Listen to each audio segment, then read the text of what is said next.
Chapter 375. Naturally, the Ming family would not be thrown into confusion by a midwife who came out of nowhere. Qin Buchang was also an eloquent person. Grabbing the birthmark and the midwife's age, the evidence could not be completely trusted. He attacked fiercely. In any case, they could not just admit to it. With Xia Qifei's past, it would not be enough if there was only this false evidence. Furthermore, the Suzhou government's Zhizhou and Jiangnan road officials were all on the Ming family's side. Song Shuren flew into a rage. He thought to himself that the Jiangnan people were indeed unruly people. He had worked so hard to design this midwife, yet the other party refused to admit it. However, looking at the Suzhou Zhizhou's expression and words, Song Shuren knew that the matter involved the Ming family's property. His side's evidence was indeed a bit weak and not very persuasive. However, Song Shuren was full of confidence. He had discovered the Suzhou government's secret bias and was not willing to accept his argument. Inevitably, he used his own annoying sharp tongue to wantonly belittle the Ming family.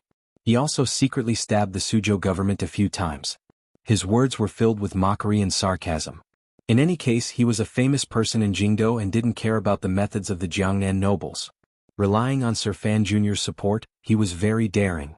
The Suzhou Zhizhou sitting with Ming Lansher and Qin Buchang was not in a rush.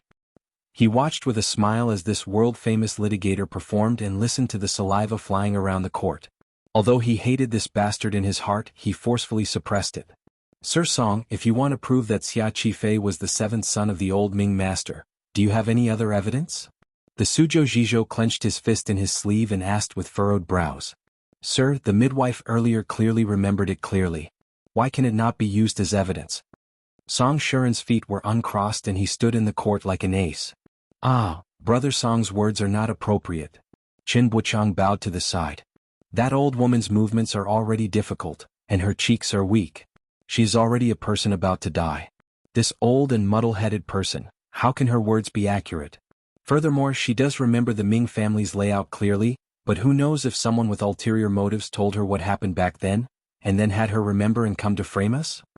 Song Shuren narrowed his eyes and said, "What a shameless frame." Qin Buchang was slightly angered. He thought to himself, you guys can even do such a shameless thing, but can't I even say it? Song Shuren couldn't be bothered to deal with him anymore. He directly asked the people in the hall, Sir, do you also say the same thing? The commoners outside the hall had already mostly believed in Xia Qifei's past. After all, the midwife's acting skills were truly exquisite. The surrounding crowd could see that the Suzhou Zhizhou and the Ming family were probably going to deny it to the death. Some of the more lively ones began to cheer. However, most people were still silent. After all, in their hearts they were still partial to the Ming family. In particular, Xia Qifei seemed to have a power from Jingdou behind him. The Jiangnan people were very opposed to this kind of situation. The Suzhou Zhizhou's old face blushed slightly. He knew that it was not appropriate to deny the midwife's confession to the death. Looking at Ming Lansher's gaze, he knew he could only continue like this. He cleared his throat and said, that midwife is indeed old and muddle-headed. The right to accept the truth is still in my hands. If it was a common case, then it would not be inappropriate for Sir Song to say it. However, Sir mentioned earlier that the Ministry of Justice is classified as third class. This matter of the Ming family property is, without question, a first-class case. If there is no more detailed and reliable evidence, I truly cannot judge the case. Song Shuren had been waiting for these words. He furrowed his brows slightly and pretended to be disappointed. In a sharp voice he said, Sir, this won't do. The matter has been so long ago, where can we find other evidence? I have already found a witness. If you say it won't do, then what kind of evidence do you need? The Suzhou Zhizhou's heart was slightly happy. No matter how arrogant and famous Song Shuren was in court, he would still be needed like dough by us officials. No matter what kind of witness he brought up, I would always find a way to not accept it. Hearing Song Shuren's panicked question, he unconsciously said, Witness and material evidence are both present before the case can be decided. Song Shuren did not wait for him to continue. His lips parted and words shot out like a cannon. Sir? Who will judge the case? Naturally, it will be me. Since it is you who will judge the case, dare I ask what is material evidence? Song Shuren was overbearing and did not give the Suzhou Zhizhou any more time to react. The Suzhou Zhizhou was slightly startled and hesitated to speak. Song Shuren raised his hands in a salute and stared straight into the other's eyes. Just what is material evidence? The Suzhou Zhizhou jumped in fright at his imposing manner. It was as if he had returned to many years ago when he was taking the law exam. He unconsciously replied, "Traces, murder weapon, documentary evidence? Documentary evidence? Good." Song Shuren's eyes narrowed into crescents. He gave a great compliment and said, "Sir is wise." The Suzhou Zhizhou was startled again. He had no idea where he was wise. Hesitantly, he opened his mouth and asked, "Sir Song?" Song Shuren still did not give him a chance to finish his sentence. In a rush, he asked, "Sir, if there is documentary evidence, can it be used as proof?" "Naturally it can," Song Shuren once again cut him off. "If there is documentary evidence, you cannot deny it." The Suzhou Zhizhou angrily nodded and said, "What are you saying? I'm also someone familiar with Qing law. How can I not know the power of documentary evidence? You, a litigation master, speak too rudely. If you can bring out documentary evidence, naturally, it will be more trustworthy than that midwife earlier." After these words were said, the Suzhou Zhizhou suddenly felt that he had said something wrong. Why did he suddenly become so talkative? He unconsciously looked down the hall and saw Ming Lansher and Qin Buchang's shock and a glimmer of disappointment. The litigation master called Song Shuren had a pleased and evil smile on his face. Song Shuren repeatedly cut off the Suzhou Zhizhou's words and completely blocked the response he had thought of. In the end, he suddenly gave an opening. After a few provocations, he had the Zhizhou follow his intentions and confirm the importance of documentary evidence in front of everyone before he presented his evidence. This was to prevent the shameless scene of him not admitting it again later. In fact, this was just a very superficial psychological and verbal skill in debating. It was like dangling a sausage in front of a dog, but refusing to let it take a bite.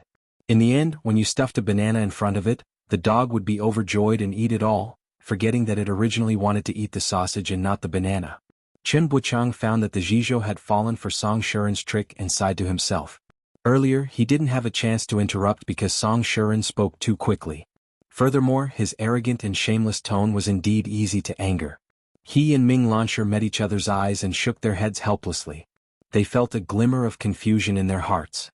Just what kind of documentary evidence did he have in his hands that could prove Xia Qifei's past? The Suzhou Zhizhou knew he had been played by Song Shuren. Looking at that person's hateful smiling face, he wanted to order someone to beat him up. However, he could not do so now. He could only ask in a heavy voice, "Since you have documentary evidence, why didn't you present it earlier?" Song Shuren bowed respectfully and said, "I will present it now." The Zhizhou smiled coldly and said, "If your documentary evidence has no effect, don't blame me for closing the case." Song Shuren smiled darkly and said, "Sir, don't worry. Although this documentary evidence is old, it is a dead object. It will not go senile, don't worry, sir." The Suzhou Zhizhou choked unhappily. Song Shuren moved closer to Xia Qifei's ear and said something. Xia Qifei furrowed his brows slightly as if he had not thought he would have to take out that thing so quickly. It looked like proving his past was indeed a very difficult matter. He took out the little box from his clothes and carefully handed it to the advisor. His eyes kept staring at the advisor's hand holding the box as if he was afraid someone would take the box away in broad daylight. Looking at Xia Qifei's cautious expression, Qin Buchang furrowed his brows and moved closer to Ming Lansher's ear to ask, "Young master, can you guess what it is?" Ming Lansher's expression was slightly confused. Suzhou was not like Jingdo. There was no such thing as birth papers. What exactly was this documentary evidence? At this time, the Suzhou Zhizhou had already opened the box. He and the advisor scanned it together and their expressions immediately changed. Ming Lansher and Qin Buchang were startled. The Suzhou Zhizhou swept a complicated gaze over Ming Lansher. Song Shuren's face was full of smiles. He was incomparably calm, but he raised his voice an octave and said in a clear voice, "This documentary evidence is the will the old Ming master personally wrote. The will clearly states that all of the Ming family property will be left to the seventh son, Ming Qingqing. This will has always been kept in Sir Xia's hands. This is enough to prove that Sir Xia is the seventh son of the Ming family." Without waiting for everyone to wake from their shock, Song Shuren changed the topic and rushed to patch it up. Gazing at the Suzhou Zhizhou, he smiled coldly and said, "Of course, some stubborn and stupid people can say that Sir Xia accidentally picked up this will and came to pretend to be a descendant of the Ming family. However, with the midwife in front and the documentary evidence in the back, if there is still someone who dares to frame him so openly, the eyes of the people are not blind and it's not like they don't have brains. Who among the officials of the Qing court and the people of Jiangnan would believe it?" The will of the old Ming master. The wind in the court changed abruptly. The people watching outside the yamen clamored. In the court, Ming Lansher and Qin Buochang seemed to have been struck by lightning and stood dumbly. Ming Lansher's face was full of shock as he muttered to himself, "Impossible, when did grandfather write a will? This must be fake." Song Shuren looked at the young master of the Ming family from the side and smiled insincerely. As expected, someone didn't even look at it and already said it was fake. Is young master Ming an immortal? Ming Lansher was still in a state of shock. Hearing Song Shuren's words, he angrily waved his sleeve and said, "This will must be fake." Hearing his words, Song Shuren felt proud in his heart. He knew that the situation he was most worried about had not happened. He had put in a timely patch. If the other party did not struggle with the authenticity of the will and did as he said earlier and insisted that Xia Qifei had picked up this will and was now pretending to be the seventh young master of the Ming family to steal the family property, that would have been the most difficult to deal with. If the other party continued to be shameless to the end, he would truly have no way of dealing with it. Now the young master of the Ming family, in his shock, only cared about whether the will was real or fake and did not accuse Xia Qifei of picking up the will to pretend to be him. Thus, as long as he could prove that the will was real, then the fact that Xia Qifei was the seventh young master of the Ming family could be confirmed. Song Shuren gently let out a breath. It looked like he was fooling around in court, but every word he said and the order of his plan had been carefully thought out. Only by doing this could he lead this difficult situation in the direction he wanted it to go. The best litigation master in the Qing kingdom indeed lived up to his reputation. The Suzhou Zhizhou's face was ashen. He waved his hand for the litigation masters on both sides to come closer to the table and said, "The written evidence is here, but we don't know if it is real or fake." It was destined that Song Shuren would not let this Zhizhou be happy today. He cut him off and said, "Sir, whether it is real or fake, we will know once we examine it." "What do you mean we don't know?" Qin Buochang was, after all, a famous litigation master in Jiangnan. He had long shaken off his earlier shock and knew that Song Shuren was using the tactic of beating the grass to scare the snake. He smiled slightly and said, "Sir, since the other party says this is the will of the old Ming master, then it must be examined. At this moment, the young master of the Ming family is present. Why not have him come and take a look?" He turned to Song Shuren and warmly said, "Sir Song, you don't have any objections, right? As long as the young master doesn't go crazy and swallow the will, what harm is there in looking?" Song Shuren narrowed his eyes and smiled sinisterly. Brother Chen's ability to remain calm is indeed impressive. Likewise, Qin Buochang replied with a slight smile. The Suzhou Zhizhou did not understand what these two litigation masters were praising each other about. Only Song Shuren and Qin Buochang knew that since it was a family property lawsuit, proving Xia Qifei's identity was only a primer. The most important part was where that enormous family property belonged. Even if the will that Xia Qifei took out was real, according to Qing law, the Ming family could still stand in an invincible position.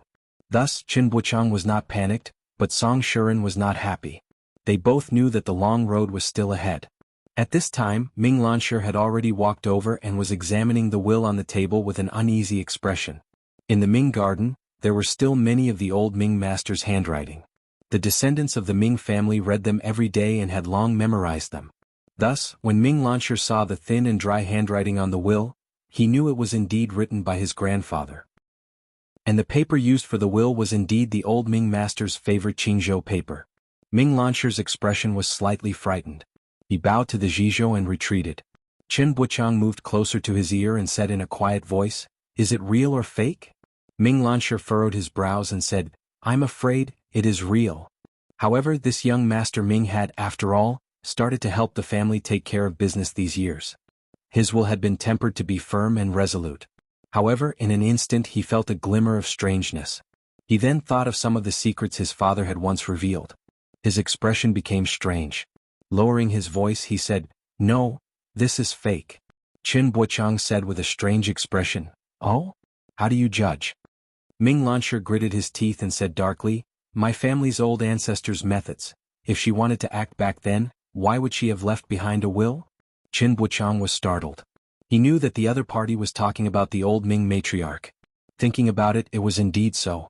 If the old Ming matriarch had wanted to take the family property, kill people, and expel the family, the first thing she would have done would have been to deal with the matter of the will. Logically speaking, this will could not have been left in this world. Then this will. He furrowed his brows.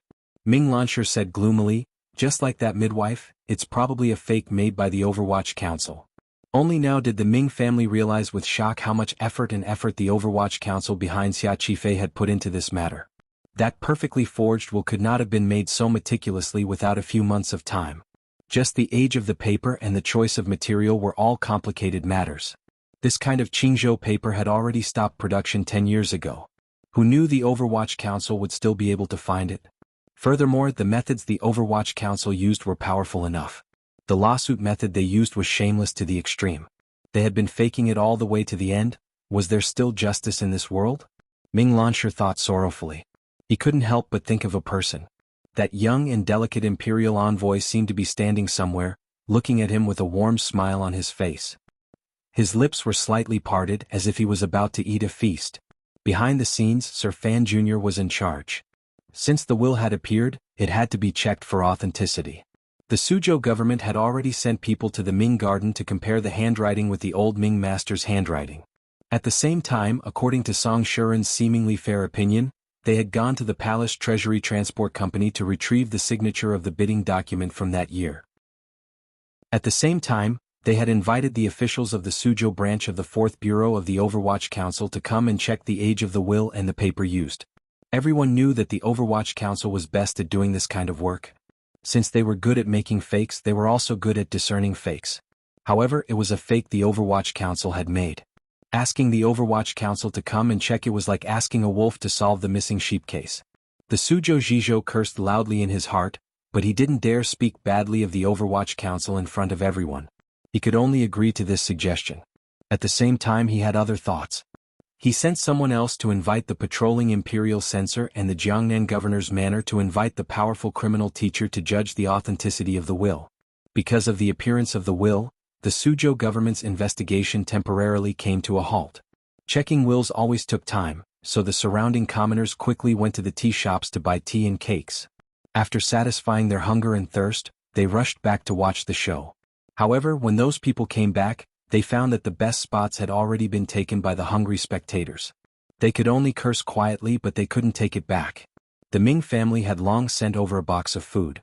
Ming Lansher ate without tasting it. Chen Buchang said something by his ear, and only then did Ming Lansher's spirits improve.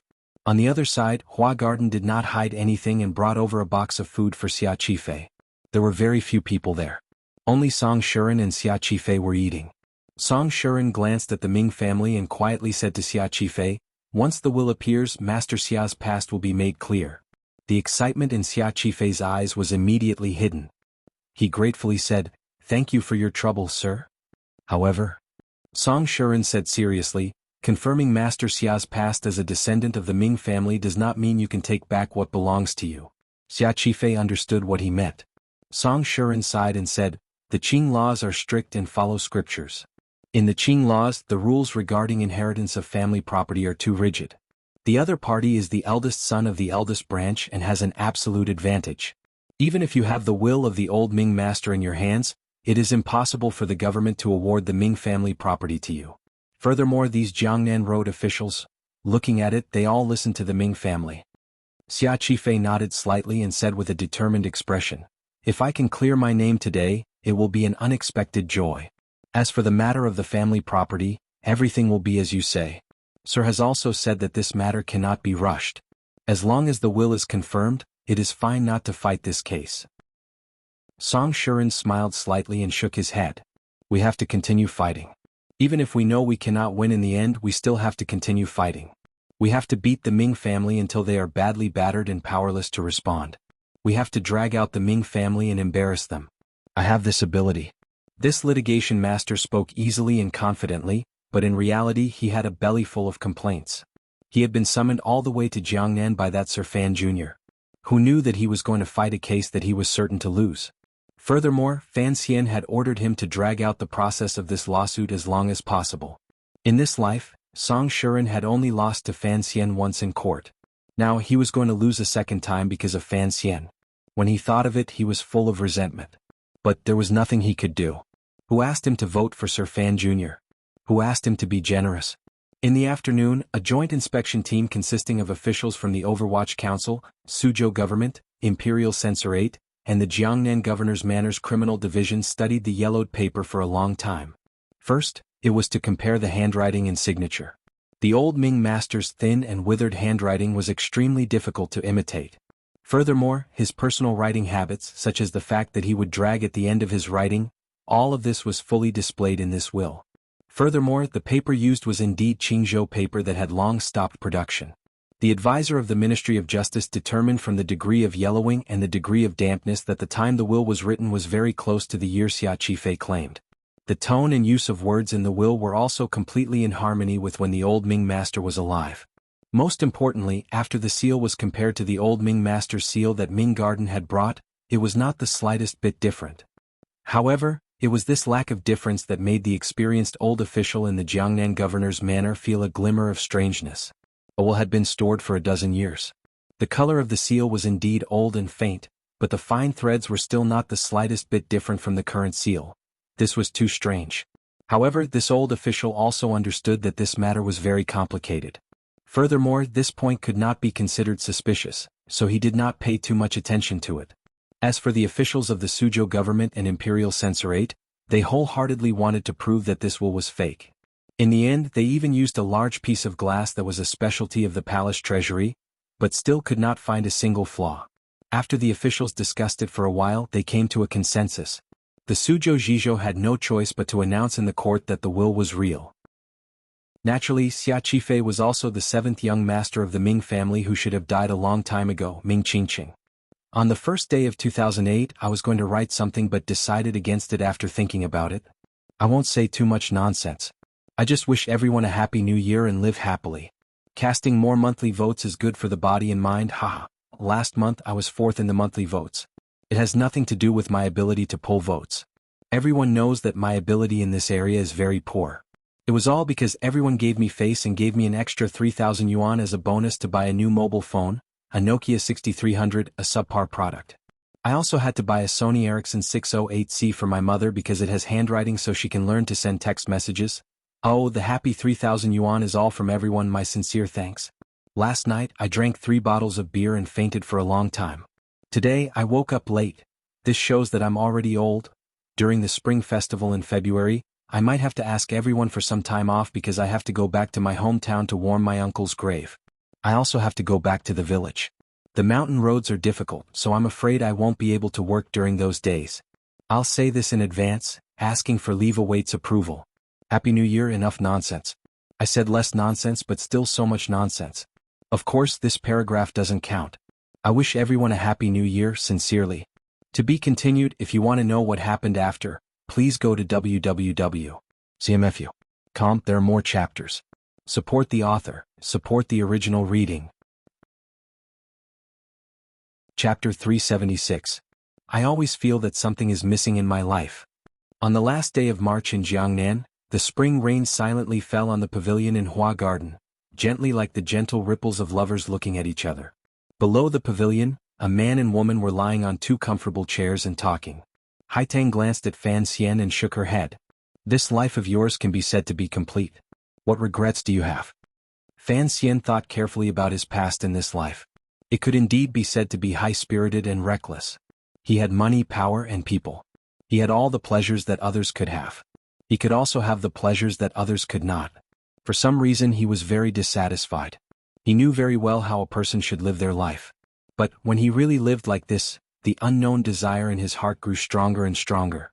It had nothing to do with ideals and illusory things. With a pained expression he said, "There was once an emperor. When he was old and muddle-headed, he thought back to the past and said that he had 10 great martial arts and could be called a perfect old man. Of course, when this emperor was young, he was also a muddle-headed ghost. He was an emperor and he was much more arrogant than me. But I don't want to be a muddle-headed ghost. I don't think there is such a thing as perfect in this world." "Do you want to be emperor?" Haitang asked with a not-quite-there smile. She asked a question that everyone around Fan Xian, even Wang Qinian, the most trusted of trusted aides, did not dare to ask. Haitang felt that Fan Xian was truly a wonderful person. Hearing a northern Qi person like her ask such a treasonous question, he did not hide it at all. On the contrary, he sank directly into deep thought. If outsiders saw this, they would certainly think that Fan Xian had already developed thoughts of disloyalty. Being an emperor is too tiring, Fan Xian said with a headache. Fan Xian said with a headache, "Your emperor, my emperor, although they seem to be living comfortably, it is exhausting. It is truly meaningless." Haitang smiled slightly and said, "I think being an imperial envoy is not much easier than being an emperor." Fan Xian smiled bitterly and said, "To be an emperor, you have to see tens of thousands of people die in front of you and not have your heart tremble. I truly cannot do this." Haitang said with slight surprise, "Don't you always think of yourself as ruthless in front of me?" "I can kill 12 or 100 people," Fan Xian said seriously. Fan Xian said seriously, "If I were to swim in a sea of blood, I don't know if I would have the courage to do so. Quantitative change leads to qualitative change. I've told you before." He waved his hand and did not want to continue this boring topic. He lay on the chair and carefully listened to the subtle sound of the spring rain moistening the earth. The pavilion gradually fell into silence. In a moment, an official of the Overwatch Council wearing a robe silently appeared at the entrance to the back of Hua Garden. The rain had soaked through his official robe and made his entire body exude a cold aura. It was Deng Ziyu who had just come from Jingdo. Haitang smiled and said, "It seems like you will continue to be busy and continue your plan to kill fewer people." After saying this, the girl did not wait for Fan Xian's reply. Very naturally, she put her hands into her large pockets. Dragging her feet and swaying her waist, she used the country girl's walk to leave the little pavilion. Fan Xian smiled slightly as he watched Haitang's departing figure. He only saw her gently swaying away in the light rain. The raindrops wet the hair at her temples. It looked like this girl had not used the Jinqi of Tianyi Dao. It was said to be close to nature, so naturally it was so. However, her feet, which were wearing cloth shoes, were not stained by the puddles on the ground. It looked like she had done something. Deng Ziyu saw Haitang leave and then silently entered the pavilion. He opened his mouth and said, "Just like yesterday, the court is still tangling with the articles of the Qing law. Although Song Shuren is sharp-tongued and has not lost much ground, in reality, there has been no progress. As long as the Suzhou government holds onto the Qing law and does not let go, even with Xia Qifei's will in hand, he will not be able to win this case." Fan Xian nodded his head to indicate that he understood. He then sank deep into thought. Today was the last day of March. The Ming family property case that had shaken Jiangnan had progressed to its 4th day. After experiencing the storm of the first day, the trial of the next few days had sunk into an impasse. Although this was within Fan Xian's expectations, Fan Xian was a bit impatient to have to listen to the reports of his subordinates every day. On the first day of the trial, Song Shuren had cleverly used the will to confirm that Xia Qifei was a descendant of the Ming family. This news immediately spread from the Suzhou government to all of Jiangnan. Now, everyone knew that the 7th young master of the Ming family had come back to life and was fighting over the family property with the eldest branch of the Ming family. However, the Qing law was established in accordance with the spirit of scriptures. The natural right of inheritance of the eldest legitimate son had long been deeply rooted in the hearts of the people and was written clearly in the law. The will seemed to have already played its historical role. It was difficult for it to be of much help to Xia Qifei's wishes. If Xia Qifei wanted to take back the Ming family's enormous property, it was the same as overturning a rule that people had followed for thousands of years. This rule was so powerful that it could not be overturned by one person. Not only could Fan Xian not do it, even the Qing emperor was afraid. If he used this case to break the natural right of inheritance of the eldest legitimate son, the effects would be too great. Fan Xian furrowed his brows and suddenly thought of a strange matter. If the influence of the Ming family property case continued to expand to the point of drawing out a great debate that liberated the mind, then what about the natural position of the crown prince in the palace? He sucked in a breath of cold air. This plan had been drawn up by Yan Bingyun and had also been approved by Chen Pingping. That old and far-sighted cripple could not have thought of the consequences of this matter. Could it be that the old cripple had received the emperor's secret instructions to begin to shake the atmosphere of public opinion on the crown prince's natural inheritance? The Jiangnan Ming family matter was very big, but if it affected Jingdo, then the matter would become even bigger. It was to the point that Fan Xian did not want to see the situation. Because of his mother, Fan Xian could not just watch as the crown prince inherited the throne and the empress, who wanted to kill him, became the empress dowager. However, in the current situation, directly provoking the crown prince could cause the crown prince to let go of past grievances and unite with the eldest princess and the second prince. Such an outcome was something Fan Xian did not want to see at the moment. Fan Xian sank into silence. His original order to Song Shuren was to do his best to drag out this case and make this case spectacular. The bigger the impact, the better. Only now did he discover that some of the old cripple's thoughts were hidden behind this matter. He trusted Qin Pingping, but it seemed that Qin Pingping had always wanted to protect him for some reason and had not pointed out many things to him. Fan Xian was a person who was very willing to learn to understand and control the situation. Looks like after the Ming family matter temporarily settles, I will actually have to make a trip to Wuzhou. He sighed and felt more and more that his father arranging for him to go to Wuzhou to see his father-in-law was a wise decision. It looked like his father had long known that he would certainly have some misgivings about the situation in court. Now that he was far away from Jingdou, the only person who could truly help him solve the problem face-to-face was the Prime Minister. Deng Ziyu could not guess Fan Xian's true worry, but he could see that the commissioner had different thoughts about the Ming family property case. He furrowed his brows and asked, "Should we have Song Shuren close the case? In any case, Xia Qifei's identity as one of the seventh sons of the Ming family has been confirmed. In a few days the Overwatch Council will come forward and have him worship his ancestors and return to the family. According to Qing law, the Ming family will have to give him some shares. Although those shares are not very eye-catching, they have reached your earlier goal and allowed him to successfully enter the inner circle of the Ming family." Fan Xian listened to Deng Ziyu's analysis and felt slightly comforted. It did feel good to have a trusted aide at his side. However, he did not reply to his question. Instead he asked carefully, "Have the 4th Bureau arrange for Xia Qifei? Oh, he should be called Ming Qingqing now. Have Ming Qingqing meet with the 4th of the Ming family. How is this going?" Since Xia Qifei was going to be like a thorn in the Ming family's throat, he would have to collude with some of the dissidents within the Ming family. Fan Xian did not have a detailed understanding of the dark and dirty dealings of the rich and powerful families, but in his previous life he had watched the Hong Kong TVB dramas countless times. Deng Ziyu reported, "It has already been arranged. Have Xia Qifei meet with the 4th of the Ming family at the beginning of next month." Fan Xian nodded, and only then did he begin to talk about the earlier question. Gently biting his itchy inner lip, he calmly said, "Still have Song Shuren continue to fight. Keep this case going. The bigger the momentum, the better. Even if we can't win, we can't lose. Put pressure on the Suzhou government and don't let them forcefully close the case. Keep fighting until all the gentry and people under heaven are thinking about that problem."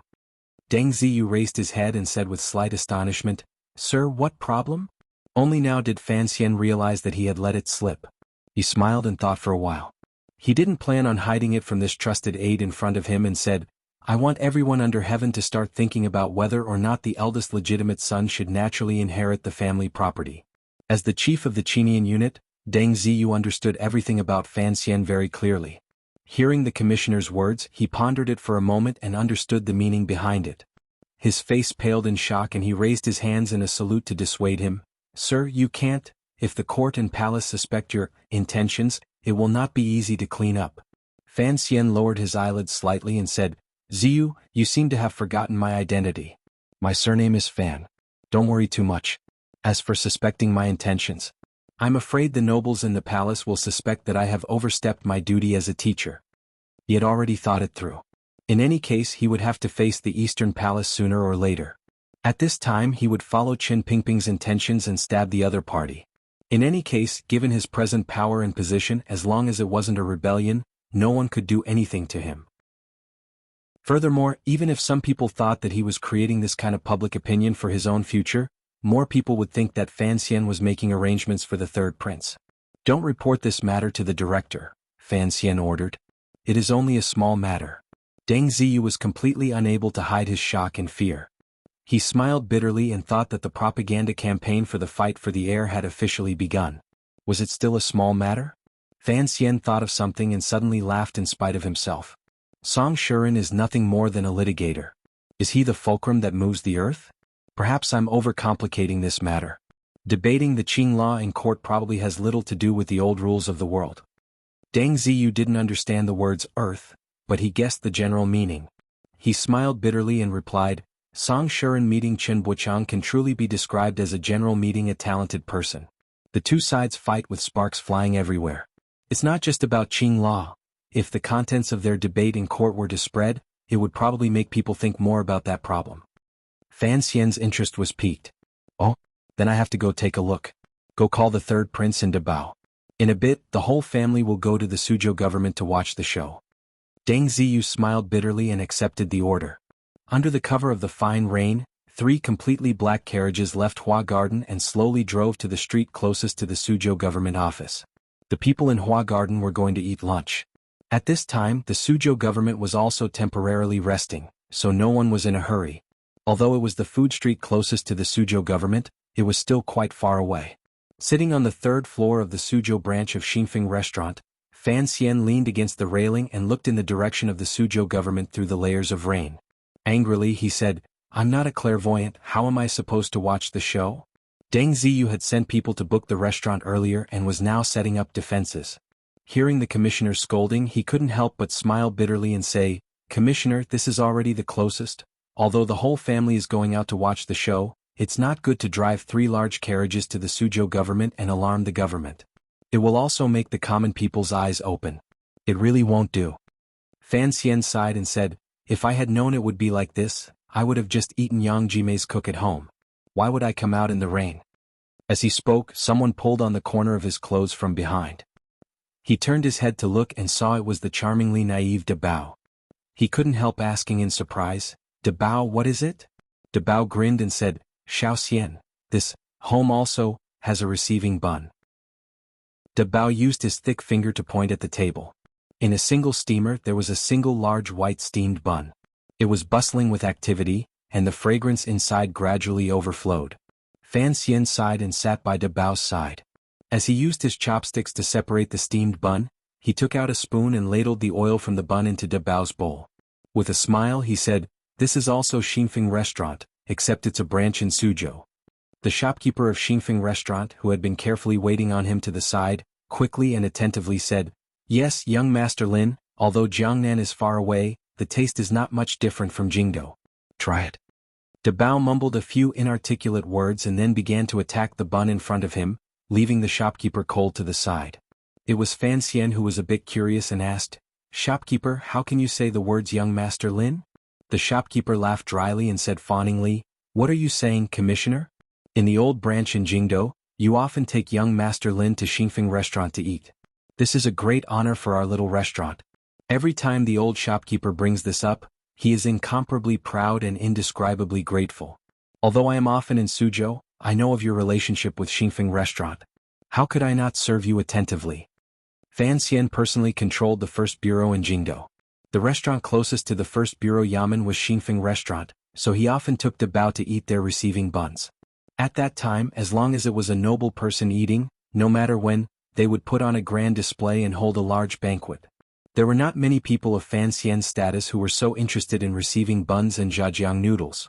Thus, although Xinfeng restaurant was delicious because of its homely style, even though it opened 3 branches in the Qing kingdom and had a great reputation, its business was always ordinary. It was not until later, because it often received Fan Xian and Lin De Bao, that Xinfeng restaurant gradually raised its level in Jingdou. It attracted countless students and scholars who wanted to sit in the seat that the immortal poet once sat in and taste the buns that Sir Fan Jr. could not forget. This made the old shopkeeper of Xinfeng restaurant unable to contain his joy. The Suzhou branch shopkeeper knew that Fan Xian was his honored guest, so he flattered him like a tide. Furthermore, he was particularly attentive in laying out seasonings to remove the fishy smell. It made Fan Xian feel very comfortable. For a moment, even the gloom of not being able to see the scene in the Suzhou government had mostly disappeared. Fan Xian was eating noodles and De Bao was nibbling on buns. The third prince was eating a bowl of glutinous rice balls with a steadiness that did not match his age. Cece led a few serving girls to drink 2 bowls of porridge. She then stood under the eaves and watched the rain falling from the sky. She stretched out the eaves to catch it. Laughing happily, it was very lively. Fan Xian never cared much about his servants, so these girls were very lively. Hearing the laughter coming from behind him, his mood also improved.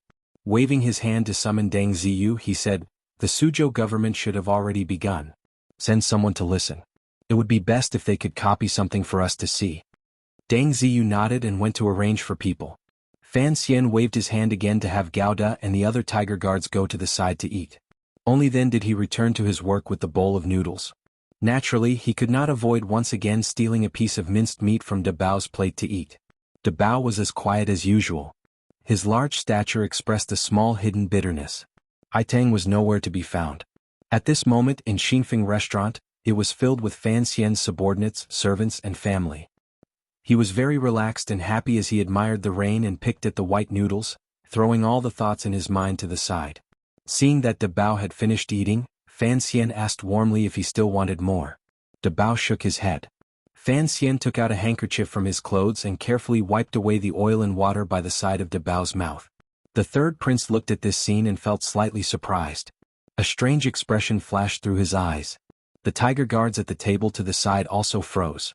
Everyone knew of Fan Xian's love and care for De Bao.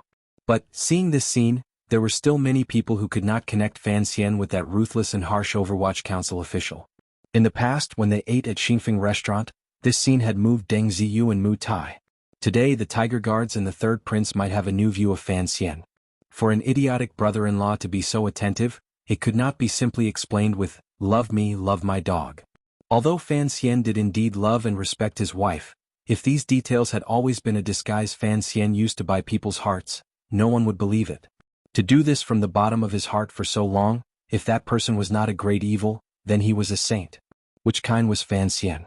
In the rainy season of the Jiangnan waterways, it was impossible to have the saying that spring rain was as precious as oil. Thus, the fine rain gradually grew heavier. Heaven was not stingy in watering the earth. Fan Xian narrowed his eyes and looked at the rain outside the eaves, but his thoughts had already turned elsewhere. The council report had made it clear that this year, the rainfall upstream of the Yangtze River was not very abundant. Although it would have some effect on the restoration of the disaster areas, at least for now, he did not have to worry about the terrifying monster of spring floods. Thus, the matter of repairing the river works could continue smoothly. At this time, Yang Wanli should have just reported to Jingdo. It would probably still take some time before he could reach the river transport governor's yamen. As for the silver needed for the river works, the palace treasury bidding this time was 80% more than in previous years. On the surface, the amount had already been sealed. After a series of complicated procedures, it began to be transported to Jingdo. First, it entered the palace treasury. Then, by the emperor's decree, a certain amount was drawn into the national treasury and then sent to the river transport governor's yamen. Secretly, with the full cooperation of the Overwatch Council and Ministry of Revenue, and the careful accounting of the old officials Fan Xian's father had sent, a large sum of silver had already begun to be sent through different channels directly to the places needed by the river transport. The names used had already been prepared. Of this large sum of silver, a portion came from the palace treasury bidding silver and the amount of silver that the transport company had painstakingly squeezed out. There was also a large portion of silver that Fan Xian had temporarily borrowed from the Northern Qi Emperor through Haitang. In any case, the silver was placed in Taiping Money House. Fan Xian would use it first. As for returning it, that would have to wait for Xia Qifei to connect with Fan Xizha in the north and use the smuggled goods from the palace treasury to slowly return it. Although Fan Xian had done his best to cover up these matters, and the matter concerning the Northern Qi Emperor was covered up even more securely so that the Qing court in Jingdo would not hear any wind of it, the matter of transporting the silver to the river transport had long been mentioned by Fan Xian in a secret memorial to the emperor. Fan Xian had no selfish motives in this matter. He didn't even earn a single tael of silver. Furthermore, the entire matter had been operated in secret. It was impossible for Fan Xian to gain any reputation for loving the people from this matter. All of the benefits that had been created belonged to the people of the Qing kingdom. In the end, it was also the emperor who had benefited. Naturally, the emperor had tacitly agreed to this matter. Presently, the only question Fan Xian needed to explain to the emperor was how exactly he had obtained this large sum of silver. Since he couldn't say the Northern Qi Emperor, this great financial backer, he needed a good reason. Fan Xian had already made arrangements for this matter at the beginning of his plan. A portion of it was the bribes he had obtained from his 2 years of official business, another portion was the benefits he had obtained from overthrowing the Cui family last year, and another portion was the land he had scraped from the Palace Treasury Transport Company after he went to Jiangnan. In the future, if he still couldn't reconcile the accounts with the emperor, Fan Xian still had one last move. He would say that this silver was left to him by Uncle Wu Zhu. He didn't think the emperor would go find Wu Zhu to confront. If the river transport was really good, perhaps the emperor would be pleased and use this year's generous palace treasury bidding silver to return a portion to Fan Xian. As for the Ming family, Fan Xian had his own arrangements. The investigation was slowly progressing. However, at the moment it was all covered up by that dazzling lawsuit. For Fan Xian, dealing with the Ming family was indeed a long-term task. He could only gradually nibble away at it. If his methods were too fierce and he suppressed the Ming family too much, it would affect the stability of Jiangnan. The Jiangnan governor, Xue Qin, would probably be the first person to stand up and oppose it. For the rule of a dynasty, stability had always been an overwhelming requirement. The survival of the Ming family was not actually on the Jiangnan lawsuit. Rather, it was on the struggle in the Jingdo palace. If the master of the Ming family, the eldest princess and the princes, fell in the struggle for power, the Ming family would find it difficult to protect their basket of eggs. If Fan Xian lost, the Ming family would be able to raise their eyebrows again, and Xia Qifei would have to flee in all directions like a stray dog. If Fan Xian and the eldest princess continued to maintain their current situation of neither rising nor falling, then the Ming family would only be like it was now. Suppressed by Fan Xian to the point of struggling at death's door, but it would never collapse. It would stubbornly and humbly live on, struggling and waiting. Sir. A light call pulled Fan Xian out of his thoughts. He shook his head dizzily. Only now did he realize that the light outside was much dimmer than before. It was not only because the rain was getting heavier, but it was also because it was getting late. Only now did he realize that his thoughts had taken up so much time. Thinking of this, he couldn't help but sigh. It looked like Haitang was right. His days were not much easier than the emperor's. Glancing at Cece, who was already tired from playing and resting by the railing, Fan Xian used his eyes to indicate for a little girl to put a coat on her. He then glanced at De Bao, who was speaking uneasily with the third prince. Only then did he pull himself together and take out his addictions to watching the show. He said to Deng Ziyu, "How is it over there?" Deng Ziyu smiled and handed over the paper in his hand. He moved closer to Fan Xian's ear and said, "These are the arguments recorded in court. Sir, do you want the 8th Bureau to compile these arguments into a collection and publish them throughout the world?" This was a very sinister and daring idea. It looked like Deng Ziyu had finally approved of Fan Xian's way of thinking. He knew that the Overwatch Council would no longer be able to maintain its neutrality like it had in the past in the fight for the throne. Fan Xian laughingly scolded, "It's fine if it's just a rumor, but if it's printed into a book, won't the palace hate me to death?" Hearing the words palace, the third prince at the other table glanced over. Fan Xian pretended not to see inside. Speaking of the 8th Bureau, there are too few people in Jiangnan. That matter has not had any effect up until now. He was talking about the operation to publicize Xia Qifei's story in Jiangnan. Fan Xian had thought that with the 8th Bureau working together, they would be able to beat the second prince until he had no power to retaliate in the battle of rumors in Jingdo. Now, with the tragic story of Xia Qifei losing his mother and being banished as a script, and with the verdict of the Suzhou government as evidence, they could have caused a stir in Jiangnan and completely destroyed the good image the Ming family had built these years. Unexpectedly, the Ming family's power in Jiangnan was so deep. There were too few people in Jiangnan from the 8th Bureau. The Ming family had also sent many storytellers to make noise outside. In any case, they were connecting this family property lawsuit to Xia Qifei's underworld background and the Jingdo officials' conspiracy. Comparing the two, Fan Xian's reputation was much worse.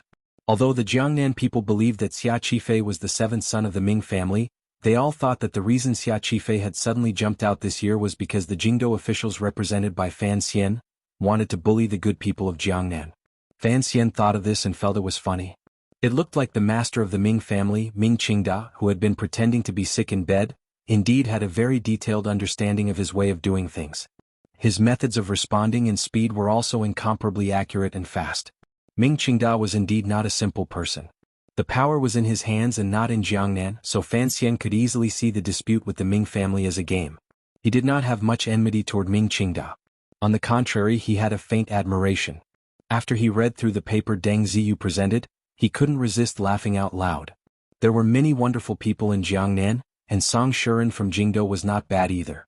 The lawsuit in the Suzhou government had already gradually left the boundaries of Qing law and was beginning to develop in the direction Chen Pingping hoped for. Both sides quoted classics and discussed classics. Every word they said was the former way. They raised their hands and bowed to Master Zhuang. It did not look like they were fighting a lawsuit. For the sake of the eldest son's right to inheritance, which was deeply rooted in people's hearts, it was like the two sides were holding a lecture before an exhibition. Fan Xian smiled and shook his head. The tense and somewhat absurd scene of the Suzhou government trial seemed to rise before his eyes. In the court of the Suzhou government, the debate was still going on. It was already the 4th day. The main generals of both sides were a bit tired after repeatedly using their brains. Thus, the time between the opening of the court was much longer than the first day. Before much could be said, someone would rush to ask for a rest. The Suzhou Jizhou also understood that Xia Qifei wanted to drag it out, but he had no choice. He had long received the imperial envoy's verbal order for him to judge the case impartially and not carelessly close it. Since he could not carelessly close it, he had to let both sides argue. However, Song Shuren and Chen Buchang were both famous and talkative characters. If he let them argue, they could probably talk for an entire year. The Suzhou Jizhou had seen it all and was indifferent. Every time both sides asked for a rest, he would smile and allow it. He would also order bailiffs to bring over stools for both sides to sit on. As for things like tea, he would not be lacking. Ming Lansher's face was ashen as he sat on the stool. These days, this young master of the Ming family had also been dragged on miserably. His family's business could not help at all. Those uncles were all useless people who ate and did not do anything. After the palace treasury bidding, the matter of importing goods to North Min needed important figures in the family. Thus, he could only let his father, who had always said he was sick in bed, stand up again and take charge of these matters. The Ming family knew that the imperial envoy wanted to use this case to throw their family into disarray and thus make their family unable to split themselves in the palace treasury business. However, the Ming family did not have a good way to respond, so they could only keep dragging it out with the other side. In any case, looking at the situation, the case might drag on for a year. In any case, as long as they didn't lose, it was fine. At this time, it was the Ming family's turn to speak. The face of the famous Jiangnan litigation master, Chen Buchang, was a bit pale. It looked like he had expended a lot of energy these days. He took a hot towel from the hands of a student beside him and wiped his face vigorously. Pulling himself together, he walked into the hall and said seriously, "The ancient sages have spoken of the so-called 5 human relations. Father and son are related, ruler and minister are righteous, husband and wife are different, elders and children are orderly, and friends are trustworthy. Sir, since Sir Xia has been determined to be the 7th young master of the Ming family, the relationship between father and son is not different from the eldest branch of the Ming family." Before he finished speaking, Song Shuren had already cut him off in a strange tone, "Not Sir Xia, Sir Ming. Don't say anything wrong. Otherwise, after the case is over, Ming Qingqing, the 7th Ming master, can continue to sue you." Song Shuren's expression was also not very good. His eyes were sunken. This time, he had come to Jiangnan alone and hadn't had time to bring any servants or students. Although he had the help of the Overwatch Council scribes, it was not easy to find evidence in piles of old papers and find scriptures beneficial to one's side. Furthermore, the other party was a local litigation master with countless people helping him from behind. After fighting for 4 days, even the best litigation master in the world could not keep his spirit up. Hearing Song Shuren's words, Chen Buchang was not anxious.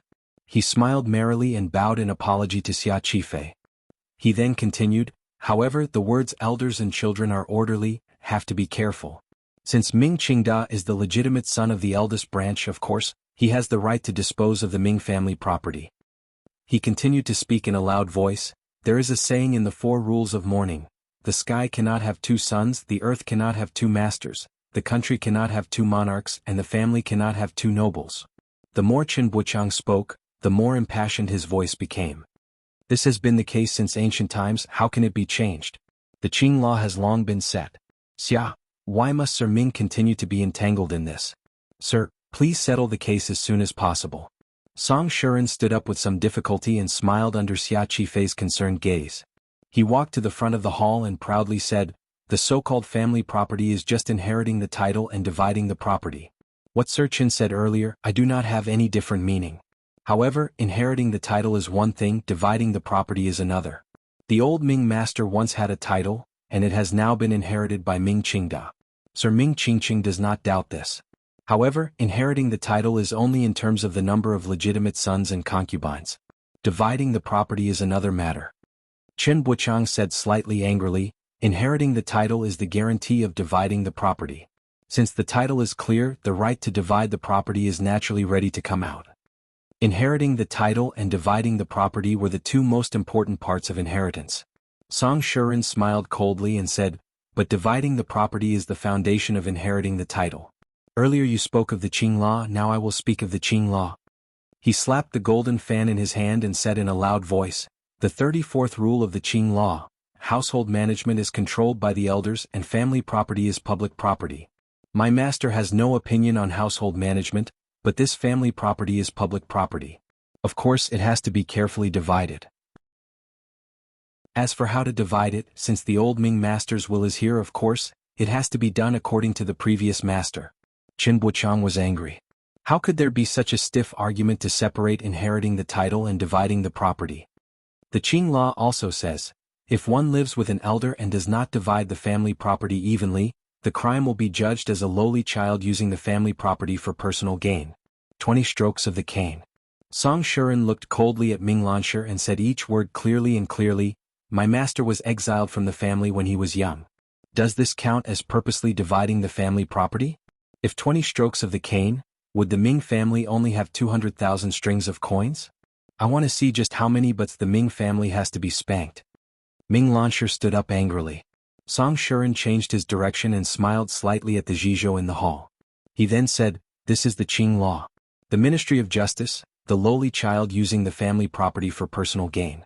Back then, you also studied law, so you should know that what I say is not wrong.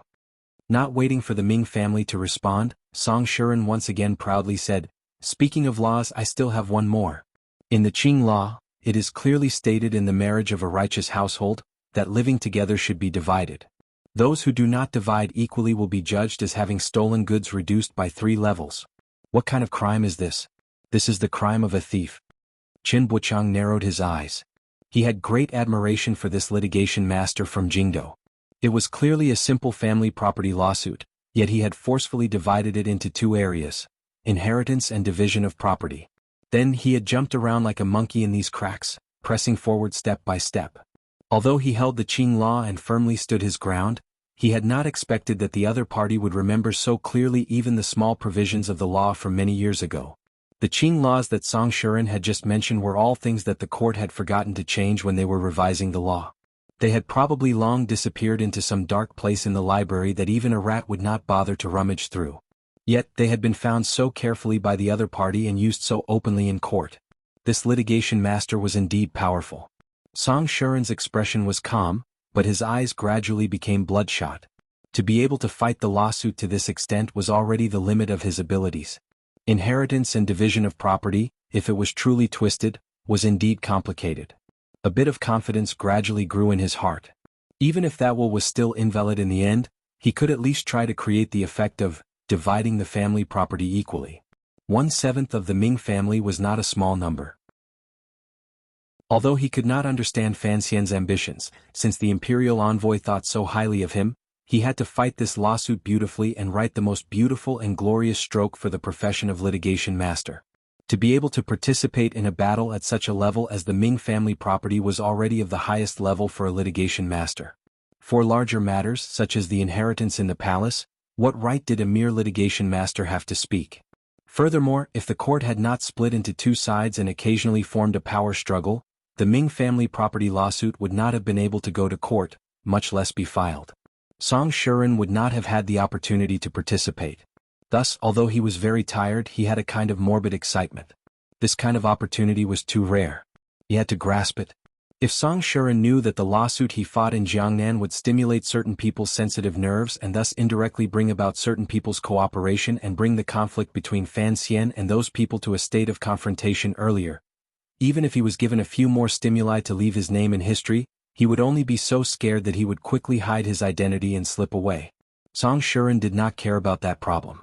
The so-called family property was something everyone wanted to fight over, regardless of whether it was the Ming families or the emperors. Haven't eaten lunch yet. I'm starving to death. Going out to eat. Maybe there are some typos, please forgive me. In the end, I still sincerely call for everyone to cast a monthly vote. Thank you very much for every vote everyone has cast. Since I've started to poll for a monthly vote, I will continue to poll. Witness?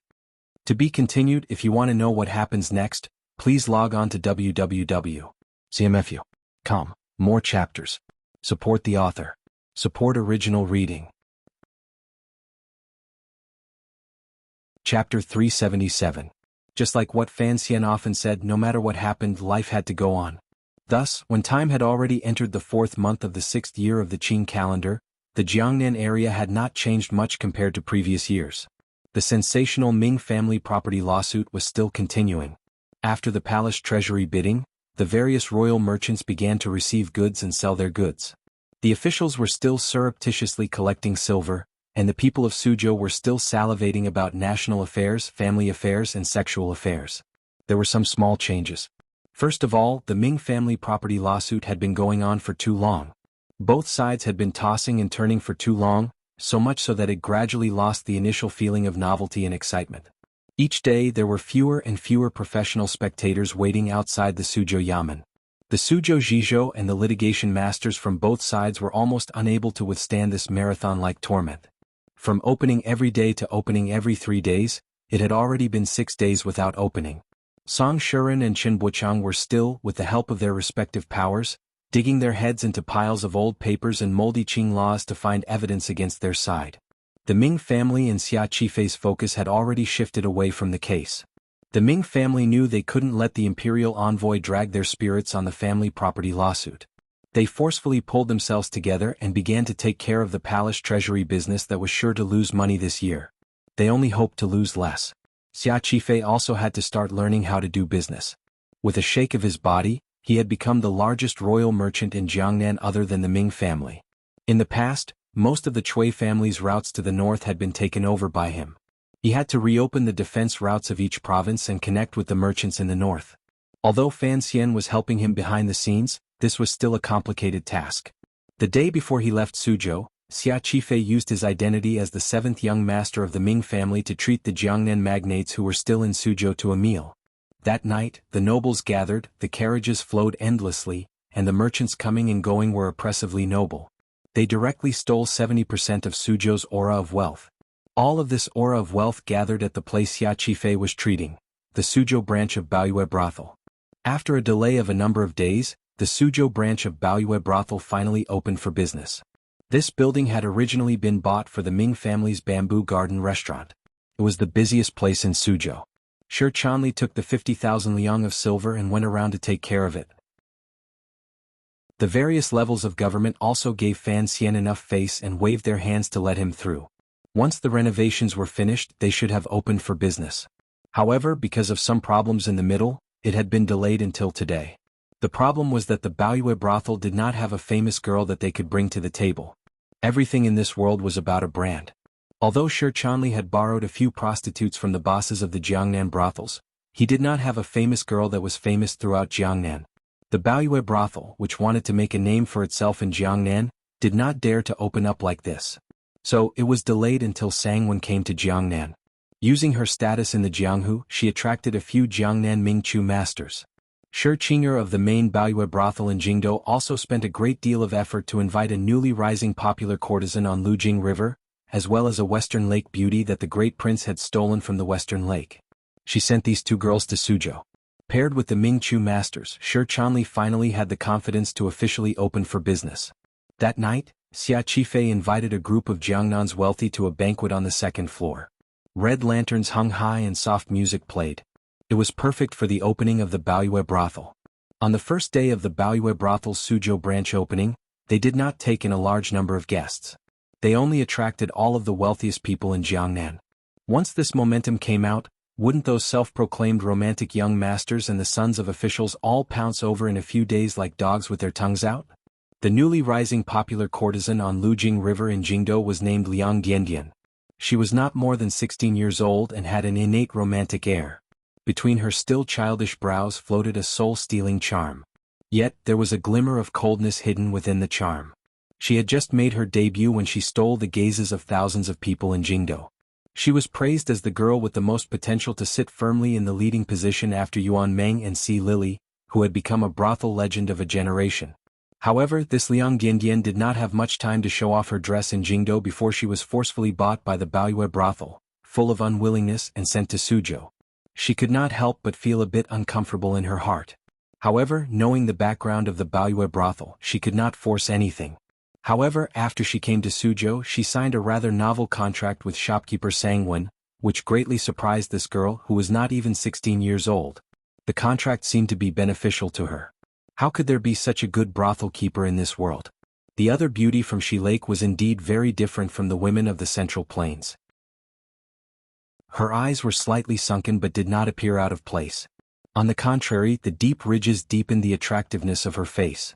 Particularly, her slightly dark skin did not appear rough. On the contrary, it had a mysterious beauty like a black pearl. Furthermore, this She Lake Beauty's figure was very curvaceous. Her front and back curves made the tongues of the Qing kingdom, who were used to the light taste of Chinese women, dry.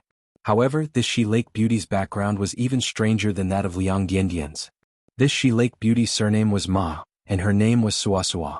She was the princess of a She Lake tribe. The great prince had led the army on an expedition to the west and had completely defeated the She Lake. No one knew how many tribes he had conquered. In order to show his sincerity in surrendering, the leader of the second largest tribe offered his precious daughter to the great prince. It was a bit like a marriage gift. Unexpectedly, the great prince was a crude person. He treated the daughter of his enemy like a female slave. Particularly after marrying the great princess of northern Qi, it was even more inconvenient for him to keep this She Lake Beauty in his manor. Thus, the moment he heard that Fan Xian was opening a brothel in Jiangnan and lacked a leading lady, he had rushed her to Baoyue brothel and then sent her to Suzhou. Between the opening of Baoyue brothel and the opening of Jingdou, the 8th Bureau had already helped Fan Xian with a sufficient advertising campaign. Although the 8th Bureau did not have many ways to deal with the Ming family in Jiangnan, it was a simple matter to mold these two girls into peerless beauties that could only be found in heaven and not in the mortal world. Shi Chanli played along with the guesses and rumors about these two girls in the marketplace and cleverly had the two girls choose a few days ago to sit in a carriage outside Suzhou for a walk. The walk was nothing more than a show to let the lecherous men of Jiangnan see the peerless beauty of these two girls from a distance. Along the way there were countless lechers following Baoyue brothel's carriage. The green plains in front and behind the carriage had been completely flattened by the men's feet or horse hooves. The so-called walk was really flattening the green grass. Thus, everyone in Jiangnan knew what kind of two girls Baoyue brothel currently had. Their appetites were finally whetted. Today the Baoyue brothel branch was opening, but these two leading ladies did not go out to see the guests.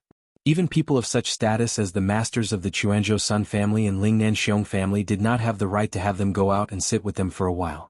Because these two girls were very obediently and quietly sitting in a room, sitting next to a young man, gently raising their wrists and raising their cups, feeding the young man food and wine. In front of this young man, no matter how much resentment these two girls had in their hearts, they did not dare show it.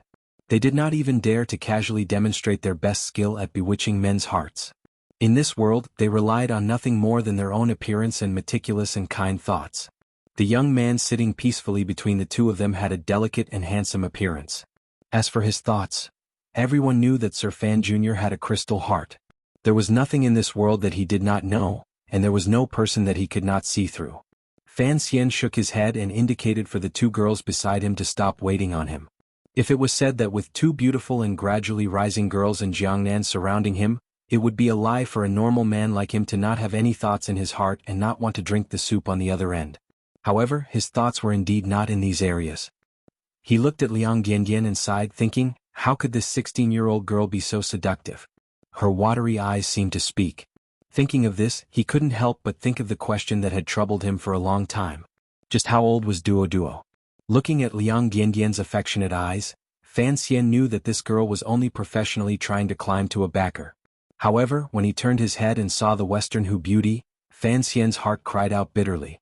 Ma Suasua was originally a Western Hu princess, but now she was in a ditch. This Ma Suasua had probably long accepted her fate. In this world, women were nothing more than goods in the hands of men to be sold at will.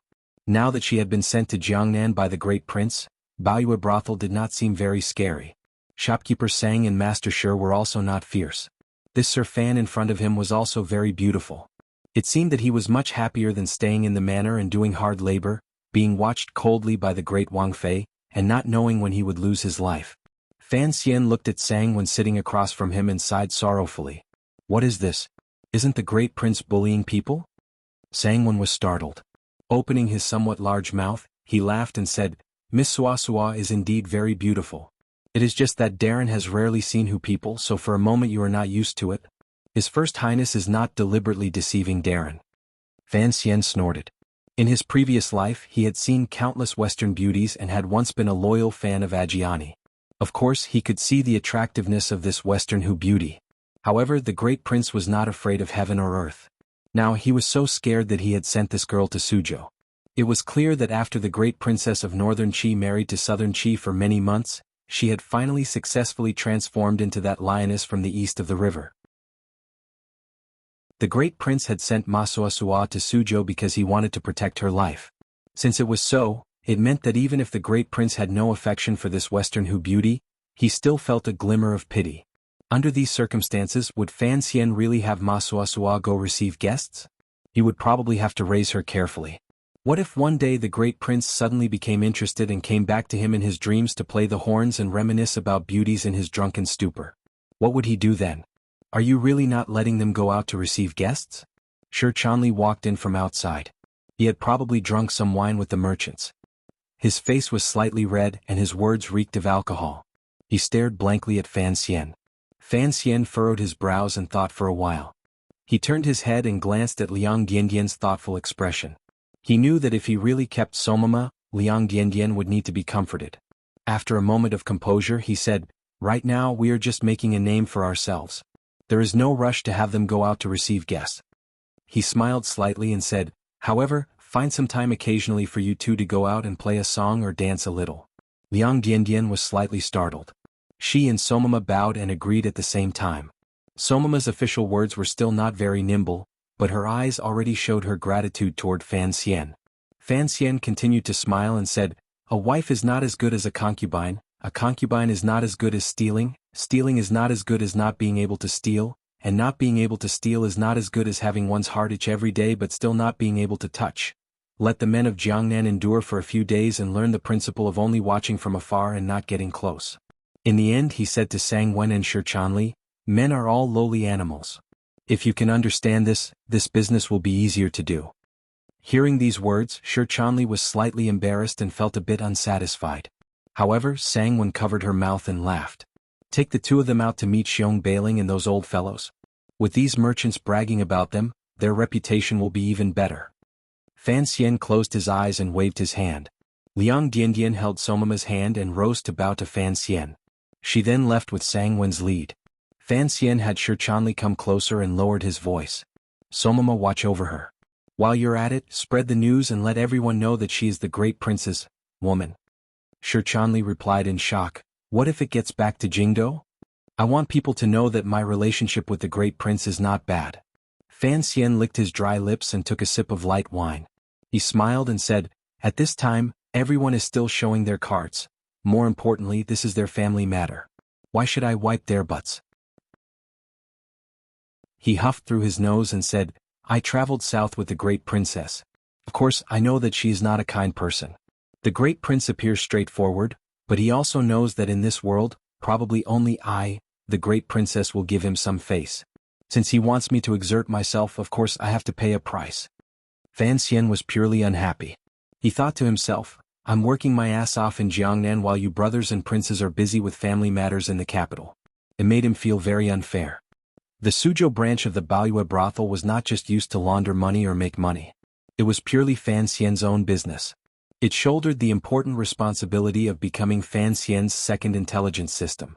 In the depths of Fan Xian's heart, he still did not fully trust the Overwatch Council. Whether or not he could have the Overwatch Council was still a matter of one word from the Emperor in the current situation. Thus, during the renovation, the brass pipes had already been laid out according to the layout of the old buildings in Jingdo.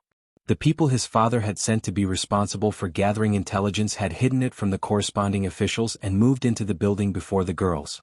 Currently, the square building was in a state of intoxication. The voices gradually grew louder, but the room Fan Xian was in was unusually quiet.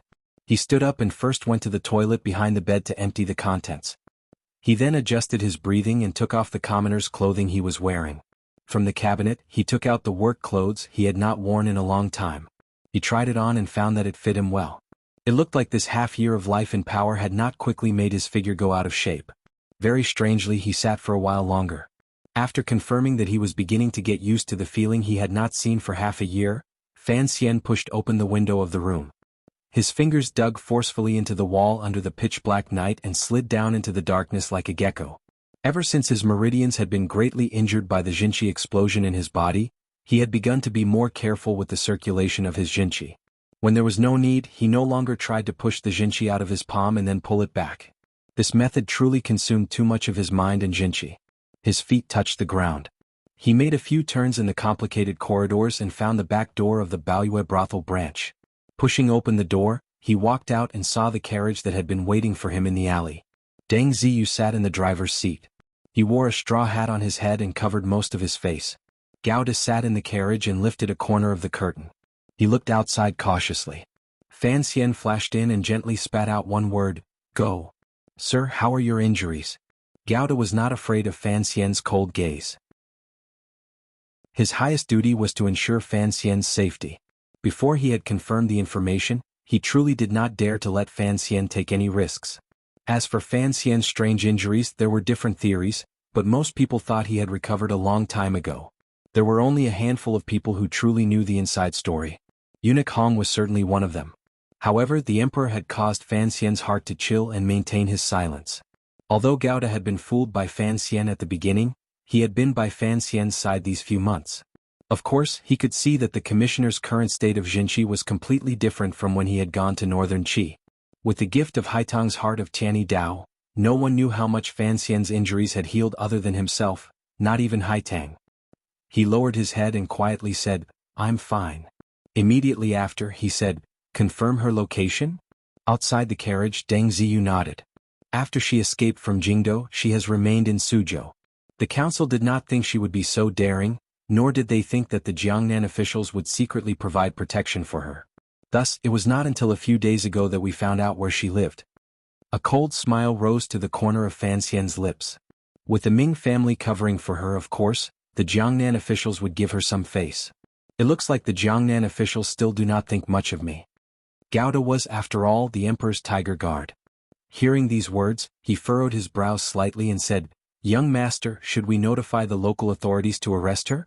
After all, criminal cases are never under the council's jurisdiction." Since Fan Xian dared to bring him here tonight, he wasn't afraid of what he would say to the palace. He shook his head and said, "If we notify the authorities, she might escape again. After all, she is the second prince and Hongqing's person. The Ministry of Justice's wanted posters are useless against her. It will not be easy to capture her openly. We should have brought more people." Gao De furrowed his brows and said, "Since she was ordered to escape, she will certainly have aces by her side. It will not be easy to capture her alive." "Not capture her alive, just kill her." Fan Xian leaned against the back of the chair and closed his eyes to rest. "I don't need to use her to defeat the Ming family. I only need to use her to suppress the Ming family.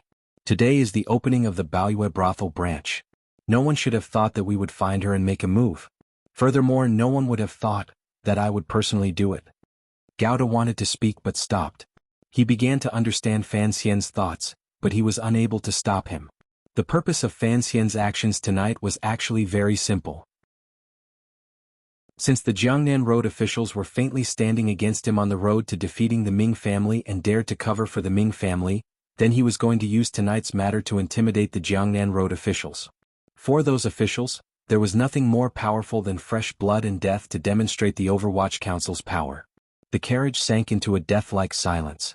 There was only the sound of the wheels grinding on the rocks below. The carriage drove to a quiet alley in Suzhou. It was still some distance away from the manor when it stopped. Fan Xian touched the dagger in his boots and gently pressed the soft sword at his waist. He had borrowed this sword from Haitang. After carefully confirming the equipment, he opened his mouth and said in a low voice, "Gao De, you are responsible for the outside. Leave no one alive. Don't let her slip away." Gao De made a sound of acknowledgement in a heavy voice. "Ziyu, have the people we sent to the governor's manor been prepared?" Fan Xian asked. Deng Ziyu nodded. "Wait for us here. Be careful." After saying this, Fan Xian flashed out of the carriage like a black loach and quickly disappeared into the darkness below the high wall. Tonight only 3 people had come. Given Fan Xian's present identity, he should not have come alone to take such a risk. However, today's matter had to be done in secret. Furthermore, the most important reason was that Fan Xian had always had this kind of adventurous impulse in the depths of his heart. Furthermore, he had to use this action to recover his confidence in martial arts. At the same time, he wanted to test just what level he had reached with his secret practice of the sword these few days. Gao De calculated the time and estimated it was about time. He retied the hemp rope around the hilt of the long knife and walked down from the carriage. Like a god of death, he walked steadily to the back of the manor. Who knew how many aces were hidden in that manor in the dark night? Yet there were only 2 of them. Probably only Fan Xian and Gouda had this kind of confidence.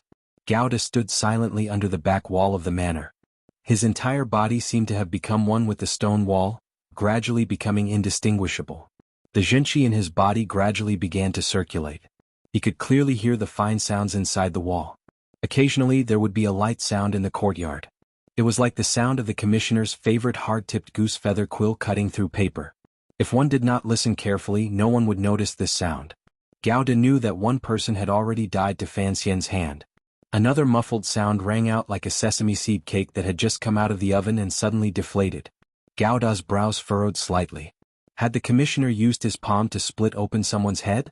Fan Xian was like a ghost in the night, walking steadily and silently through the courtyard.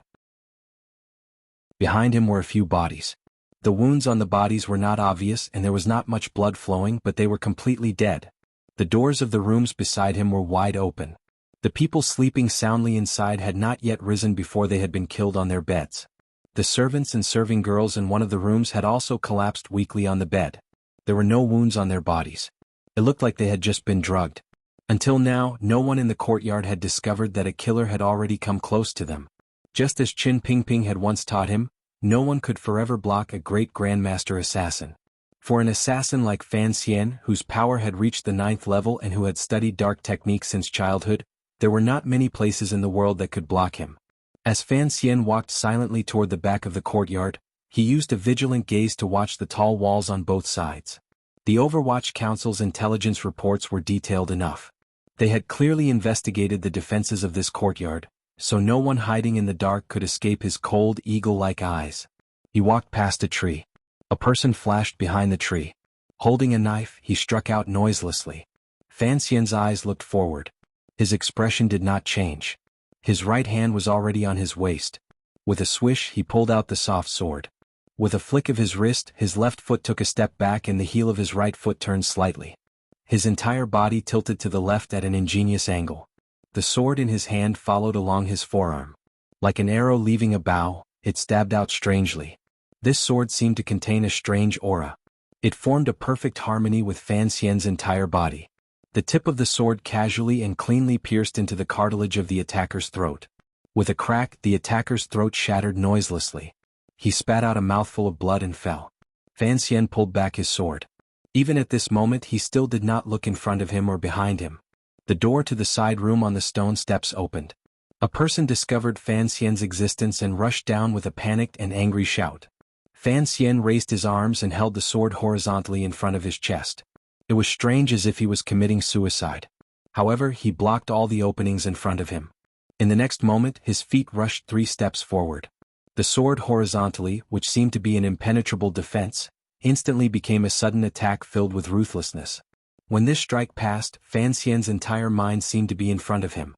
His spirit and spirit were all in this strike. With such power, how could anyone block it? Fresh blood sprayed out and a head fell to the ground.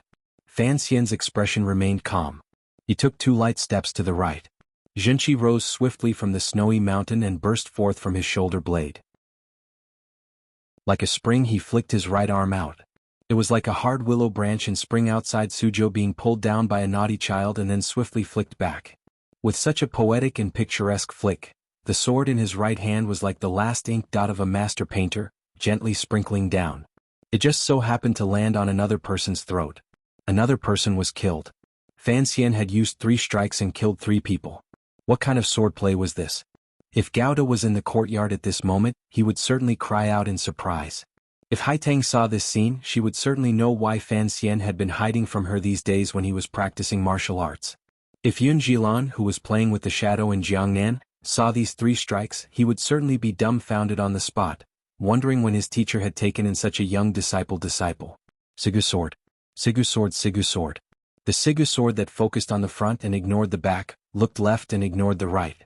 After stabbing all the hatchet men who had woken up in the courtyard to death, Fan Xian lightly shook the edge of his sword with satisfaction.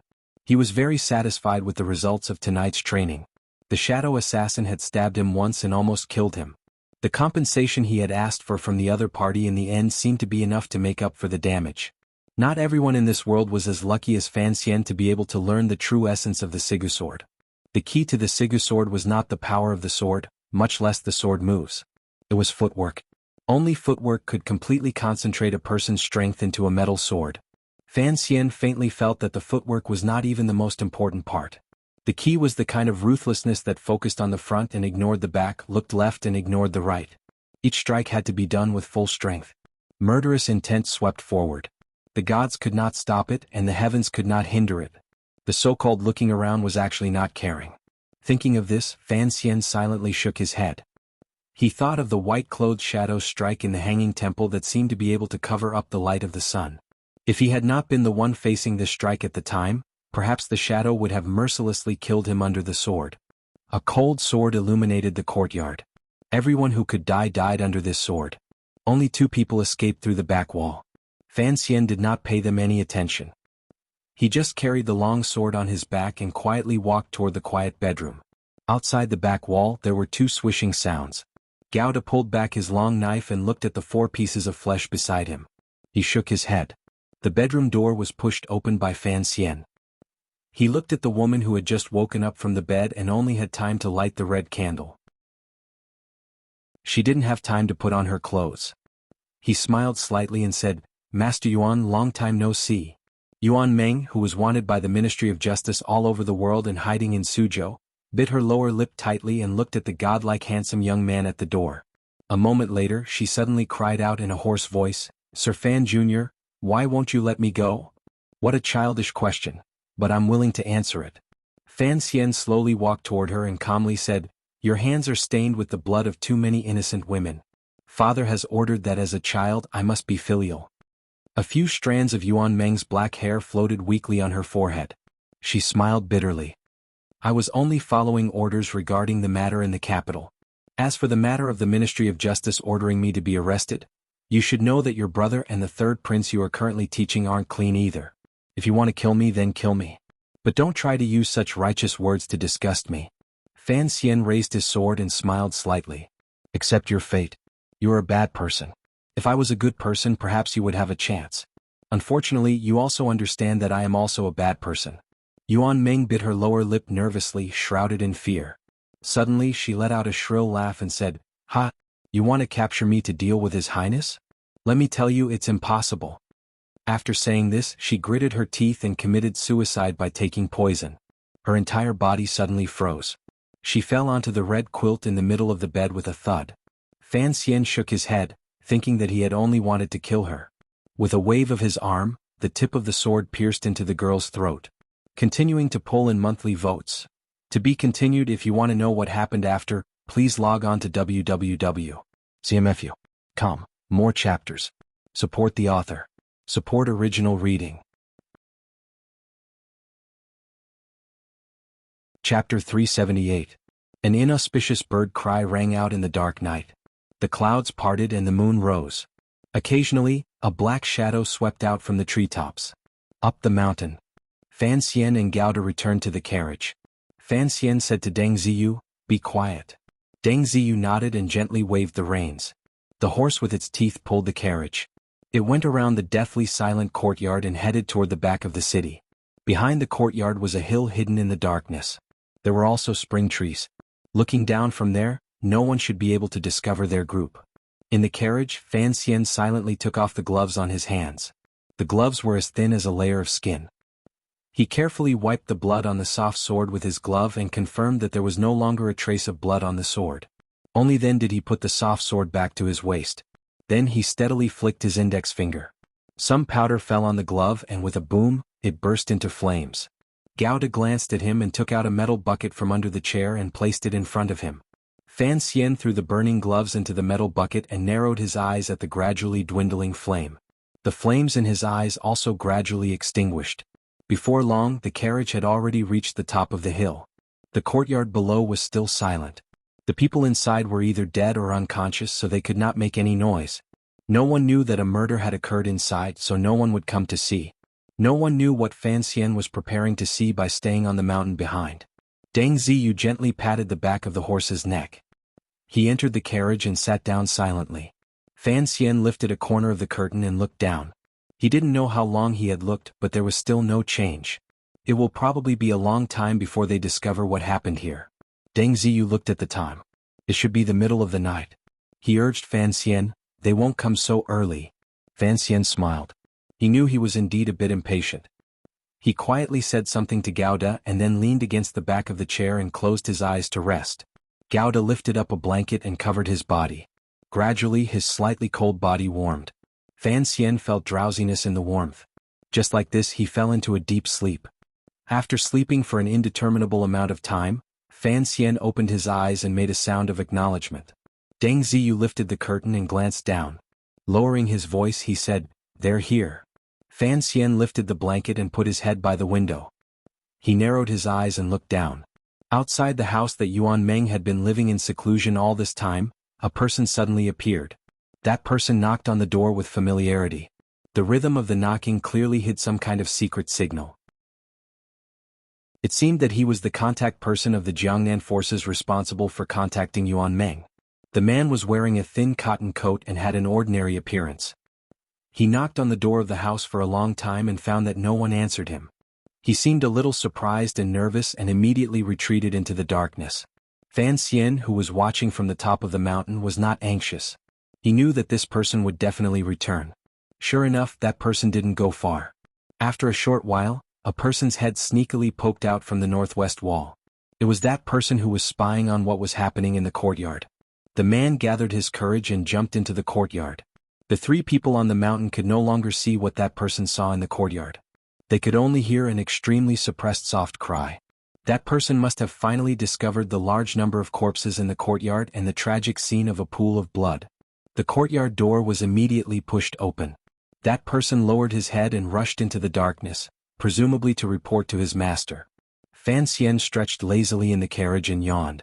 Only now did he notice that the sky was gradually turning white. He couldn't resist smiling and saying, "It's almost daybreak. If the other party wants to hide this matter, they have to hurry." Deng Ziyu nodded. Each manor has sent people to keep watch. Whoever receives this news tonight will have intelligence reports tomorrow. Fan Xian smiled and said, "Guess, who exactly are the people who are coming to take care of Yuan Meng's funeral today?" Deng Ziyu forced a smile and said, "The Suzhou government will certainly send people. Sir, I'll keep watch here. You should go back to the manor and rest first." Fan Xian smiled and didn't say anything more.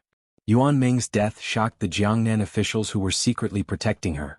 Killing in the night and spying in the morning, anyone who could learn of Yuan Meng's death in such a short time and rush to take care of the funeral was, of course, the official who played a dishonorable role in this matter. More accurately, who exactly were the eldest princess trusted aides in Jiangnan Road? They should be able to find out a bit this morning. Fan Xian had no other choice. The Overwatch Council did not have enough people in Jiangnan. It was impossible to place a fatal spy in every manor. They could only use the method of separating and monitoring and the method of killing Yuan Jingmeng to investigate. Recently, the Suzhou Zhizhou had been busy listening to Song Shuren and Chen Buchang's debate in court every day. Not only had he neglected government affairs, but his state of mind had also been greatly exhausted. Every night he fell into a deep sleep. Even his most beloved third concubine rarely went to be intimate with her. Thus, when he was called out of his bed early this morning, he was very angry. After he heard the news, it was like a basin of cold water had been poured over him from head to toe. All of his anger disappeared without a trace in an instant. Incomparable shock and deep worry surged into his mind. Yuan Meng was dead? This matter had happened too suddenly. How could he explain it to the second prince, the heir, and the eldest princess? As he hurriedly put on his clothes, he ordered someone to summon the advisor of the manor. By the time the advisor arrived, the Zhizhou had already put on his clothes. With a glimmer of complaint he said, "Why did you come so slowly? Yuan Meng is dead." The advisors were all trusted aides of these old officials. There was nothing they would hide from each other. Of course, this advisor also knew about Yuan Meng's matter. He smiled bitterly and said, "If she's dead, then she's dead. Since the imperial envoy has come to Suzhou, and that Yuan Meng is still not willing to leave in the end, only death awaits her." The Zhizhou furrowed his brows and said, "She hid it so well, you mean it was the Overwatch Council who did it? Other than the Overwatch Council, what other power in Jiangnan could silently kill Yuan Meng?" The advisor analyzed. "Sir, you must not panic at this time. In any case, Yuan Meng is already dead, so it is impossible for the Overwatch Council to discover our connection to her. If you react inappropriately now, it will instead allow the Overwatch Council to discover your connection to this matter. The advisor's considerations were indeed sufficiently cautious. The Zhizhou thought for a bit and furrowed his brows. But I still feel it is strange.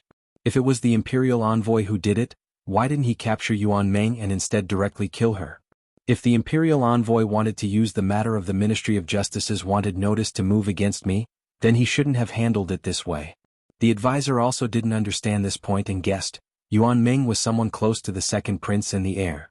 Although the Ministry of Justice had issued a wanted notice, no official under heaven would dare to risk offending the nobles in the capital to capture her. Sir, you don't have to worry too much. Everyone is like this. As for why the Overwatch Council didn't capture her alive, I think perhaps Yuan Meng knew she wouldn't be able to survive the Overwatch Council's punishment, so she committed suicide. We still have to go and see. The Zhizhou made up his mind. At least we have to know some details. The advisor resolutely and decisively dissuaded, Sir, you cannot go. The Zhizhou furrowed his brows. What? Naturally, I won't go in full glory. It's almost daybreak. If I don't quickly tidy up and word gets out, the Ministry of Justice in Jingdo will certainly have something to say. The Overwatch Council will also use this as a pretext to make a fuss. How will the Suzhou government answer the emperor's questions? If the Overwatch Council wanted to use this as a pretext to make a fuss, they wouldn't have made this a dead question today, the advisor reminded. Who knows how many pairs of eyes are watching over there right now? Sir, you definitely cannot go. As for dealing with the aftermath, I'll disguise myself in a bit and bring some trusted aides over. The Zhizhou thought that this would indeed be much safer, so he agreed to this suggestion. This official and advisor thought their reaction could be considered cautious. They had not expected that when the advisor dressed as a morning attendant and slipped out from the back of the manor, a secret agent hidden in the alley outside the Zhizhou Yamen had long seen this scene clearly. By the time the Suzhou government advisor sat in the little green curtain sedan chair and came to the outskirts of the courtyard Yuan Meng was hiding in, he found that there were already strange people on the streets. His heart tightened. He lifted the curtain of the sedan chair and relaxed. He furrowed his brows at the cloth-clad man who had hurried to the side of the sedan chair and said, What exactly happened? How did she just die like this? The cloth-clad man was the Suzhou Thousand Man. He was also one of the officials who had been woken from his bed by the news of Yuan Meng's death. He should have been stationed outside the city, but his manor was inside the city, so he was the first person to arrive. Hearing the advisor's question, the Thousand Man said without good humor, You're asking me, but who am I supposed to ask? The advisor paused and got off the sedan chair. The two of them looked at each other's clothing and couldn't help but sigh and smile bitterly. They were official advisors, yet they were forced to wear the clothes of commoners. Is the street clean? The advisor turned his face slightly to the side, covering his face as he asked carefully. The Thousand Man replied, Don't worry, my subordinates have already cleaned it up.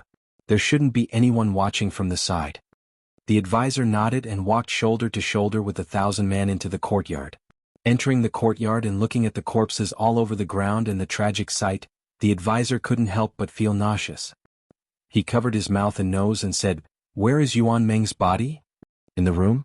The advisor forcefully suppressed his nausea and fear and walked into the room to take a look. He saw Yuan Meng's death with her eyes wide open. Going forward to confirm that she was completely dead, the advisor relaxed a little and sighed. I really don't know how to explain this to the capital. Let's clean it up first, the Thousand Man said hatefully. It's almost daybreak. If someone sees this, it will probably immediately spread throughout Suzhou. What will we do then? No one from the Ming family came? That group of unscrupulous merchants. They're afraid the imperial envoy is watching in the dark, so they won't show themselves. The two of them walked out of the courtyard door and were greeted by a few people who had come later. A number of people gathered together and spoke with heavy expressions. They felt that this matter should have been done by the Overwatch Council, but it also shouldn't have been done by the Overwatch Council. After discussing this and that, they came to a conclusion. They didn't know how to handle it. The wounds on the body have all been torn apart. Although it can be seen that it was a sword, it is difficult to see the style of the sword. We only know that there was only one person who did it. Of course it was an ace. A person who looked like he was skilled in torture said in a low voice, If it was the Overwatch Council who killed, why would they need to hide it? In the end, it was the advisor representing the Suzhou Zhizhou who made the decision and coldly said, It's better if this case is not solved. All of us need to retreat and have our subordinates clean this place up. If the Overwatch Council doesn't care, then we'll bury this matter. If the Overwatch Council really has spies following, in any case don't drag us down. When the time comes and they ask, just say we received a report and came to look at the case. The Qin director made a pay sound and scolded, I am a general, how can I come to look at the case? The advisor rolled his eyes at him and said, who told you to rush over in such a hurry? There was nothing to argue about. A number of people began to split up. Those responsible for cleaning up cleaned up, those responsible for burying people buried people, and those responsible for going back to the manor to do paperwork. As for whether or not this matter would be reported, it would depend on what the news from the imperial envoy's side was like. As these people were busy, they did not notice that on a distant hill, there was a completely black carriage slowly driving away like a ghost. The people had been killed by Fan Xian, yet these Jiangnan road officials had to bury them. However, he certainly did not have any thoughts of taking advantage of them. As for the sword wounds on the bodies in the courtyard, they had all been treated a second time because he didn't want Sigu Jian's wounds to get out. Since it was impossible to frame Dongyi, then there was no need to take this risk. Thus, he didn't even let Gao to see his actions. Most importantly, he couldn't let the emperor in the palace know that he knew Sigu Jian. Otherwise, the emperor would certainly think of the assassin in the Hanging Temple, Sigu Jian's brother, and the Overwatch Council. That would bring a terrifying result. The carriage moved slowly. Fan Xian smiled coldly in the carriage and said, Yuan Ming died and the Jiangnan road officials are already so shocked. Are these officials all dogs raised by the eldest princess? Deng Ziyu glanced at Gao Da and guessed that the commissioner wanted to borrow Gao Da's ears to complain to the emperor in the palace. He smiled and replied, the eldest princess has been in Jiangnan for a long time. She will always have some trusted aides. Did you see all the people who came today clearly? Some of their faces are unfamiliar, but since these people all came from the manor, presumably the spies below have seen them clearly. In a bit there will be definite news. Deng Ziyu sighed. However, the Ming family is quite straightforward. They know they can't touch this matter, so they won't come. Fan Xian also felt it was a bit of a pity. He had thought that even if he couldn't use Yuan Meng's matter to dig out a large piece of the Ming family, he could at least make them feel a bit more uncomfortable. The carriage quietly traveled to Hua Garden. Fan Xian felt a bit sleepy and waved his hand for the two of them to go rest while he returned to the back residence. Cece had been lying on the table waiting for his return. Seeing him enter the room, she quickly poured hot water for him to warm his feet. She knew that the young master didn't want too many people to know about what happened tonight, so it wasn't convenient for her to order the servants and serving girls to make hot food.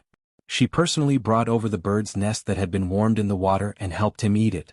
Fan Xian drank all the paste in the bowl in one gulp with satisfaction. After warming his feet, he fell onto the bed and fell into a deep sleep. He didn't wake up until the afternoon. He didn't know what kind of changes would occur in Suzhou because of Yuan Meng's death, but he didn't care too much. Knowing that he had woken up, Deng Ziyu walked in somewhat haggard after Cece's announcement and handed him the case file in his hands. Fan Xian took it and glanced through it. Written on it were all the yamens that had acted strangely in Suzhou this morning. He couldn't resist narrowing his eyes and sighing. *CK This city full of officials, they are all enemies. Are they going to let people live their days? Once Yuan Meng died, they were able to keep their composure. Deng Ziyu forced a smile and said, the officials are caught in the middle. Their days are not going to be easy. Fan Xian shook his head and smiled coldly. Since we already have the name list, their days in the future will be even harder. Send the name list back to Jingdo and have the second bureau begin to investigate the old records. If we want to move against someone, we have to dig out his past. Even if he took a dozen liang of silver a dozen years ago, we still have to dig it out. Deng Ziyu knew that as Fan Xian made up his mind to move against the Ming family, he would also move against these officials along the way. He didn't dare to breathe too loudly and agreed in a low voice. When Fan Xian read to the end, the anger in his eyes gradually rose. Hatefully, he threw the file onto the table and cursed in a low voice, as expected, Xue Qing also knows of this matter. This sure is jubilant on the wall. For Fan Xian, killing Yuan Jingmeng today would not shock him with any information that the Jiangnan officialdom would reveal because of this. The eldest princess and the Ming family had operated in Jiangnan for a long time. This area of officialdom was filled with their people. Given the power and position in Fan Xian's hands, he was not worried in the face of this kind of resistance. What he wanted to see clearly was how the Jiangnan governor, Xue Qing, was prepared to stand in this matter. Xue Qing was a border official. Even if Fan Xian had the identity of an imperial envoy, he couldn't do anything to him. Furthermore, the governor was also in charge of civil and military affairs. The power he could control was too great. If even he stood against Fan Xian, the resistance to Fan Xian taking in the Ming family would become abnormally strong. Deng Ziyu saw his slightly angry expression and carefully comforted, "The governor's manor has received the news, but it has not made a sound, nor has there been any reaction. Sir, after all, he is a governor. If the officials below him have connections in the capital and Yuan Jingmeng is hiding in Jiangnan, this matter cannot be hidden from him. However, he doesn't want to offend you and he certainly doesn't want to offend the princes in the capital. This matter doesn't mean anything. Governor Shui should still be neutral." Fan Xian thought for a moment and also found that his reaction seemed to have been a bit excessive. Perhaps it was the hidden nervousness under these few days of laxness that made him overly sensitive. He couldn't help smiling self-mockingly and said, "Thank you for your auspicious words, but you should still go make arrangements. The day after tomorrow I will visit Shuiqing again." Deng Ziyu was startled and seemed to have something he wanted to say. Fan Xian glanced at him and smiled. "You have any ideas, just say them. Why are you still acting like a woman in front of me?" Deng Ziyu smiled and said, "I don't think you should be in a rush to visit Sir Shui in the near future." "Why is that?" Fan Xian asked curiously. Deng Ziyu analyzed, "After all, the governor is still neutral. If you visit the manor, given your personality, you will probably immediately force the governor to immediately take a stand. What if the governor doesn't do as you wish, then what should we do? In my opinion, it is best to let Governor Shui maintain the attitude of watching the show.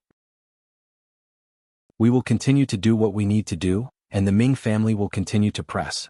As long as the governor does not make up his mind, there will be no one who can oppose you. Then we will have more time to do things." He continued, "You want the governor to make up his mind. In reality, the slower the governor makes up his mind, the better it is for us." Fan Xian furrowed his brows and said, "Right now we are only making small moves against the Ming family. Shuiqing can still watch the show. If after the new year I actually make a killing move, Shuiqing can't continue to watch the show. At that time he will have to pick a side. My heart is a bit unsteady." Deng Ziyu thought for a bit and smiled. "I think at least wait until you go to Wuzhou before we talk." Fan Xian immediately understood his meaning. Governor Shuiqing of Jiangnan Road was the former Prime Minister Lin Ruofu's favorite student, and Lin Ruofu was De Bao and Wanna's father, his father-in-law. Even if Shuiqing didn't have to give his father-in-law face right now, his father-in-law would certainly know Shuiqing's bottom line. That makes sense. Fan Xian immediately felt his heart relax a great deal. Laughing loudly, he said, "Stand in line and add weight. Although my father-in-law is almost rusty, his weight is not light." Deng Ziyu chuckled. Fan Xian looked at Deng Ziyu's tired expression and asked curiously, "You didn't sleep in the morning?" Deng Ziyu respectfully replied, "I had to confirm this information, so I spent some time." Fan Xian had wanted to urge him to relax, but thinking of his earlier behavior, it seemed that he was in no position to convince the other party. He couldn't resist smiling. Suddenly he thought of another matter and asked seriously, "Ziyu, before you entered the Qinian unit, you were in the second bureau, right?" Deng Ziyu glanced at him in astonishment and nodded. He didn't know why the commissioner would suddenly ask this question. "Wang Qinian will return to the country at the end of summer." Fan Xian looked at him and smiled. Fan Xian looked at him and smiled. "The council is preparing to let him take over the first bureau. Thus, Shangjing in northern Qi needs someone who can hold the fort. You've been with me for almost 2 years and have seen some things. Do you have the courage to travel north? For now, I won't ask for monthly votes in the title. I just don't think it's pretty enough. Allow me to say a few words inside.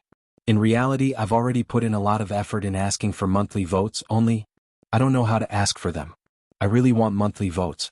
This is the truth. I really don't know how to ask for votes. This is also the truth. I had diarrhea today and was very miserable. Can this be considered a reason to ask for votes? If I want to add more updates, I really don't have that ability. Comfort myself and everyone. My updates excel in stability and endurance. To be continued. If you want to know what happens next, please log on to www.cmfu.com. More chapters. Support the author. Support original reading. Chapter 379. Deng Ziyu thought for a moment and understood the commissioner's words very clearly. The so-called head of Northern Qi was indeed a risky assignment. However, it was also the most important link on the Overwatch Council's external battlefront.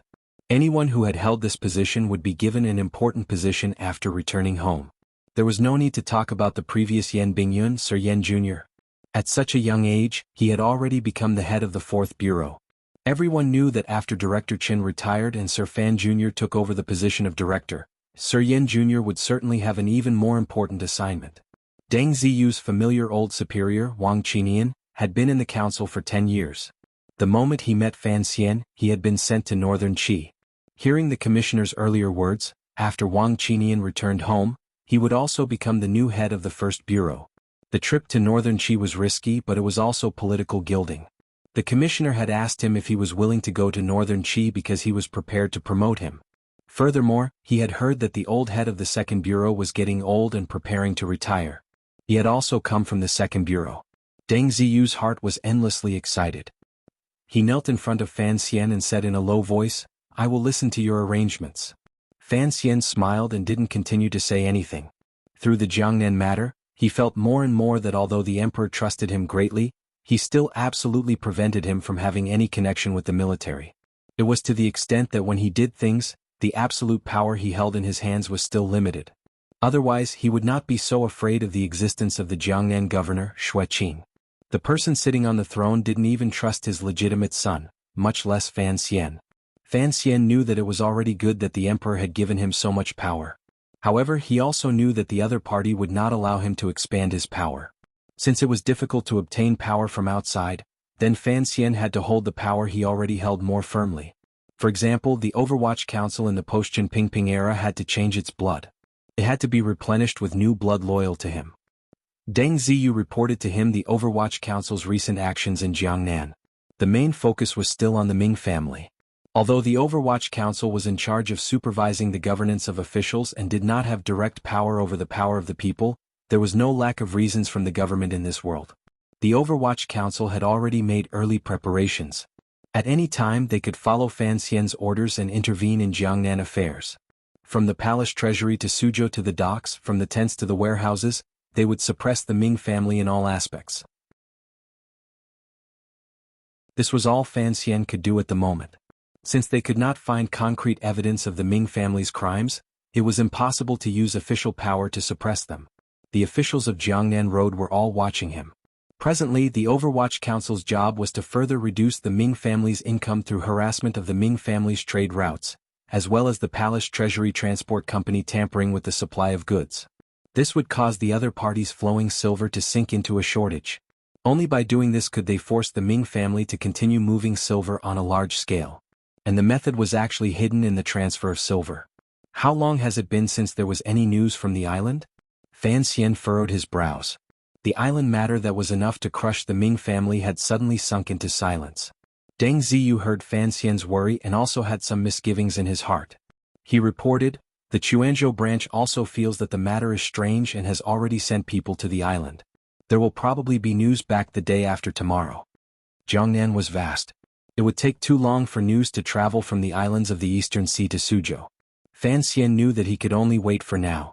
After Deng Ziyu left, only then did Fan Xian feel a little tired. He stretched and walked out of the room, taking a stroll in Hua Garden. Although the Hua Garden was Yang Jimei's luxurious garden, it wasn't tainted with too much of the wealthy aura of a salt merchant or the arrogant smell of illicit salt peddlers. Instead, it was beautiful and elegant. The shallow flowing water, verdant fake mountains, layer upon layer of mountain peaks, and the pavilions that lined the corridors and the mountain pavilions were all arranged by the skillful hands of the designer back then. The entire garden seemed to have come to life, like the verdant mountains of Jiangnan, like the clear water of West Lake, gently and lightly surrounding the people in the garden. This kind of skillful arrangement of man and nature being one was, without question, what the direct descendant of Tianyi Dao Haitang. Most of her time in Suzhou was spent quietly thinking in the garden and did not go out to seek out the elegance of the Jiangnan people. Thus, when Fan Xian saw the flowery clothing by the little lake, he was not surprised. Such a thing as fishing does not seem to suit you.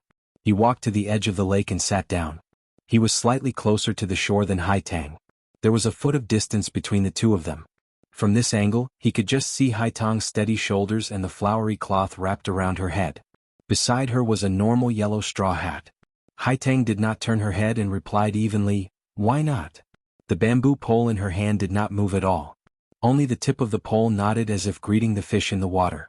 There was no other meaning. Fan Xian smiled and rubbed his moss-covered hands carelessly by his side. Fishing is also killing. I'll teach you a method. You don't need to put out bait. Just use your heart to fish. This was a trick he had read in the novels of his previous life. In those mysterious novels, mysterious characters liked to play the most. Unexpectedly, Haitang still did not turn her head or move. On the contrary, she laughed mockingly and said, "What a boring thing. If you don't use bait, does that mean you don't want to fish? Fishing in the heart. Since what you seek is temperament, if your heart is hooked, then naturally you're hooking. As for whether or not you can hook it, what difference does it make?" Fan Xian was angry and bitter. He just wanted to chat. Why did she have to create such a pointless conversation? Haitang turned her head to glance at him and smiled. "I know your heart hasn't been calm these days. Why don't we sit together? Fishing is very good at calming the heart." Fan Xian shook his head and smiled. "A gentleman stays away from the kitchen, much less a fishing net and hunting fork?" Haitang couldn't resist rolling her eyes at him and shaking her head. Hypocritical fellow. Fan Xian chuckled and moved forward a little. Unexpectedly, his bottom slipped and he almost slid into the lake. It made his hands and feet flustered and he began to cry out. There were rocks by the lake but no trees or grass. Other than Haitang, there was no place for him to lean on. Very naturally, his hands grabbed onto Haitang's shoulders. Haitang's shoulders shook slightly and shook his hands away. She turned her hand around to hold onto his wrist and helped him stabilize his balance. Smiling slightly, she said, "Not only are you hypocritical, even your acting is so fake. How can there be a 9th-level ace in this world who can't even sit steadily?" Fan Xian raised his head to the sky and sighed. "The world doesn't know me and Duo doesn't believe me.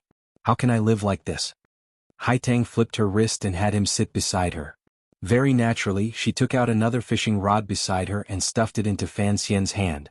"Since you want to fish, you have to be patient. Don't rush." Her words carried a double meaning, but Fan Xian knew that she was not talking about the problem of picking up girls. Rather, it was the problem of dealing with the situation in Jiangnan. He smiled and took out an earthworm from the small clay jar beside him. He hung it on the hook and dropped it into the water. He then scattered some of the scraps Duo had prepared and put them into the water to lure the fish. The lakeside immediately entered a state of calm. A moment later, Fan Xian's clear and light voice broke this rare tacit understanding. "I am patient and I am not in a rush. The situation in Jiangnan is not difficult to control. Furthermore, the plan has been set. I have the confidence to walk it step by step. The problem is that Jiangnan is watching Jingdo, but I cannot control what will happen in Jingdo. Things there could develop in the direction I want them to, or they could suddenly erupt into a major incident that no one can react to." Major incident? Correct. Fan Xian didn't continue. He only carried a glimmer of doubt and a glimmer of sincere admiration. "You know I am the commissioner of the Overwatch Council, then you must also know who the true elders of the Overwatch Council are. Shao En of the north, Ping Ping of the south." There was a glimmer of bitterness in Haitang's smile. "That Director Qin has killed countless people in the north. How could we not remember him?" Fan Xian smiled and said, "Each has their own master and each has their own beliefs. The two sides were once enemies. It is natural for you to kill me. I just want you to know that this old man is one of the two people in the world that I cannot see clearly." "Two people?" Haitang turned her head curiously. "Correct," Fan Xian said with a cautious expression. With a cautious expression, Fan Xian said, "Even if it's my emperor or your emperor, I can guess some of their thoughts and positions. Since they sit on the dragon chair, they must think about things related to this chair. However, Qin Ping Ping is different. As they say, having no desires makes one strong and having tolerance is great. When a person is about to die, his words cannot be pondered. What exactly this old man wants to do and what he is doing I cannot see clearly. Given his present position, there is absolutely no need for him to be involved in the fight for the throne. Regardless of who becomes the prince, he must be treated well. Furthermore, he has always been so calm. It does not match his way of doing things in his life." Qin Ping Ping was the most famous schemer in the world. For such a person, it was fine if he did not act. Once he did, it would flip the world upside down. Haitang thought for a moment and then quietly said, "If you hadn't avoided me and explained clearly the relationship between your mother and Director Qin, I would certainly have a different view of this matter. Everyone in the world would probably think that Qin Ping Ping's high regard for you is completely because of the Qing Emperor's edict." "Correct. Through the things you've told me in the past, I seem to be able to see some unfavorable trends. Haitang smiled self-mockingly. You want to support the third prince? Would Qin Pingping want to support you? It is too difficult, Fan Xian said with a frown. There are some problems with my birth. If I don't sweep clean the nobles in the palace, I will not be able to enter the palace. Furthermore, who knows who was hiding behind the events of the past? I will figure this matter out one day. However, I can't rush it right now. As for what you said about the director's intentions. He smiled slightly and shook his head. Being an emperor is not being a commissioner. For such an important matter, if he didn't inform me, he would not dare to do it alone. Haitang sank into deep thought. A moment later she shook her head and sighed. If I can't figure it out, then don't think about it for now. Jiangnan is only a small fish. Jingdo is the big fish. Fan Xian's eyes were calm as he stared at the two slightly undulating lines on the surface of the lake. After a long time he said, fishing. I'm still worried whether I've caught a fish or if I've been dragged into the water by the fish and will never be able to climb back up. Haitang smiled and said, You've long gotten your feet wet by the river. Even if you don't want to step into the water, it's impossible. Fan Xian smiled bitterly and said, That's true. However, there is a sense of uncertainty. I don't like the feeling of having things that are not in my control. No one, not even the ruler of a country, can control everything, Haitang said quietly. I just have to try my best to grasp the bigger picture. That is already good enough. Just now, you said there were two people you had never been able to see through.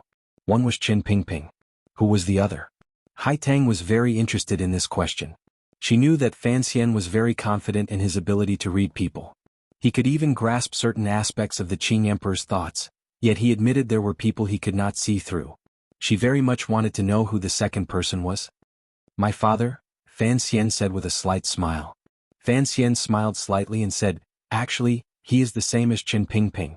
They are both very powerful figures.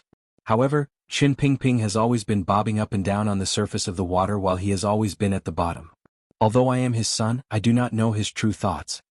Fan Xian treated Qin Pingping and Fan Jian as if they were his father.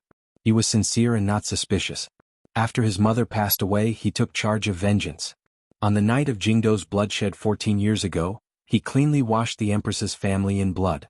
Later, as he grew up, the care and love these two fathers gave him all made Fan Xian feel deep admiration. Strangely, it just so happened that the two people closest to him were the ones he could not see through the most. So, what you've always been worried about is not Jiangnan but Jingdo? Haitang smiled slightly. With these two unfathomable figures behind you, you indeed do not need to worry about the Jiangnan matter. I am the whetstone the emperor has set for those brothers, Fan Xian smiled slightly. This Jiangnan matter, the eldest princess, the crown prince and the second prince, are they not whetstones father and Qin Pingping have set for me? The elders all have high hopes for me. I'm very gratified. The word gratified was said with incomparable annoyance. The two thin fishing lines continued to sink steadily into the gentle surface of the water. There was not the slightest tremor caused by the wrist.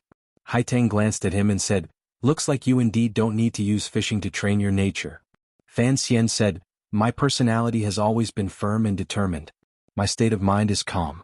It is difficult for external things to haunt me. For Fan Xian, admitting his good points in front of a woman was not embarrassing to blow his own trumpet. Rather, it was a very good self-analyzing attitude. Just how old are you now? Haitang asked curiously. She could not understand how such a young person could suddenly grasp great power in his hands and deal with the complicated affairs of one side and still maintain such a calm state of mind. Fan Xian replied very quickly and asked back, How old are you this year? Haitang pressed her lips together. Her eyes were bright, making the blue lake in front of her lose its spirit. She refused to answer this question. Fan Xian huffed and said, I turned 18 on the 8th of the new year. Haitang shook her head mockingly and said, Looking at the way you usually do things, it's not like no one would believe you if you said you were 80. Old people had experienced the spring wind, summer rain, autumn frost and winter snow. They had long seen everything in the world. That was why they could use a pair of seemingly indifferent eyes to see through everything in this world. Only because they had experienced it could they look down on it. Only then could they use the calmest state of mind and the most ruthless methods to face those seemingly unusually complicated situations. A necessary foundation for a schemer was that he had fewer desires. Thus, there were fewer openings that could be used by the enemy. Thus, from ancient times until now, Those who were famous for scheming were either old men or old women or eunuchs. Young people were always hot-blooded, such as the second prince, the crown prince, and even the eldest princess. Thus, they would sometimes make unwise choices. For someone like Fan Xian, who had the experience of 2 lives, although he had been given a sorrowful 80-year-old label by Haitang, when he did things he was indeed as patient as an old man. While using Xia Qifei to fight the family property lawsuit against the Ming family, the rest of the Overwatch Council remained silent. It was not until the storm of the family property lawsuit was about to die down that the Overwatch Council acted. For a moment, many officials of Jiangnan Road were politely invited to the 4th Bureau Inspection Office in Jiangnan Road to drink tea. Everyone knew that the Overwatch Council's tea was authentic Longjing tea. The fragrance of the tea filled the air, but no official wanted to drink it. Although not many of the Jiangnan Road officials were detained for the sake of Governor Xueqin, during the process of drinking tea and chatting, the Overwatch Council would occasionally talk about some old matters that still made the officials tremble in fear. After they returned to their manners, they began to worry about their own futures and personal safety. Correspondingly, the officials who were reminded also noticed that they could no longer protect the Ming family too openly. On the other hand, the Overwatch Council also began to harass the Ming family's business. Although they could not directly seize people and seize goods, using the excuse of investigating Dongyi spies, within a day the Ming family's shops began to be inspected by the government. The Ming family's fleet also encountered unprecedented trouble while transporting goods. Although the Overwatch Council did not find any major evidence against the Ming family other than a few small crimes of carrying personal goods, under the repeated harassment, they successfully forced the Ming family's favored industrial system to slow down. What the business was particular about was the speed at which goods could be transported and converted into cash. It was like an endless river. Presently, the Overwatch Council was like countless grains of sand slowly sinking into the river. As the flow of the river slowed, the silt also settled down. It was originally a pool of running water, but now it gradually became muddy, making it difficult to move around. The Overwatch Council's actions used the least manpower and aroused the least discussion, but the results achieved were quite good. After the Ming family had paid the palace treasury's large amount of bidding silver, for the first time in many years, they felt their cash flow was stretched thin. Now they were being harassed by the Overwatch Council. Their cash flow was becoming less and less, and they were forced to transfer silver from Taiping Money House. At the same time, the eldest branch, Ming Qingda, also began to secretly sign a bill of exchange from Zhaoshang Money House. To be continued. If you want to know what happened next, please log on to www.cmfu.com. More chapters. Support the author. Support original reading.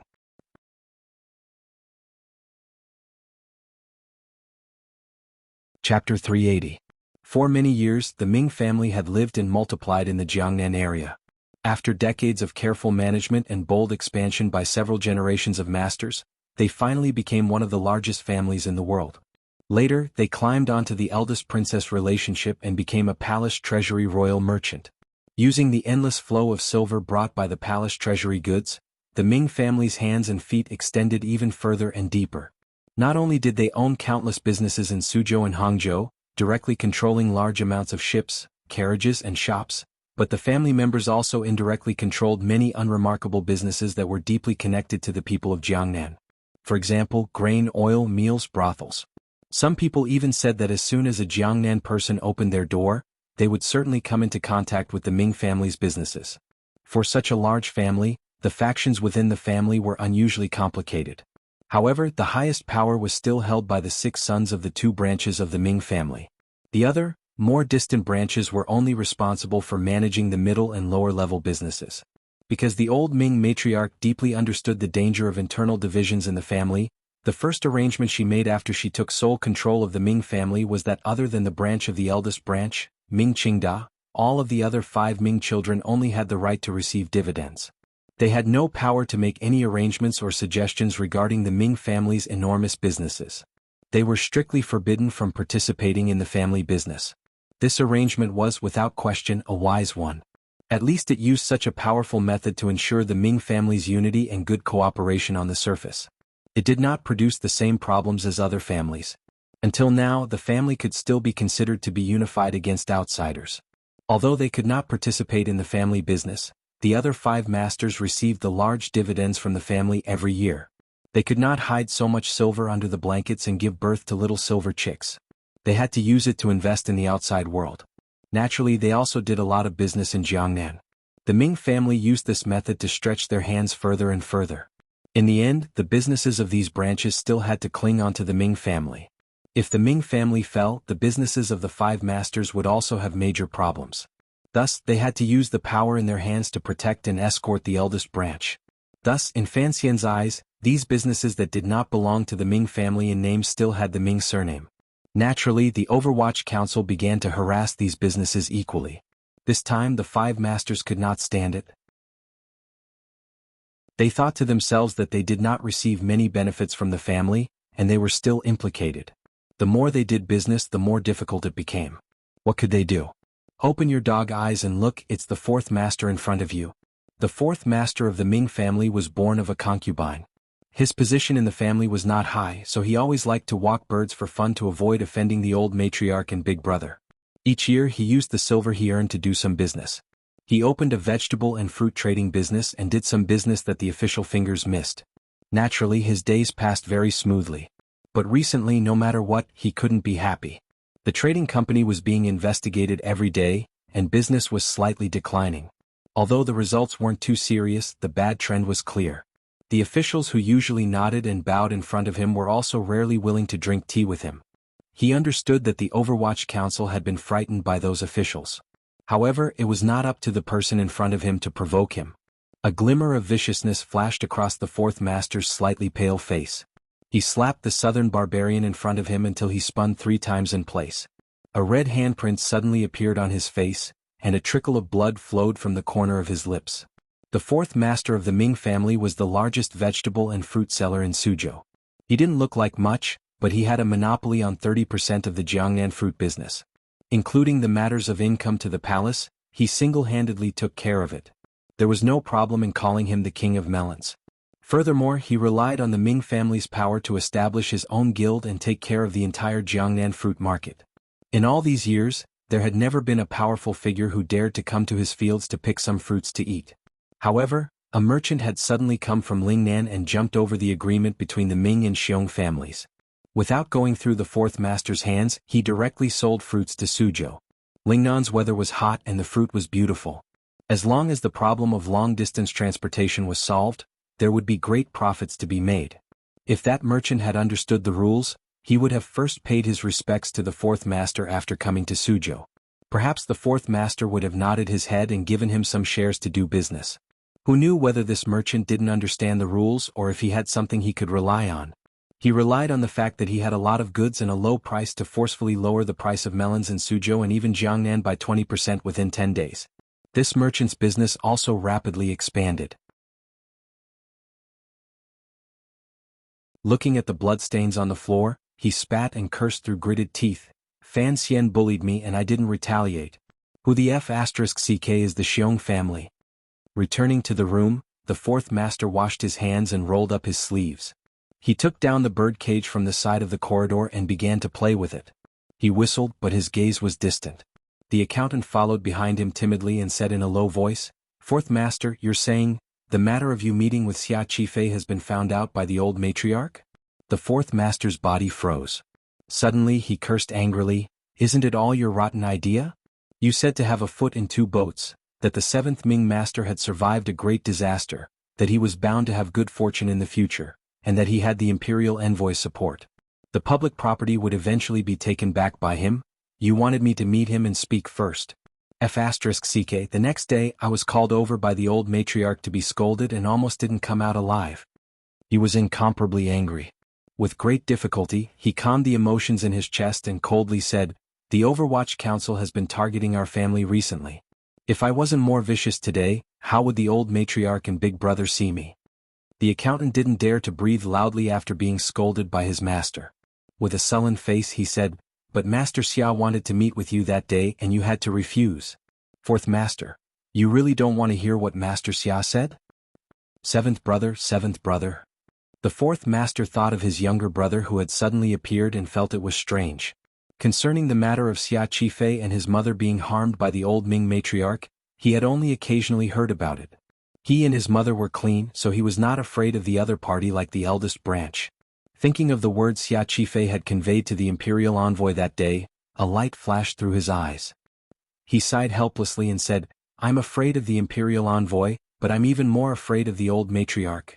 Furthermore, the Ming family is, after all, our Ming family. If they really listened to you and joined hands with Xia Qifei, with such a terrifying imperial envoy watching from behind, the Ming family would become the court's Ming family."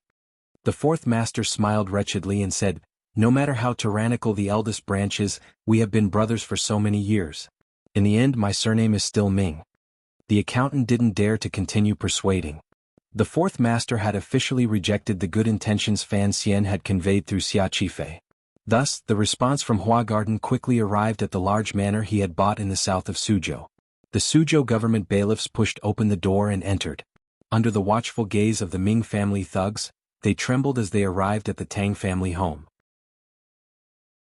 They took out the notice and requested that the fourth master follow them back to the Suzhou government for a hearing. Hearing? The fourth master had not expected that he would also be taken in for questioning. He yelled at the bailiffs in a stern voice, "Are you confused? Who is reporting me? What are you reporting me for?" The bailiffs had no choice.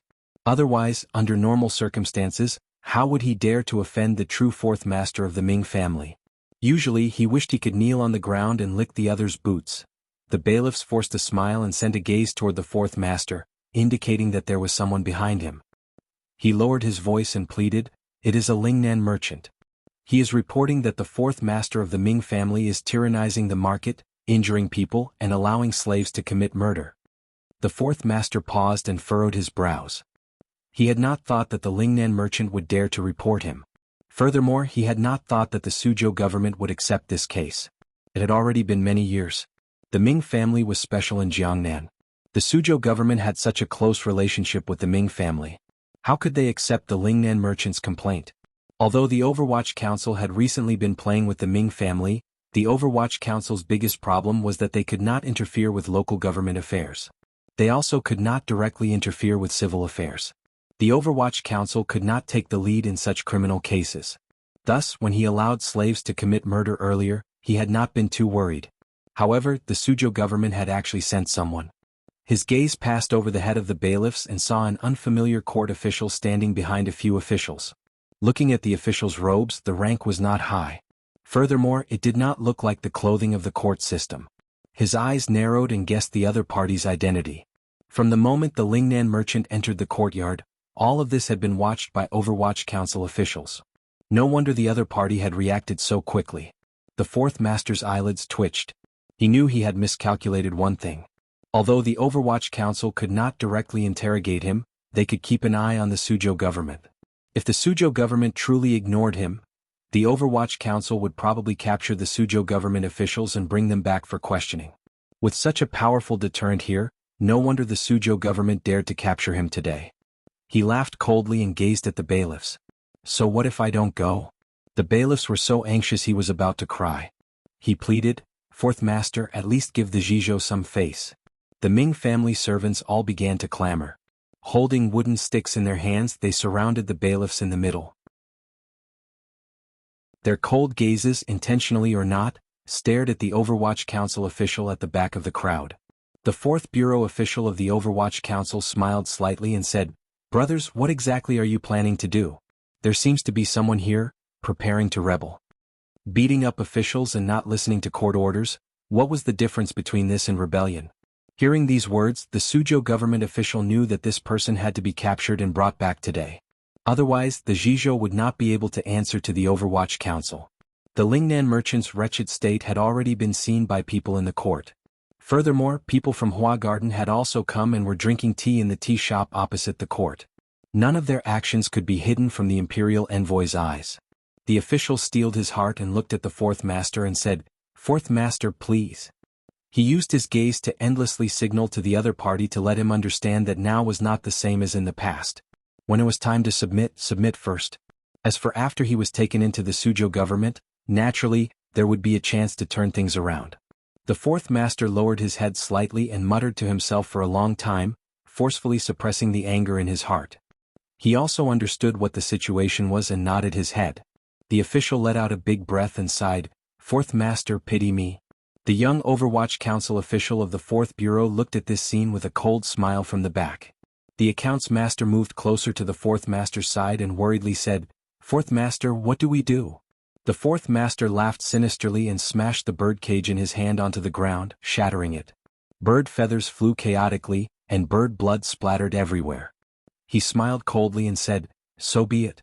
All these years I've only had tea in the back garden of the Suzhou government. I haven't had the opportunity to see the true appearance of the Suzhou prison.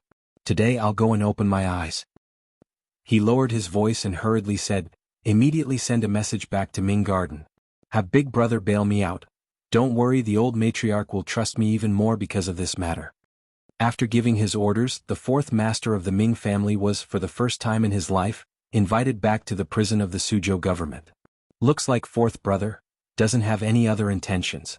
After the news was sent back to Ming Garden, Ming Qingda sent people to open up the channels while he walked into the quiet courtyard his mother lived in.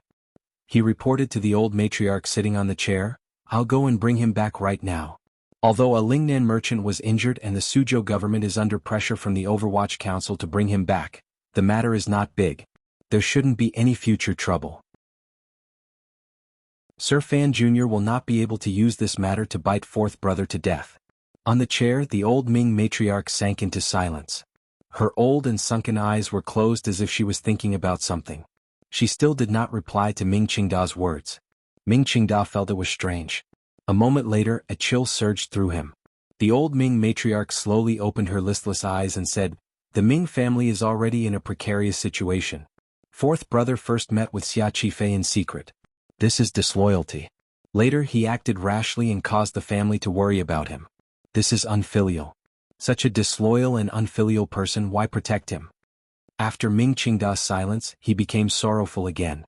The Ming family's predetermined strategy against Fan Xian's aggressive attacks was to retreat in order to advance and play with sadness. That was why he had knelt in the palace treasury and fallen ill afterward. Presently the Overwatch Council was threatening fiercely. The Ming family was trembling and appeared very pitiful. However, the old Ming matriarch's intention seemed to be to open an even deeper wound on her family's wound. He took a deep breath and calmly said, "Presently the situation is still within our grasp. Sir Fan Jr. can only walk on the periphery and cannot hold on to our true weakness. At this time there is no need to sacrifice so much. After all, he is of the Ming family's blood." The old Ming matriarch glanced at him coldly and emotionlessly. "The imperial envoy will push harder and harder. In the end, we will need to sacrifice someone we can bring out in exchange for the sympathy of the Jiangnan people and the inclination of the gentry under heaven. Now that Fourth Brother has been taken into prison, isn't this the best opportunity? If people know that the imperial envoy forced an old master of the Ming family to death for money, the court will be shocked. We will receive a lot of benefits and time. This transaction is worth it." Ming Qingda's expression did not change. He thought for a moment and then said, "It's all as mother wishes." He knew that his fourth brother was, after all, the concubine's son. In his mother's eyes, he was a dispensable figure. The old Ming matriarch gazed at him coldly and said, "Is the family's cash flow this bad? Why do you often have to transfer money from Zhaoshang recently?" Ming Qingda smiled coldly in his heart and thought, Taiping Money House's seal has always been in your hands. If I want to truly hold the Ming family in my hands, how can I not think of other ways? Although he thought this in his heart, his mouth warmly explained a few things. The old Ming matriarch nodded and finally slowly said, "Only fourth brother is probably not enough for the hearts of the people under heaven to lean toward the Ming family. Qingda, you have to be prepared. Perhaps you will be forced to give up the position of master of the Ming family. Only then will the people under heaven realize the tragic state of the Ming family." Ming Qingda was slightly startled. He bowed deeply and left the room. Outside the courtyard, he smiled slightly at his son, Ming Lansher, who had been waiting for him the entire time. "Did you hear that? I already said, the one she loves the most is only your sixth uncle. Yesterday, I wrote Fan Xian's birthday incorrectly. My apologies. I'm not in a good mood, so I don't talk much. I also didn't reply to some of my book friends on QQ. Please forgive me." To be continued. If you want to know what happens next, please log on to www.cmfu.com. More chapters. Support the author. Support original reading.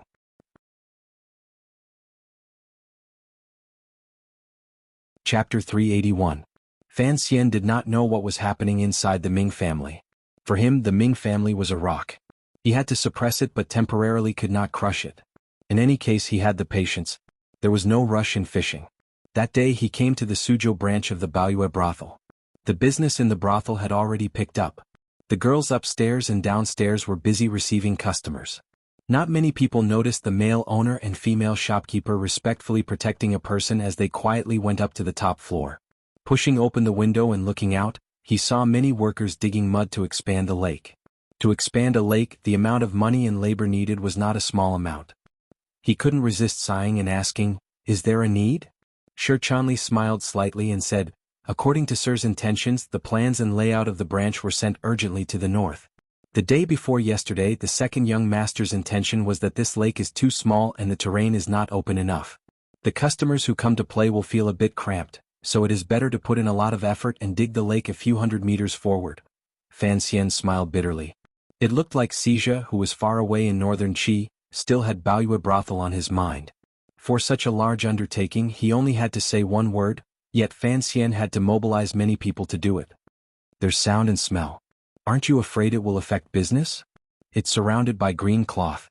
Customers in the building usually won't notice that side. Although business is good right now, if we want to dig the lake, we can only do it now. Otherwise, when spring is at its peak and summer is at its peak, it will be inconvenient to dig at that time." Fan Xian nodded and didn't say anything.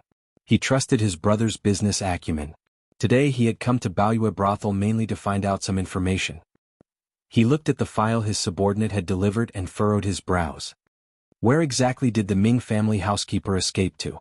The Ming family housekeeper had the same surname as the housekeeper Fan Xian had beaten in Danzhou when he was a child. They were both surnamed Zhou. This person was not simple. After all these years, he had been the old Ming matriarch's trusted aide and was responsible for managing the accounts of the mysterious Juanshan conference. After Xia Qifei was assassinated by the Juanshan conference in front of the Jiangnan restaurant, the Overwatch Council had begun to secretly investigate the housekeeper's whereabouts. They were prepared to secretly arrest him at any moment and wanted to obtain some key information from his mouth. However, that housekeeper Zhou seemed to have disappeared within a day and did not appear in any of the Ming family property. No one knew if the Jiangnan road officials were helping him hide or something. In any case, even the Overwatch Council's methods had not been able to find a trace of his whereabouts. Deng Ziyu walked in from outside and reported to Fan Xian the matter of the fourth Ming master being taken into the Suzhou government. Hearing Fan Xian ask about housekeeper Zhou's whereabouts, he couldn't help but furrow his brows. He was responsible for this matter. After so many days without any progress, he also felt ashamed. He furrowed his brows and shook his head. He thought for a moment and said, "If he hadn't been silenced by the Ming family, then it should be. There is a high possibility that the other party is openly hiding in the Ming garden," Fan Xian said. Fan Xian knew that if he really wanted to hide the account master of the Juanshan conference, hiding him in the Ming garden was the riskiest and safest method. He couldn't resist smiling. "Do I really have to go into the Ming garden to capture him?" Deng Ziyu forced a smile and said, "Without concrete evidence, how can we enter the palace to capture him? The other party is also someone with a hereditary noble title. Furthermore, if we make the matter too serious, the governor will certainly be forced to open his mouth and pressure you." Fan Xian sighed and felt that this matter was gradually losing its fun. He waved his hand and said, "If we charge in and can't capture him, it won't be easy to explain to Xueqin. If we can confirm that there is someone inside, we can try being barbaric for once." "I just can't confirm it," Deng Ziyu said helplessly. The two of them were chatting when suddenly an Overwatch Council spy carefully knocked on the door. Deng Ziyu glanced at Fan Xian and walked out the door to say something in a low voice. His expression immediately became serious. He gave a few more reminders in a low voice and then quickly turned around. Leaning close to Fan Xian's ear, he said, "There's news from the island." Fan Xian's spirits rose. That damned pirate dock had been quiet for so long. He almost thought that he could no longer use that little island to deal with the Ming family. Hearing that there was news, he said with great interest, "Speak." Deng Ziyu glanced at him again and carefully said, "The people on the island are all dead. Completely dead." With a slap, Fan Xian slammed his palm against the tea table beside him without expression. The tea table did not shatter, nor did the teacup break. However, this slap clearly expressed his dissatisfaction and dissatisfaction. The Ming family had acted ruthlessly and cleanly.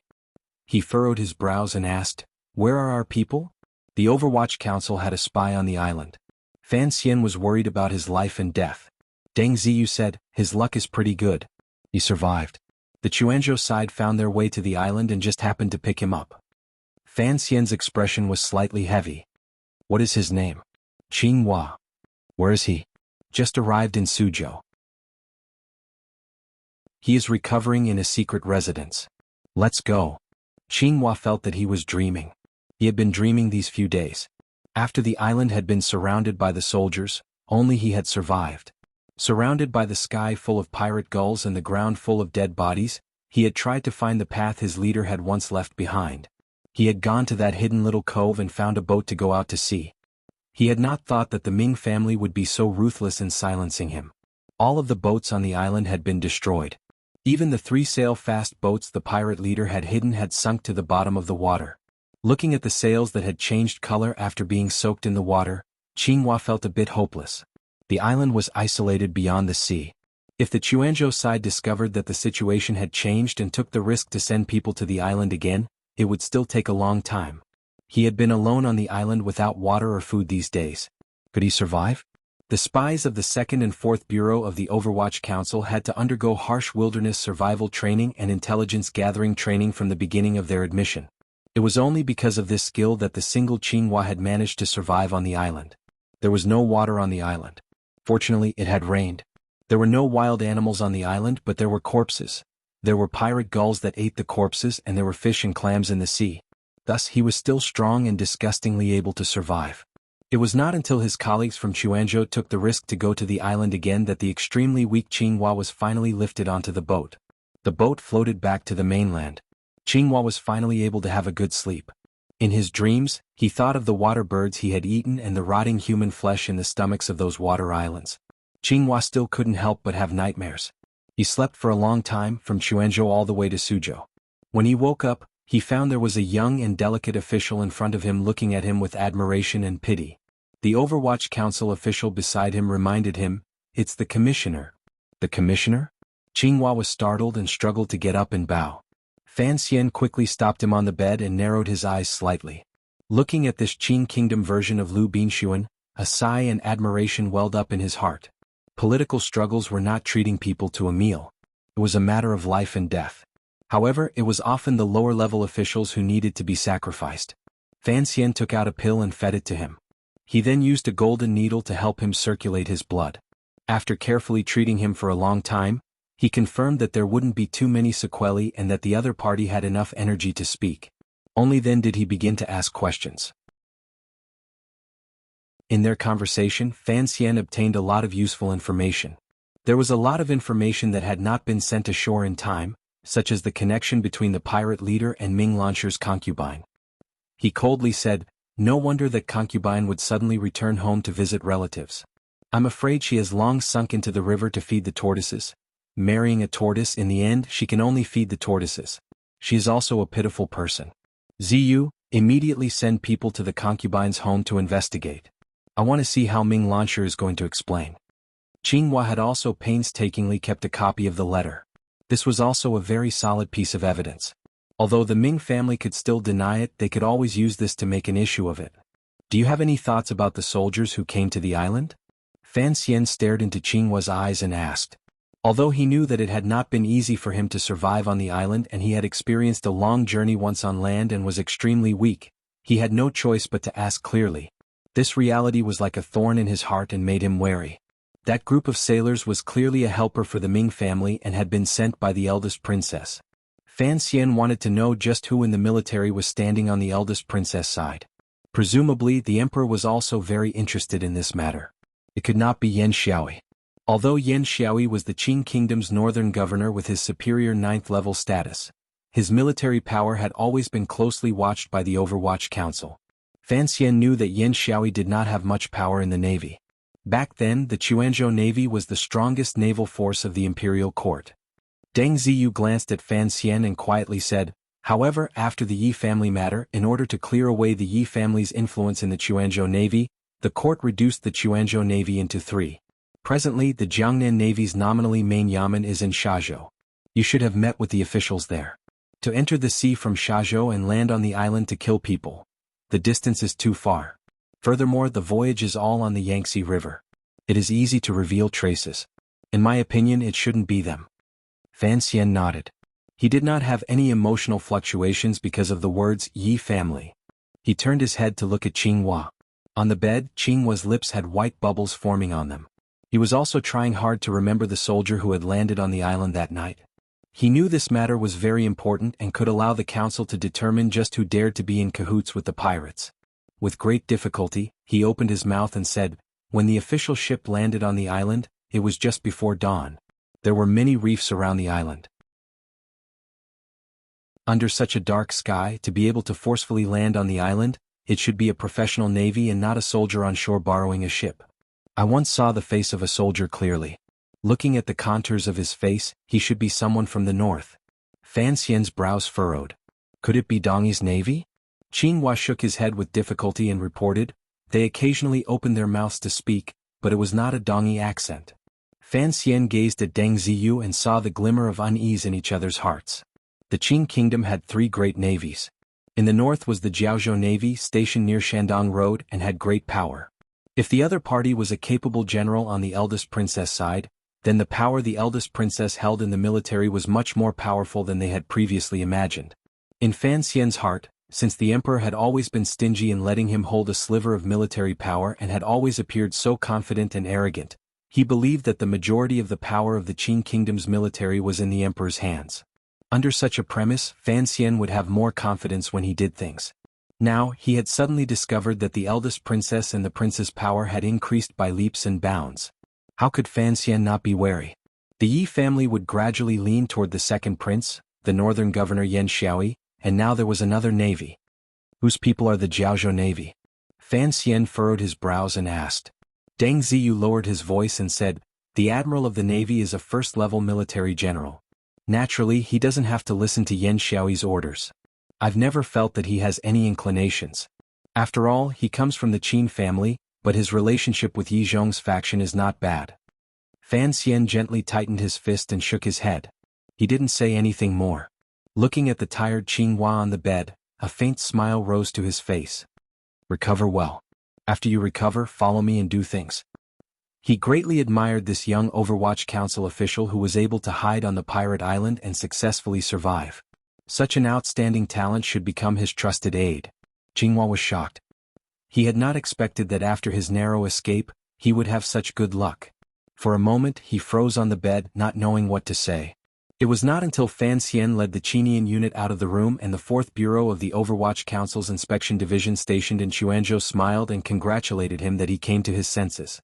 He knew he had finally made it, the nightmare had finally woken up. Fan Xian was a bit angry. Everything he had encountered today was not good news. It looked like he had to quickly send the council report back to Jingdo and have the old cripple be more spirited and not always stay in Qin Garden looking at beautiful women. If your successor ran into a problem, you had to solve it, right? Sir, there's good news. Just as Fan Xian was silently cursing his bad luck, Deng Ziyu suppressed a glimmer of joy and respectfully reported. What news? That accountant of the Juanshan conference. We have the whereabouts of him. Where is he? Sir is wise. The news is accurate. That person is in Ming Garden. Fan Xian pressed his palms together and sighed. Finally, there's something to do. Not in a good mood. Not in a good state. Right, Les? If you want to know what happened next, please log on to www.cmfu.com. More chapters. Support the author. Support original reading.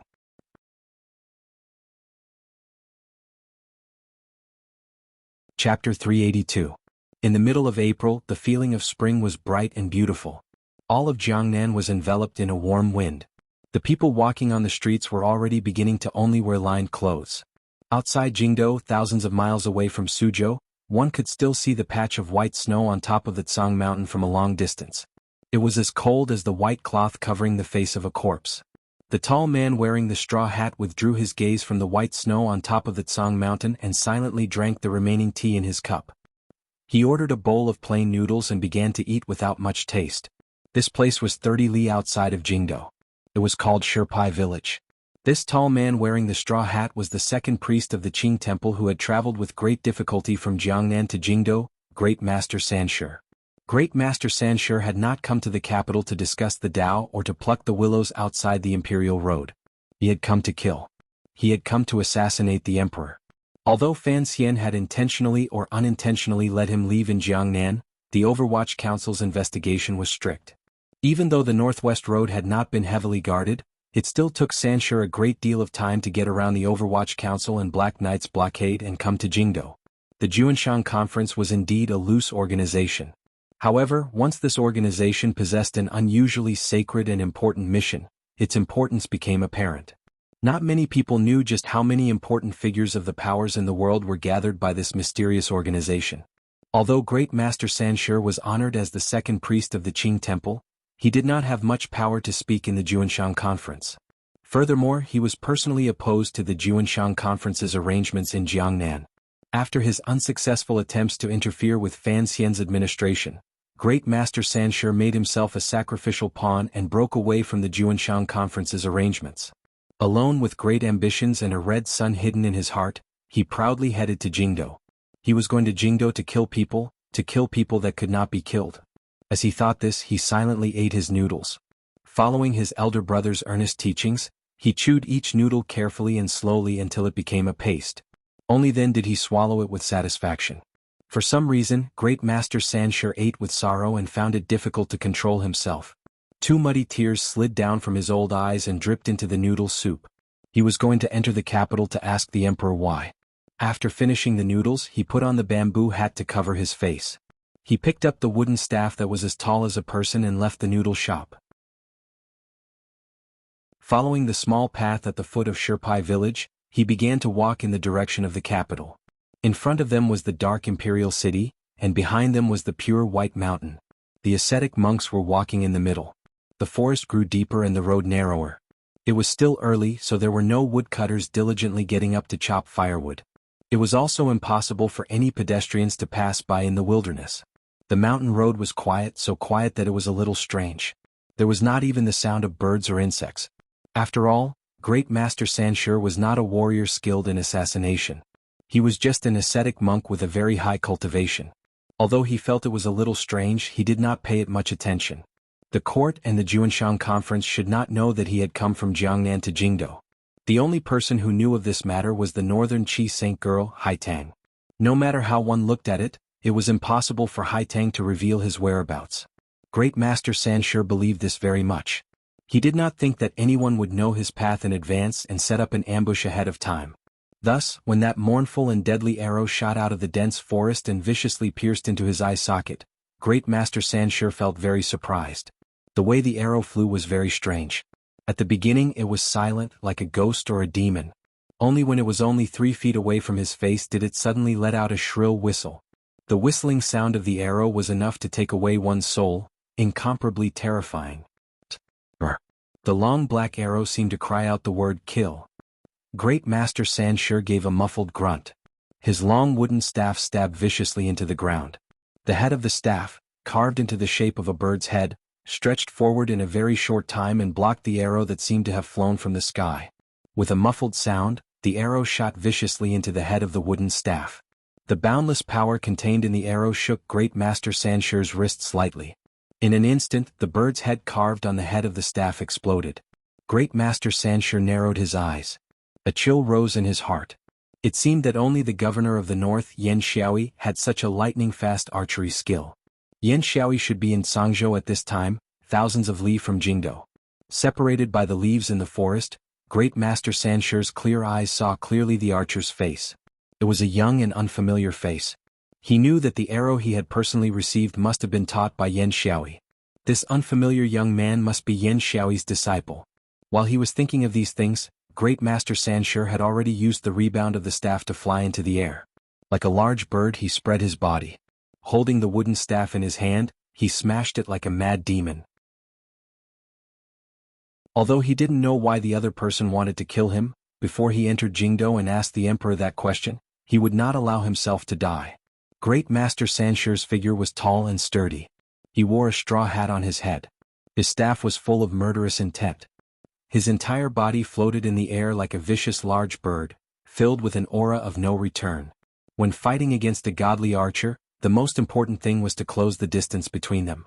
However, leaping into the air and exposing all of one's openings to the opponent, and one had nowhere to borrow strength from in the air, it was even more difficult to dodge those ghostly arrows.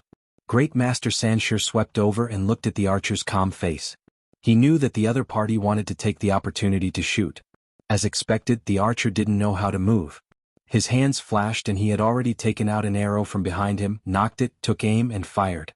These were 3 simple actions, but they were completed naturally, harmoniously, and quickly. It was as if they were inseparable actions. It was very beautiful. This kind of simple beauty came from his daily hard practice and talent in archery. With a whoosh, the second arrow shot toward Great Master Sanshur's throat. At this moment, he was in the air and had no way of dodging such a swift arrow. However, Sanshur had been waiting for this moment. He gave a muffled grunt and did not dodge.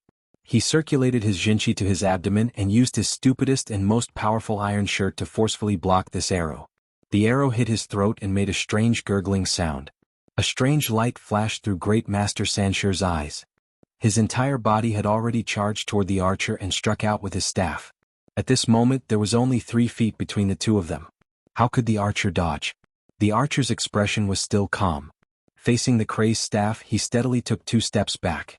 Holding his longbow in front of his body, he spat out one word from his mouth: seal. 4 golden knives came out of nowhere and turned into 4 streams of light, sealing Great Master Sanshur's killing blow. A loud explosion rang out. The knives shattered, the staff was in chaos, and a cloud of dust filled the forest. Amidst the dust filling the air, the sound of an arrow rang out again. A soul-stealing arrow pierced through the dust and the forest. In a very short distance, it once again shot toward Great Master Sanshur's throat. The distance was too close. Great Master Sanshur had no time to dodge, and he didn't dare let his weakest throat be continuously tested by the Yen family's archery skills. Thus, he raised his palm and took a saluting posture. The other party had used 4 knives to seal his staff, so he would use 1 palm to seal this arrow. That slender, soul-eating arrow nailed itself to the edge of Great Master Sanshur's thick and calloused palm. It was like a mosquito staring at a pitiful person's flesh. It swayed a few times before landing on the ground. It was only a very light sting, a nail. Great Master Sanshur's body began to sway violently. He was shaken by this arrow and took a step back. Another arrow arrived. Great Master Sanshur raised his palm again, sealed, and retreated again. The arrows shooting out of the dust grew faster and faster. It was as if they would never stop. Who knew what kind of terrifying hand speed the archer behind the dust had? So, there were 9 arrows. Great Master Sanshur was shaken back 9 steps and forced back to the side of the mountain path by those terrifying arrows. He gave a muffled grunt and jinchi flowed through his arms. With a wave of his long staff, he sent the last arrow flying. Then he felt his feet tighten. A terrifying animal trap made a gurgling sound and clamped down on his right foot. This animal trap was so big that it was probably used to trap tigers. Even though Great Master Sanshur had the unbreakable power of the iron shirt, suddenly encountering a trap, the flesh on his calf still split open and blood spurted out.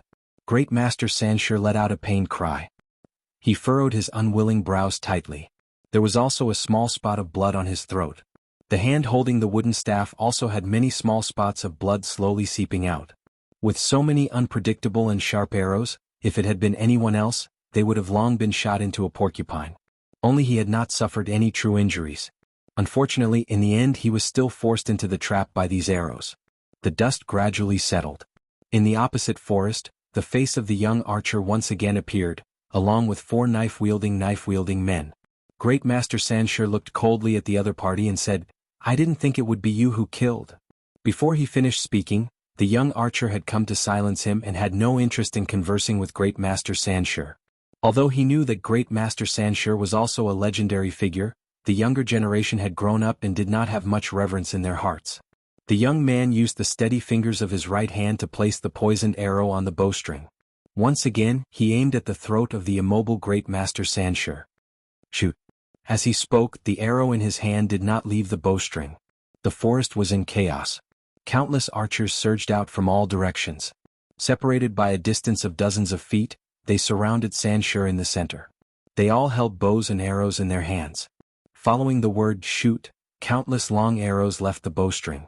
They transformed into soul-stealing straight lines and viciously pierced toward Great Master Sansher's body in the center. Sansher's pupils constricted slightly. Looking at the other party's arrangement, he knew that he might not survive today. To be able to arrange so many archers in the mountain, they must be people from the military. No matter how powerful an ace, when faced with the merciless and cold-blooded attacks of the military, they would not be able to survive. Furthermore, his right foot had already been caught in that hateful beast trap. He was not Yi Luyun or Ku He. Great Master Sansher sighed in his heart and waved the long staff in his hand, blocking the rain of arrows coming from all directions. Clang, clang, clang, countless shattering sounds rang out around his body. In just a moment, hundreds of flying arrows had been shattered by his wooden staff. The broken arrows piled up around his body. It looked unusually sad. Some arrows pierced through his defensive circle and stuck into his body. However, these archers were not as good as the young man earlier and were unable to pierce through Great Master Sansher's iron shirt. The leading young archer was not in a hurry. He only looked coldly at Great Master Sansher, who was struggling like a dying beast. He watched this ascetic monk helplessly fight against the sky full of arrows. He knew that the other party's Jinchi was strong. If he wanted to kill him from a distance, he needed to be patient and continue to waste time. As long as Sansher's Jinchi showed the slightest sign of waning, he would not be able to maintain his ability to stab. Once the arrows entered his body, that would be the time of Sansher's death. Thus, he only aimed at Sansher's throat and coldly waited for that moment. The dozens of archers in the forest only coldly and endlessly shot arrows. Sansher howled loudly and endlessly waved his wooden staff, struggling in the rain of arrows. Eventually, there would come a time when his strength was exhausted. At this moment, Sansher's bravery and might looked so sad. Faced with powerful military machines, what use was a martial ace? What a cruel scene it was. The merciless shooting continued. The broken arrows piled higher and higher in Great Master Sansher's body. Gradually, they went past his calf and completely submerged the animal trap and injured leg in the arrows. It looked like a self-immolating monk who was endlessly chopping at the pile of firewood that was about to ignite himself. Great Master Sansher's clothes were already soaked with sweat. The speed at which he waved his wooden staff had also slowed. It was clear that his Jinchi was not as abundant as before.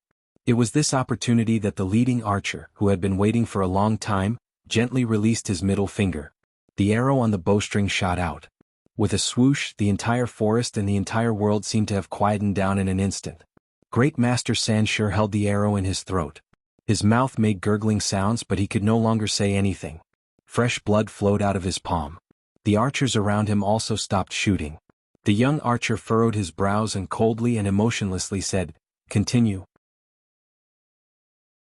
The power of the arrows rose again. In an instant, Sansher's body was pierced by a dozen arrows. Fresh blood dyed his entire body red. Sansher slowly closed his eyes and sighed again in his heart. He knew that showing weakness to lure the enemy was not feasible. When Yan Xiaoyi's disciple did things, he indeed had the cold and emotionless style of his teacher. He waved his hand and his large sleeve brushed away a number of arrows. His eyes opened and a bright light flashed. With an explosive roar, the wooden staff he had been holding in his hand split open from the outside by this pure Jinchi. Pieces of wood flew in all directions, revealing the knife inside. In Suzhou, Sansher had once used one knife to cut through a long street. At this moment, his knife could only cut toward himself. Slashing down diagonally, the edge of the knife entered the flesh without a sound. He ruthlessly chopped off his right calf. He would no longer be trapped in the animal trap. Sansher was like a large bird with broken wings. Once again he ruthlessly flew into the air. Like a goshawk hunting a rabbit, he killed his way into the enemy ranks. The knife light splashed like snow, causing people to spray blood. In one exchange he cut off 3 heads and broke open the chests of a number of people. The forest was a scene of bloody slaughter. What a tyrannical knife. When Sansher struck, the cold young archer had already turned and left. Silently he climbed up a tree and began to shoot arrow after arrow. He knew that the other party was already at the end of his strength. He had also cut off his own leg and blood flowed freely. The other party wouldn't be able to hold out for much longer. As expected, after the knife light dazzled for a moment, it gradually dimmed. After killing a ground full of archers, the poison in Sansher's body flared up. His injuries flared up and he ran out of blood. Dropping the hilt of his long knife to the ground, he gave a muffled grunt and spat out his last breath. The second priest of the Qing temple was dead. After confirming Sansher's death, the archers surrounded him. They were all elites of the military. They had come to surround and kill and even shamelessly murder the second priest of the Qing temple. Not everyone could maintain their calm on the surface, particularly after the other party had fallen into their trap and was still able to cut off his own leg and kill so many of their brothers. When these people thought back to it, they couldn't help but feel a chill in their hearts. "Clean it up. You all return to camp," the young archer said coldly. "Ding Han, you're in charge of cleaning up." A soldier bowed in a low voice in acknowledgement. The woods once again returned to peace. The soldiers who were good at shooting took off their disguises and found another secret place to change and return to camp. After exiting the woods, the young archer had already changed into a commoner's clothing. He did not follow the group back to camp. Instead, he turned left and right out of the woods and found the official road back to the capital. On the way, he hitched a ride in a carriage. Along the way, he chatted and laughed with the merchant as he entered Jingdo. After entering Jingdo, the archer first ate 2 bowls of vegetable porridge and then bought a paper windmill on the side of the street. He passed through the main street in the south of the city and walked through a secluded alley. Stopping at the door of a storytelling hall, he seemed to not be able to resist the temptation of the story books. He entered the building and asked for a cup of tea and a plate of melon seeds. He then began to listen. After listening for a while, he seemed to have the urge to pee and went to the bathroom. Behind the bathroom, he exited the courtyard wall. After confirming that no one was following him, he entered a manor. He didn't know whose family this manor belonged to. He walked as easily and freely as if he were in his own home. Entering the study, he knelt in front of the desk and reported to the pair of small and delicate feet under the table, "Your Highness, it has been eliminated. You've worked hard." The eldest princess of Qing Kingdom, Li Yunrui, smiled slightly. When this woman, who was so beautiful that she did not seem mortal, smiled, it added a sense of charm. When the young archer killed Great Master Sansher, he appeared cold and heartless. At this moment, he did not dare meet the eldest princess's eyes. After rising, he stood obediently to the side. "Sansher, what a pity." The eldest princess sighed with great regret. "He didn't listen to my words and insisted on imitating the bravery of an ignorant man. At this time, how could we make the emperor suspicious of us? Everything is not ready. Now is not the time to act. For someone like him who doesn't listen, we can only let him go." The young archer remained silent and did not say a word. He knew that these major matters should be the concerns of the elders. He only needed to carry them out. The eldest princess glanced at him and said with a slight smile, "You can't follow Governor Yen into battle in the north. Do you have any complaints?" The young archer smiled and said, "Father only drinks all day in the north. How can it compare to the excitement of the capital?" After saying a few more words, the eldest princess allowed him to leave the study. This manor was nameless. No one knew that the eldest princess would occasionally come here. She liked to sit alone in this study and think about things. She would often think about herself until she was crazy. Juanshan Conference? A self-mocking smile rose to the corners of her lips. When she was young, what was her goal in organizing the Juanshan Conference? It was to do something for the Qing Kingdom. It was to help her brother the emperor do things that he found inconvenient, such as killing an official or stealing someone's property. Although her brother the emperor had never known of the existence of the Juanshan Conference, the Juanshan Conference had helped him a great deal in secret, such as the battle with Northern Qi and the secret influence on Dongyi. But when did such a huge change happen? The purpose of the Juanshan Conference had undergone such a great change in her hands. A glimmer of misery flashed across the eldest princess's face. She thought of Fan Xian far away in Jiangnan, the palace treasury, the Overwatch Council, and the suspicions and inclinations the emperor had shown these 2 years. "I gave the emperor a pearl. What did the emperor give me?" She closed her eyes and then opened them again. Her gaze had already recovered its calm. She smiled slightly and thought, "Since the emperor does not accept me, I should cherish myself."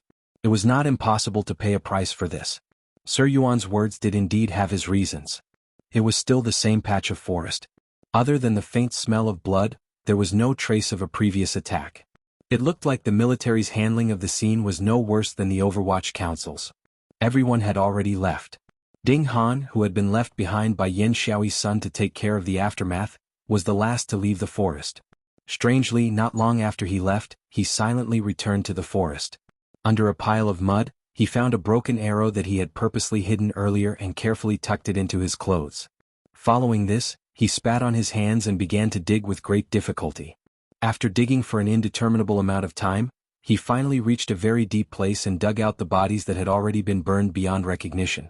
After confirming that it was Sansher's body, he pulled out a dagger from his boot and inserted it into the neck bone of the body. Very carefully he chopped off Great Master Sansher's head. He refilled the soil, scattered leaves and spread moss. After confirming that there were no problems, this person called Ding Han sighed with satisfaction and turned to leave the forest. He didn't need to enter Jingdo because the place he was going to was outside Jingdo. In the back mountain of Qin Garden, the back door, the wooden arch and the old servant. The old servant accepted a box and a package from his hands. Ding Han silently bowed and began to return to the camp. In a dark and cold room, Qin Pingping sat in a wheelchair and looked with a slight smile at the charred head on the cloth. Do you think it's already been burned to this extent? Will the emperor still be able to recognize that idiot Sansher? The old servant chuckled and couldn't say anything. He only saw that the old master seemed to be happy, so he was also happy. Qin Pingping once again took out the broken arrow from the box and looked at it with narrowed eyes for a while. Suddenly, in a sharp voice, he said, Sansher is an idiot. Do you think the eldest princess is also an idiot? She could have used anyone, but she used Yan Xiaoyi's son. Admittedly, she can tie Yan Xiaoyi tighter, but it would also be easy for her to be exposed, no? It was clear that this director of the Overwatch Council did not think much of the scheming ability of the younger generation. He used his withered hands to gently stroke the wool blanket on his knees and shook his head. In this world, there are always some people who think that there are some things that no one will ever know, such as that bullshit Juanshan conference. The old servant quietly said, Are we going to enter the palace? Yes. The commissioner's side seems to be a bit difficult to make a move. The old servant had been Qin Pingping's trusted aide and housekeeper for 20 years. He knew most of the director's thoughts and carefully reminded him. Qin Pingping sank into silence.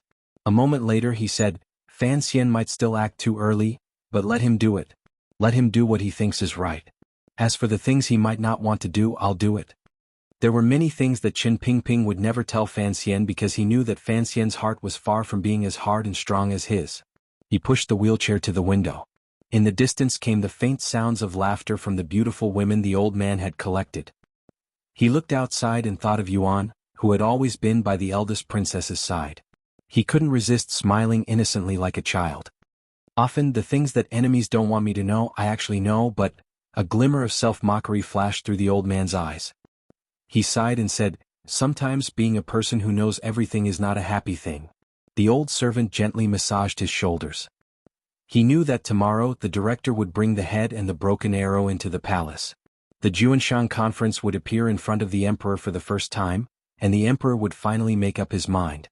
What the director needed was for the emperor to make up his mind. Qin Pingping slowly lowered his head. If he didn't stir up some big trouble and kill a few nobles in the palace, how could he be willing to let go and die?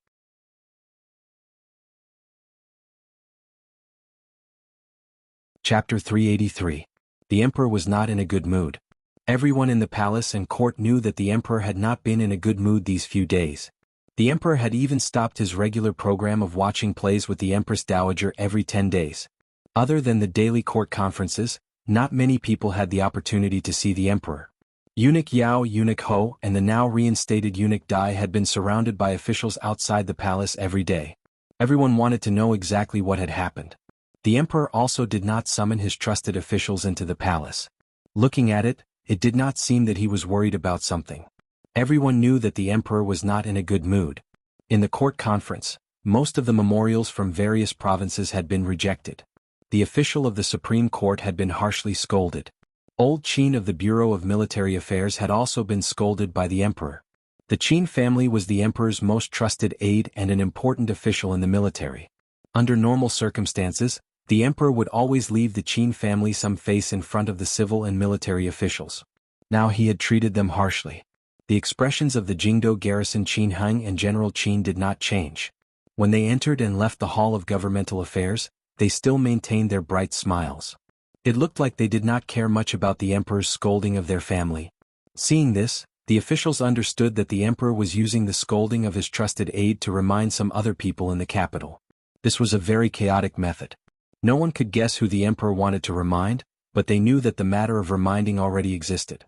As expected, on the third day Yi Zhong, far away in Dingzhou, once again sent a pained memorial to the emperor saying that now that the world was at peace, there was no longer a need for Dingzhou to maintain too many military forces and that some people should be dismissed.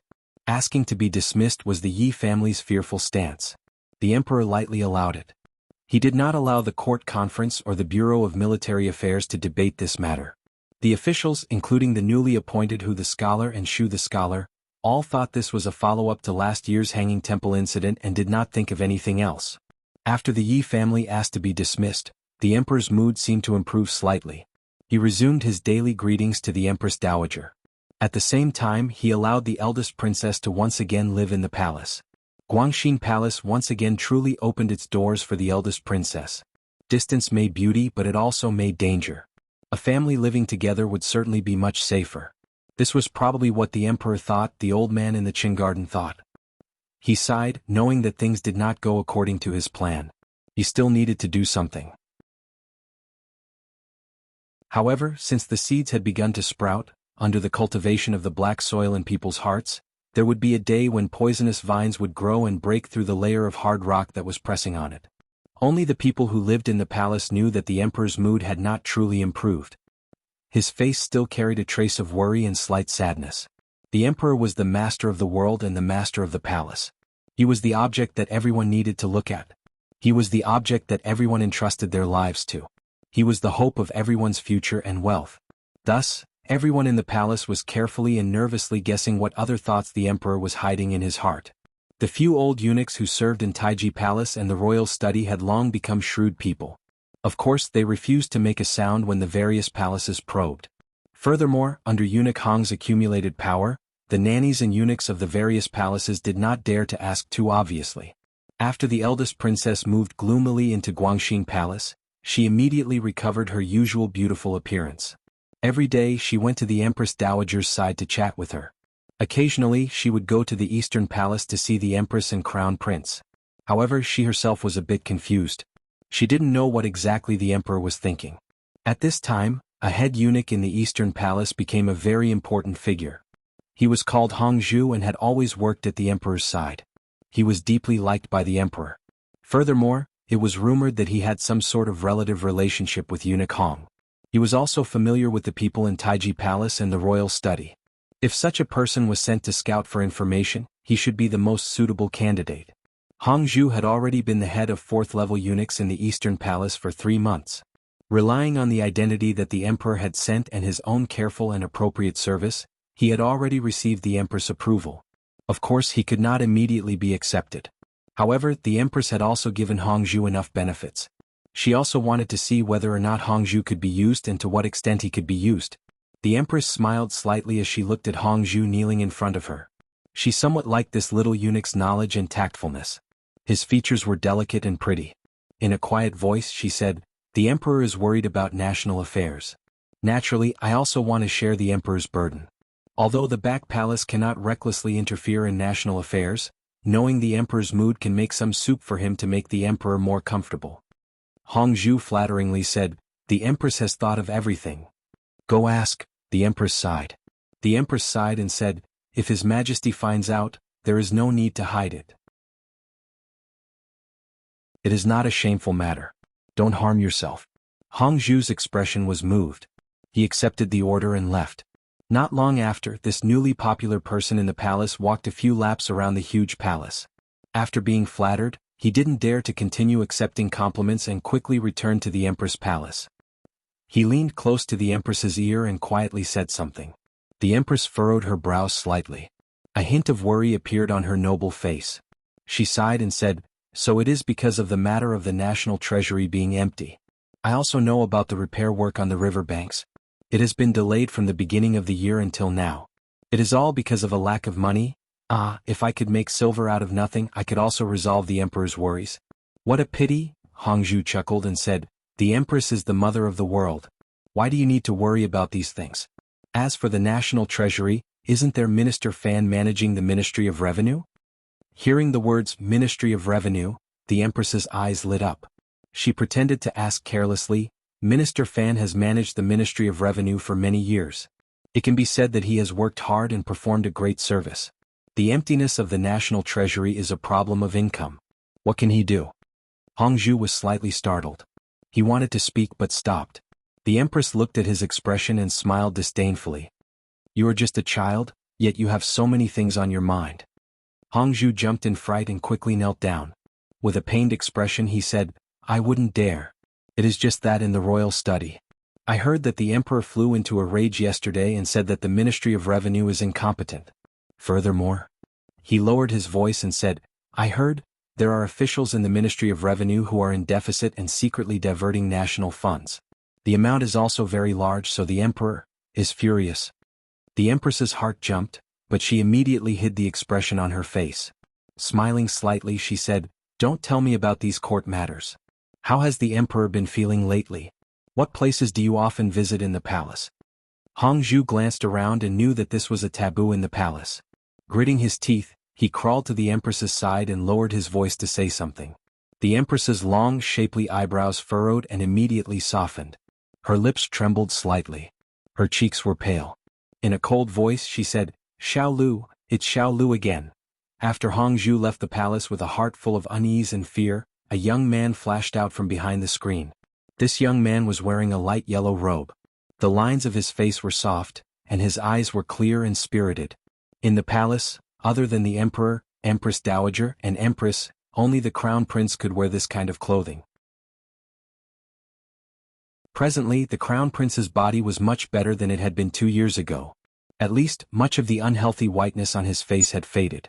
This was, of course, because of the emperor's strict discipline and not allowing him to waste too much energy on matters between men and women.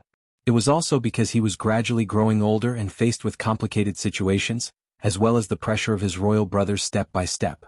This was a change he had no choice but to make. For the crown prince, in the past, his greatest enemy was the second prince. However, after the second prince was successfully beaten half of his body by Fan Xian, he suddenly discovered that Fan Xian, who he had thought was his greatest help, was actually also his father's son. Furthermore, he was the son of his father and that demoness. For the Eastern Palace, there had long been an unresolvable grudge with the Yi family. Thus, the crown prince was most wary of Fan Xian, who was far away in Jiangnan. Everyone knew that after Fan Xian's past was revealed, if the crown prince took the throne, Fan Xian would certainly not have a good end. If Fan Xian held power alone, he would certainly not allow the crown prince to take the throne. Mother, it seems that we can act on the matter of the Ministry of Revenue, the crown prince said as he listened to the empress and Hongzhu's conversation from behind the screen. The empress closed her eyes and thought for a moment. She then said, How trustworthy is this eunuch Hongzhu? 70%. The empress smiled slightly and said, I also think so. Hongzhu was originally an errand boy in the royal study at your father's side. His meteoric rise was just around the corner. Although he has been moved to the Eastern Palace and has risen 2 ranks to become the head eunuch, his power is far less than it was before. The crown prince said, If Fan Xian had not reported the matter of Hongzhu asking for bribes to father would not have angrily chased Hongzhu out. Everyone in the palace knew about this matter. They all knew the story of that day in the royal study. They all thought that the reason Hongzhu left the royal study was because he had offended the commissioner of the Overwatch Council, Fan Xian. The empress sighed and said, Let's see how the emperor deals with it. He truly likes Hongzhu, that little eunuch. The problem is, I am not sure if this matter is true or false.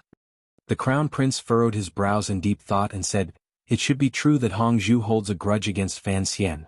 The eunuchs and serving girls in the palace have all heard him speak of this matter through gritted teeth. As for father, even if he uses Hongzhu to monitor me, I have not made any mistakes in this half a year. The empress nodded. A murderous intent flashed through her phoenix eyes. She smiled coldly and said, As long as the reason for the emperor's anger is true, the matter of the Ministry of Revenue can be investigated. Fan Jian cannot remain in the Ministry of Revenue. Otherwise, with Fan Xian in charge of the palace treasury in Jiangnan and Fan Jian in charge of the national treasury in Jingdou, your future days will be difficult. The crown prince nodded and replied, I will always remember father's teachings and only do what father wishes to do. The empress furrowed her brows and said, In a moment, I will go to Guangxin Palace and ask for your aunt's opinion.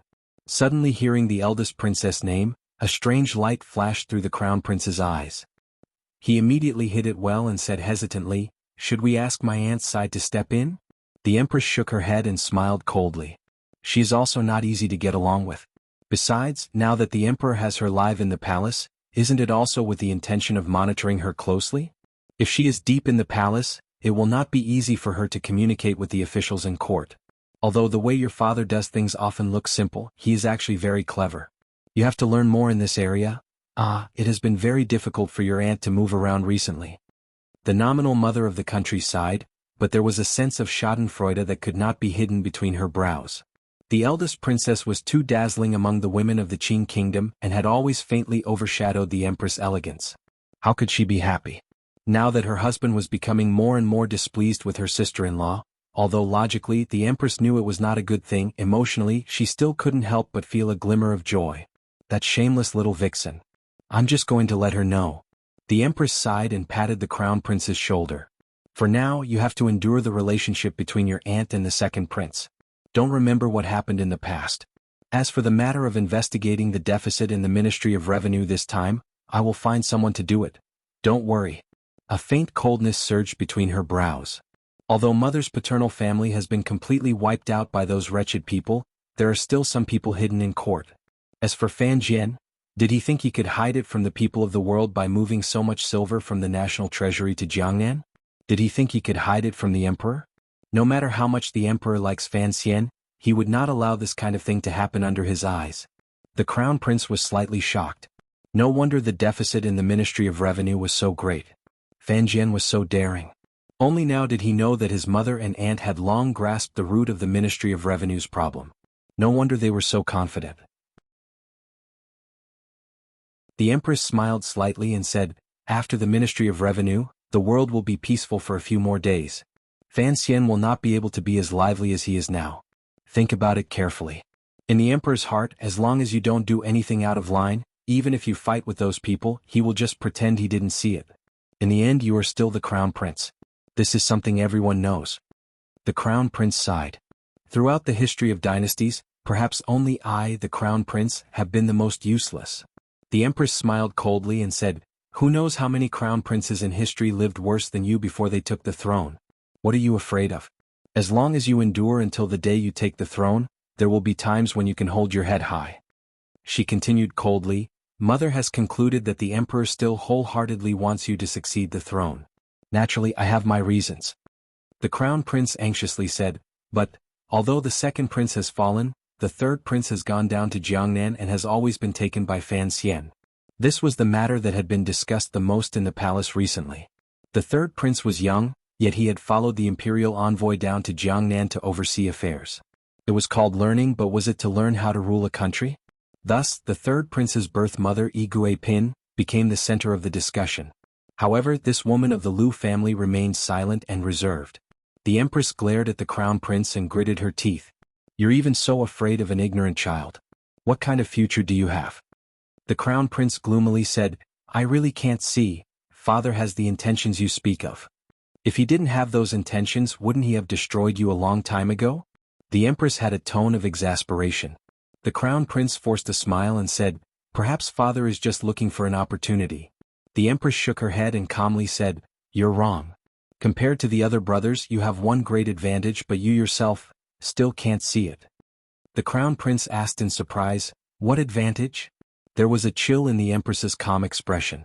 She slowly said, the great prince has Dongi background. The second prince's birth mother, Lady Shu, also has some power in the capital.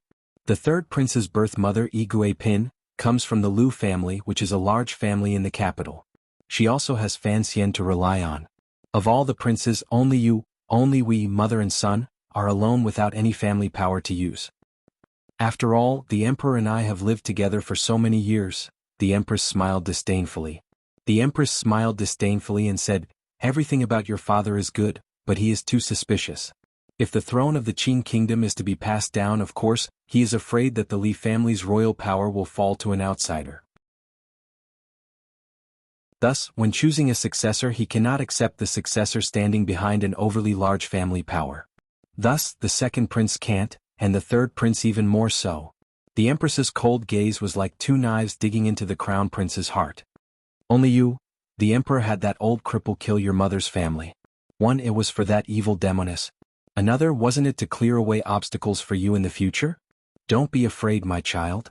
She gently stroked the crown prince's cold cheek and sighed. "If there are no major problems, no matter how many tricks the emperor uses, it is all to urge you to grow and become strong.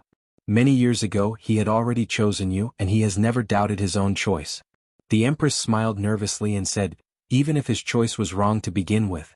Her expression suddenly became severe. She gritted her teeth and said, "So, do you understand?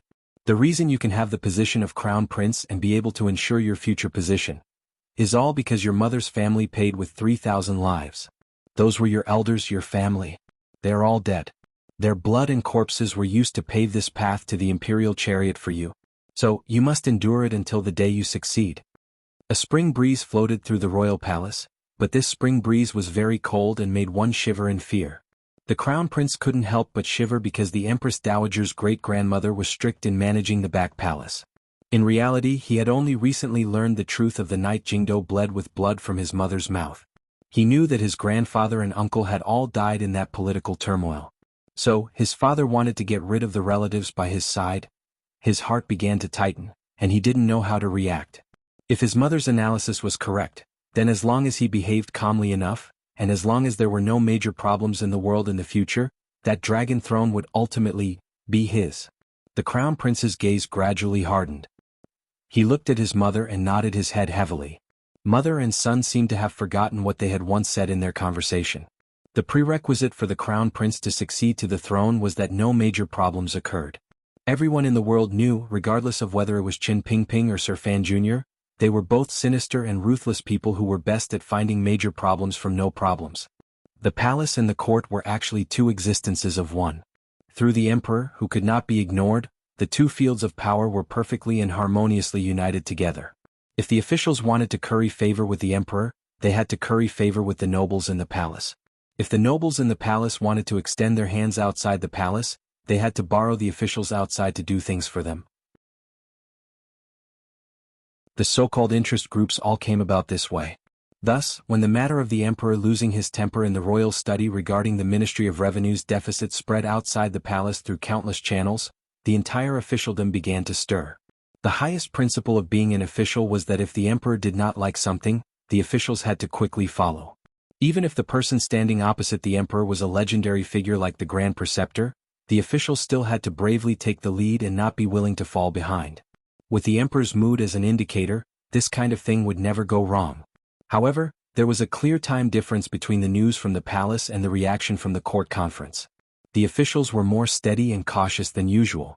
One reason was because investigating the deficit of the Ministry of Revenue would inevitably involve the Minister of Revenue, Fan Jian.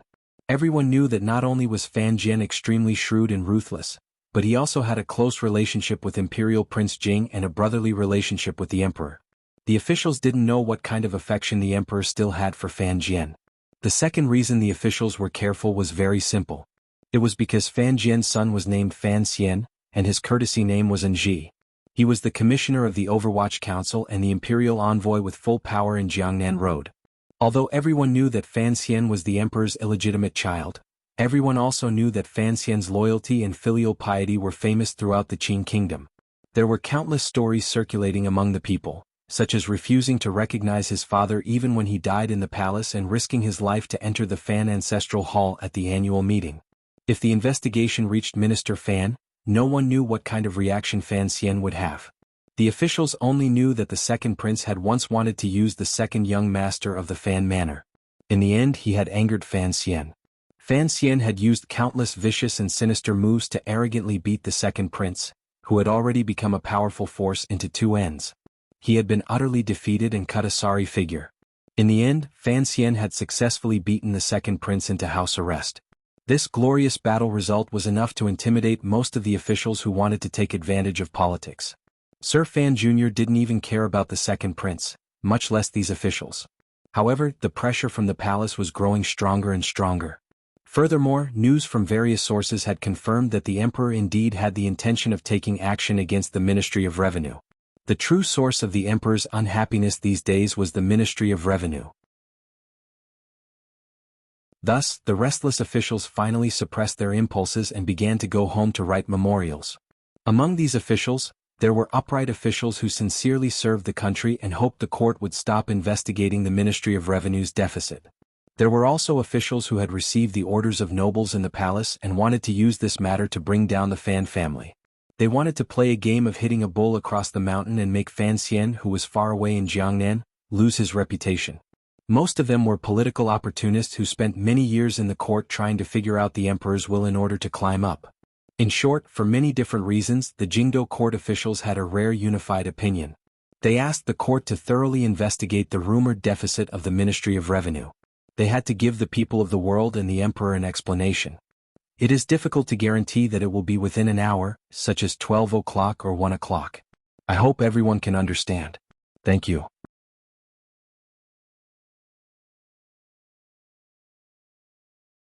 Chapter 384.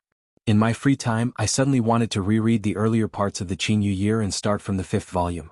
I didn't think I would be so engrossed in it.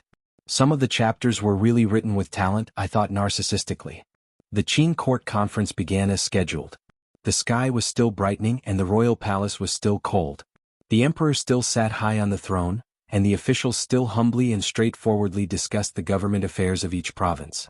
After all the urgent matters had ended, the emperor, with a faint tiredness on his face, opened his mouth and said, "Is there anything else?" An official from the Supreme Court stepped out and carefully reported, "Your Majesty, about the matter of Sir Fan Jr. of the Palace Treasury Transport Company, how should we deal with it?" What many officials in Jingdo did not expect was that the investigation into the Ministry of Revenue's deficit, which had been accumulating power for many days, had not yet begun. The criticism of Fan Xian, who was far away in Jiangnan, had already arrived fiercely. Within 3 days, memorials from the Jiangnan imperial censors and other officials flew into the royal palace in Jingdo like snowflakes. Each word and sentence pointed directly at the head of the Palace Treasury Transport Company, Fan Xian, for being arrogant and overbearing. Using his identity as an imperial envoy, he suppressed his colleagues, disregarded the laws of the country and court, and recklessly killed 4 palace treasury treasurers. He aroused the anger of the people and caused the workers of the 3 workshops to go on strike. The 3 workshops of the palace treasury were important pillars of the Qin kingdom's finances. It had been many years since something as major as a strike had happened, so when the news reached Jingdo, it shocked many people. Jingdo and Jiangnan were very far apart, so people did not know the true situation at the North Min Transport Company Yamen. They also did not know that it was Imperial Censor Guozhang and the officials of the eldest princess faction who were inverting black and white. It was clear that the strike had started and Fan Xian had suppressed and killed people. However, with these officials' impassioned criticism, it became that Fan Xian had killed people without reason first and aroused the anger of the people. In the hearts of the officials, Sir Fan Jr. was indeed someone who could do such an outrageous thing. Thus, before Lao Fan was investigated, the officials began to have deep opinions about Fan Jr. They discussed this matter in court for a few days in a row. However, they never came up with a plan. The emperor also did not relent. Among the civil officials there were always a few who were not scum. They were not wary of the fact that Fan Xian was the emperor's illegitimate child. On the contrary, because of this matter, they cast even more distrustful gazes toward Fan Xian. They were worried that such a powerful official would harm the foundations of the Qin court and the interests of the people. For example, Hu the scholar, who had already entered the Hall of Governmental Affairs and was beginning to move about in the cabinet, had no contact with Fan Xian. His understanding of Fan Xian was limited to rumors in officialdom and among the people. Although he greatly admired Fan Xian's talent and knowledge through Shu the scholar's introduction, he still somewhat believed what was written in the memorials. Hu the scholar had been a local official for many years and knew how difficult it was to deal with the officials in the capital. He was afraid that Fan Xian would use his family power and background to run amok in the Jiangnan area once he left the capital without anyone to keep him in check. He decided to speak up for the Jiangnan officials. For one, it was to prevent them from being harmed too deeply locally. For another, he was afraid that Sir Fan Jr., whom he somewhat admired, would slip down the wrong path. Grand Secretary Hu stepped forward and said calmly, "Your Majesty, this matter should be thoroughly investigated." The emperor rubbed his temples and asked, "Thoroughly investigated? I know that Fan Xian has long written a detailed report on this matter. The Overwatch Council also has a council report. The Hall of Governmental Affairs should have a copy on file. Grand Secretary, you should know that the palace treasury trouble this time was caused by Fan Xian investigating old abuses and seeking justice for the workers. Grand Secretary, who said in a clear voice, "Your Majesty, this is only Sir Fan Jr.'s one-sided statement. Since there are so many officials who have sent memorials against him, we have to send someone to Jiangnan to ask. If what the memorials say is true, then we have to strictly investigate and properly make up for it. Only then can we not hurt the hearts of the tens of thousands of workers in the palace treasury.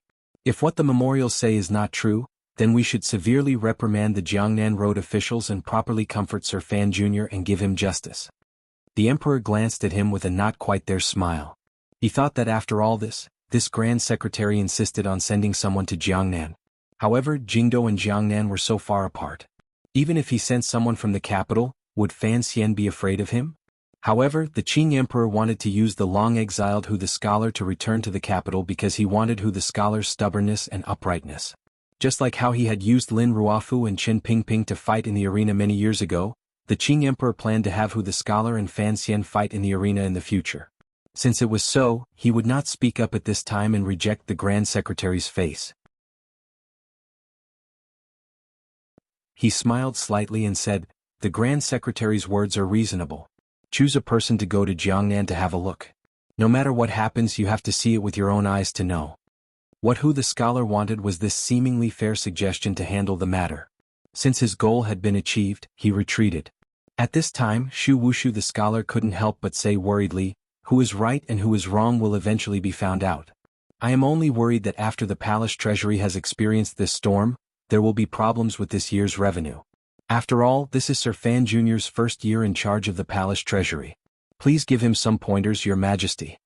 This was a very gentle suggestion, but it also represented the worries of many officials. They were all worried that Fan Xian would be too ruthless and cause a major problem with the production of the entire palace treasury. However, Shu Wushu's gentleness did not mean that others were gentleness. On the contrary, a few officials used Shu the Scholar's words as an opening and began to step forward to express their deep worry and loyalty to the court. They said that Sir Fan Jr. was, after all, young and the palace treasury matters were important. If this year the palace treasury declined too much compared to previous years, shouldn't the court consider choosing someone else? This was a brazen lack of trust in Fan Xian. The meaning was also clear. If Fan Xian could not raise the palace treasury's profit level, or even lower than in previous years, then what right did he have to control the palace treasury? It was because they were brazen and each word seemed to be thinking for the court. Although the officials knew that these officials wanted to move that deity out of the palace treasury, it was not convenient for them to refute. The emperor smiled slightly and said, "We won't know what the quality of the palace treasury is like this year until next year. You are all a bit too impatient. Whether or not Fan Xian will disappoint my expectations will have to wait for some time before we know." The emperor seemed to suddenly think of something and said, "However, the palace treasury bidding ended a few days ago. The bidding documents should have already been escorted back to Jingdo. You all want to see Fan Xian's ability. You should be able to know a thing or two by looking at the results of this bidding." The Qin kingdom's borders were wide, and Jiangnan and Jingdo were far apart. The news of the bidding in Suzhou on March 22 would soon travel back to Jingdo. Originally, if Fan Xian had taken the secret mail route and the council newspaper, it would have been a few days faster. Perhaps Fan Xian had forgotten, or perhaps it was because of the problem of the bidding documents being kept secret. He had not revealed any information to the emperor or the court beforehand. Furthermore, after dealing with the strike in the 3 workshops in North Min, the Overwatch Council had begun to consciously block the information between the two places. Although Jingdo vaguely knew of the bidding incident that had caused a ruckus in Suzhou, they did not know the specifics. The news that should have traveled the fastest under Fan Xian's suppression, traveled even slower than Great Master Sanshi. The emperor gazed calmly at a person in the line below and said, "Has Taichung Temple received the document?" All of the income of the 3 workshops in the palace treasury was examined and managed by Taichung Temple and the internal court, so the person the emperor was asking about was the official of Taichung Temple. "Morning has just arrived." The official of Taichung Temple coughed and said with a frown, "I was in a hurry to enter the palace, so I haven't seen it yet." The emperor huffed coldly. "Then hurry and bring it." The official of Taichung Temple bowed and quickly jogged out of the palace. "Everyone wait a bit." The emperor announced the postponement of the court conference with a not quite there smile. He took a bowl of tea from Eunuch Yao's hands beside him and slowly sipped it. Time passed by minute by minute. The officials in the palace waited anxiously, but they didn't show any expression. Furthermore, they were indeed curious. How was Fan Xian's trip to Jiangnan going? Every year, the palace treasury received 40% of the deposit for the spring opening of bids. It was the first large sum of income the Qing court received each year. It was impossible for these officials not to look forward to it with excitement and nervousness as they waited. The emperor looked at these officials with cold eyes and felt slightly unhappy in his heart. He understood why all of the civil officials had to stand out and express their opinions toward Fan Xian. Even Xu Wu, who had a good relationship with Fan Xian, could not stand out. It was because Fan Xian was his illegitimate son. The officials had long had a stomach full of complaints about the court placing Fan Xian in such an important position. They always felt that this matter was not proper. It was all because the emperor cared for his own flesh and blood, so he used public tools and official positions to comfort him. But this palace treasury is mine. This world is mine. This son is also mine. The emperor thought coldly, when was it your turn to talk so much? However, the emperor also knew that if Fan Xian truly failed to live up to expectations and turned Jiangnan into a mess, the palace treasury would also become decadent and harm an important part of the country, answering the worries of the officials. No matter how protective he would have no choice but to move him back. However, the emperor had confidence in Fan Xian. This confidence had been gradually cultivated. Ever since Fan Xian had entered the capital from Danzhou, this emperor had carefully and meticulously watched Fan Xian's every move. He wanted to see just what kind of ability the child he had with her would display. In all of these things, Fan Xian's performance had not disappointed him. His literary ability was 300 poems in front of the palace hall, his martial ability was a 9th-level martial artist, and his fame was a gift from Zhuang Mohan. His ability to seize money was extraordinary, but he was not greedy or despicable. Even his romantic spirit was not something a normal young talent could achieve. As for his grasp of the state of the court, it was not like that of an 18-year-old young man. His loyalty to his ruler and filial piety to his father were truly something to brag about. When all was said and done, the emperor was still a normal middle-aged man. He couldn't help but feel a bit of pride toward Fan Xian's illegitimate child. After all, this was his seed. Thus, when the officials began to express doubt toward Fan Xian, he had Taichang Temple immediately report the details of the palace treasury bidding. Although he didn't know the exact number, the emperor had never doubted Fan Xian's ability to scrape the land. Scrape the land was the simplest skill for an official. A wave of hurried footsteps came from outside the hall. The official of Taichang Temple ran in with a red face and incessantly wiping the sweat from his forehead. Following behind him was the vice official of Taichang Temple, Ren Xiaoen, who was panting tiredly. Running all the way from Taichang Temple to Taiji Palace had indeed used up a lot of energy. After a simple bow, the emperor had the two of them rise. His body leaned forward and with a glimmer of interest on his face, he asked, "How is it?" The various elders of the court in the hall also looked nervously at the two officials of Taichang Temple. The official of Taichang Temple gulped and didn't have time to say anything. With a happy expression, he reported in a loud voice, "Congratulations, Your Majesty." With these words, everyone knew that the palace treasury bidding in the 6th year of the Qing calendar was looking good. Furthermore, it was good, not just good. The officials who had the faint intention of protecting Fan Xian all let out a breath and revealed smiles on their faces. Shu the scholar also nodded his head in relief. Most of the other officials were slightly startled. It seemed that no one had thought that after the eldest princess's power had secretly hindered them and the palace treasury strike, Fan Xian, who had just taken control of the palace treasury, would be able to obtain such a good result. Only Hu the scholar's expression was calm and there was nothing strange. After the Qing emperor heard these words, his heart also relaxed. Although his expression remained calm, he sat his entire butt back into the chair. Although he had confidence in Fan Xian before he received a definite return, he was still a bit nervous. The emperor smiled slightly and said, "What is the exact number?" Everyone needed money, and the emperor was no exception. He had all the money in the world and hoped that the total amount of money in the world was as large as possible. He was the biggest landowner in the world. At this time, like all landowners, a faint joy flashed through his eyes. Official Ren Xiaoen coughed and took out a file. In a clear voice he read, "On the 22nd of March in the 6th year of the Qing calendar, the Palace Treasury Transport Company has opened the bidding. North, South, and East roads have the right to purchase 16 lots. The total is..." At this point he seemed to be shocked by the huge number again. He calmed himself down a little and said, "Yes." He calmed his mind and said, 24,220,000. Exactly. Once these swaying words left his mouth, the entire Taiji palace became absolutely silent. For a long time no one was able to speak. 24,220,000 taels? So much. This was a full 80% more than last year. Fan Xian. How did he do it? Did he know a sorcery that bewitched people's hearts and turned the Jiangnan royal merchants into fools? The officials were all dumbfounded and looked at each other. They were pressed down by this enormous number until they could not breathe. Everyone's spirits sank into a kind of confusion. There was a crash. Shu the scholar's face was bright red as he fell to the ground, causing a commotion among the officials. It took a long time before they managed to help him up. The scholar's expression was incomparably excited as he said to the emperor on the dragon chair, "Congratulations, Your Majesty. Congratulations, Your Majesty." Only now did the officials react. After a roar of surprise, they turned and bowed to the emperor and sang praises. The flattery was like a tide, the flattery was like the sea, the emperor's grace was like a mountain, the heavens blessed the Qin kingdom, the emperor was wise, and so on and so forth. 24 million liang of silver. Even if only 40% of it could be earned, it was still nearly 10 million liang of silver. Such a large sum of money could be used to do many things such as repairing the river, strengthening the military, helping the people, or increasing salaries. Regardless of what faction these officials belonged to, they were, after all, the officials of the most powerful Qin kingdom in the world.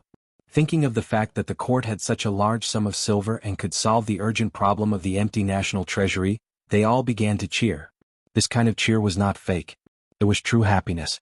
The officials, regardless of whether they were greedy or not, virtuous or foolish, always hoped for the court to be better. While these people were furiously flattering the emperor, they couldn't help but think of the person they had suspected and opposed earlier, Sir Fan Jr. The palace treasury bidding had gone so smoothly and brought such great benefits to the court. Fan Xian, who was far away in Jiangnan, had to take the most credit. However, how were they going to turn this corner? Thus, some of the officials rolled their eyes and refused to mention the Jiangnan matter no matter what. At this time, it was Hu the scholar who was the first to stand out. Once he stood out, the lively and happy court immediately quieted down. Everyone wanted to know what Hu the scholar wanted to say. Hu the scholar calmly reported, "This amount is truly hard to believe. I don't hope that Sir Fan has used some other method, like draining the pond to catch the fish. This year the Jiangnan royal merchants have been squeezed dry. If the palace treasury's production can't keep up, what will happen next year?" In the midst of the peace, there was suddenly an additional discordant note. It truly made people uncomfortable. The crowd of officials clamored. Even those who didn't like Fan Xian couldn't stand it any longer. They all spoke up for the Palace Treasury Transport Company, thinking that Hu the scholar's words were inappropriate. The emperor also broke away from his earlier excitement. He gazed coldly at Hu the scholar and said, "In your opinion, Fan Xian has obtained so much silver for the court. Instead of being rewarded, he should be punished?" Hu the scholar shook his head and said resolutely and decisively, "My words are only a glimmer of misgivings. After all, I am not in Jiangnan and do not know the specifics. I am only doing my duty to remind the emperor. As for Sir Fan Jr., as long as there are no problems with the bidding this time, he should not be punished at all. Instead, he should be greatly rewarded." The emperor calmed his state of mind and quietly asked, "In whose opinion, how should he be rewarded?" "Although it is a matter of silver, it is the foundation of the country," Hu the scholar calmly said. "Sir Fan Jr. has performed such a great service, so he should receive an extraordinary reward." The emperor narrowed his eyes slightly and said, "What is an extraordinary reward?" After completely investigating the matter of the bids in North Min and Suzhou, Hu the scholar raised his head and warmly said, "I am willing to recommend Sir Fan Jr. to join the Hall of Governmental Affairs and discuss matters in the cabinet." After these words were said, the court was shaken. The officials were shocked. What kind of role was the Hall of Governmental Affairs? It was the center of the court. After Prime Minister Lin left, the Qin kingdom no longer had the position of Prime Minister. The scholars of the Hall of Governmental Affairs were responsible for the functions of the Prime Minister, particularly after Qin Heng took the position of commander of the Jingdou garrison. After the Minister of Justice, Yan Hangshu, left, and Hu the scholar returned to the capital, the position of the Hall of Governmental Affairs in the cabinet was already set. If one could enter the Hall of Governmental Affairs, it was equivalent to entering the highest decision-making authority of the court. Did Hu the scholar want to recommend Fan Xian into the cabinet? The officials wondered which side this Hu the scholar was on. Why did he say such bad things one moment and then give Fan Xian such power and such a high position the next? The Minister of Justice, Yen Hangshu, stared at Hu the scholar with a glimmer of jealousy and confusion. Unexpectedly, the emperor heard this suggestion and didn't even think. He straightforwardly said, "No, Fan Xian is too young." The officials were slightly at ease. They thought that the emperor's suggestion was acceptable. Otherwise, it would be too absurd to have a young man not yet 20 enter the Hall of Governmental Affairs to discuss matters. Hu the scholar calmly said, "In ancient times there were 16 sages who were prime ministers. Furthermore, the Hall of Governmental Affairs is the emperor's writing organization. It is not a true prime minister. Furthermore, Sir Fan Jr. is talented and brimming with talent. He holds many positions and has many abilities. Such a talent should help the emperor share his worries and solve his difficulties in court." The emperor glanced at him with a not quite there smile and still simply shook his head. "He is the commissioner of the Overwatch Council. According to the Qing law, Overwatch Council officials cannot be a court official. Even after he retires, he can only take up a position in the three temples." Hu the scholar followed up quickly. "In the end, the Qing law is not as good as the emperor's edict.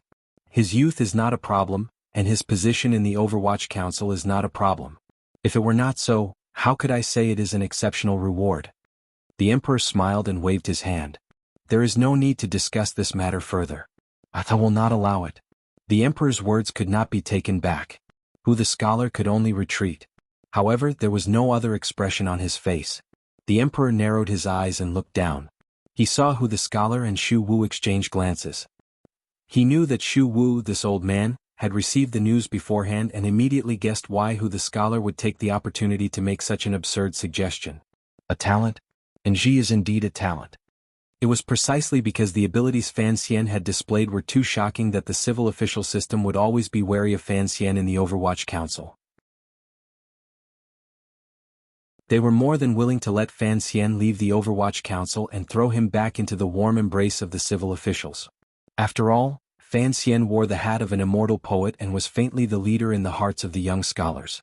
For Hu and Shu the scholar, the two heads of the civil officials, accepting Fan Xian was not a difficult matter. Hu the scholar and Shu the scholar were people who cherished talent and understood the situation. They could see the emperor's plans for the future, but they were not willing to let Fan Xian, a bright pearl, be thrown into the darkness of the Overwatch Council.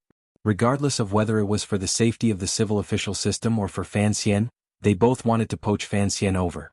Although it was a bit early to bring this up, Hu the scholar had already seized this rare opportunity to demonstrate the sincerity of the civil official system. Many years in advance, he had begun to lay the groundwork for his speech. The Qing emperor had always been tolerant of the officials' little thoughts and didn't care much about them. On the contrary, from this matter, he felt more and more how much glory his illegitimate child had brought to the royal family. The emperor's heart was proud. His expression was calm, but his gaze was complicated. He glanced at the Minister of Revenue, who had been silent in the line the entire time, his son's father in name, Fan Jian. If you want to know what happens next, please log on to www.cmfu.com. More chapters. Support the author. Support original reading. You're tuning in to the Han Li's Wuxia Adventures YouTube channel. We're so grateful for your support, and don't forget to subscribe to join us on this incredible journey through captivating stories. Your generosity through donations truly makes a world of difference, as it's the primary source of revenue that allows me to expand and enhance this channel for you. Thank you from the bottom of my heart for being a part of this adventure.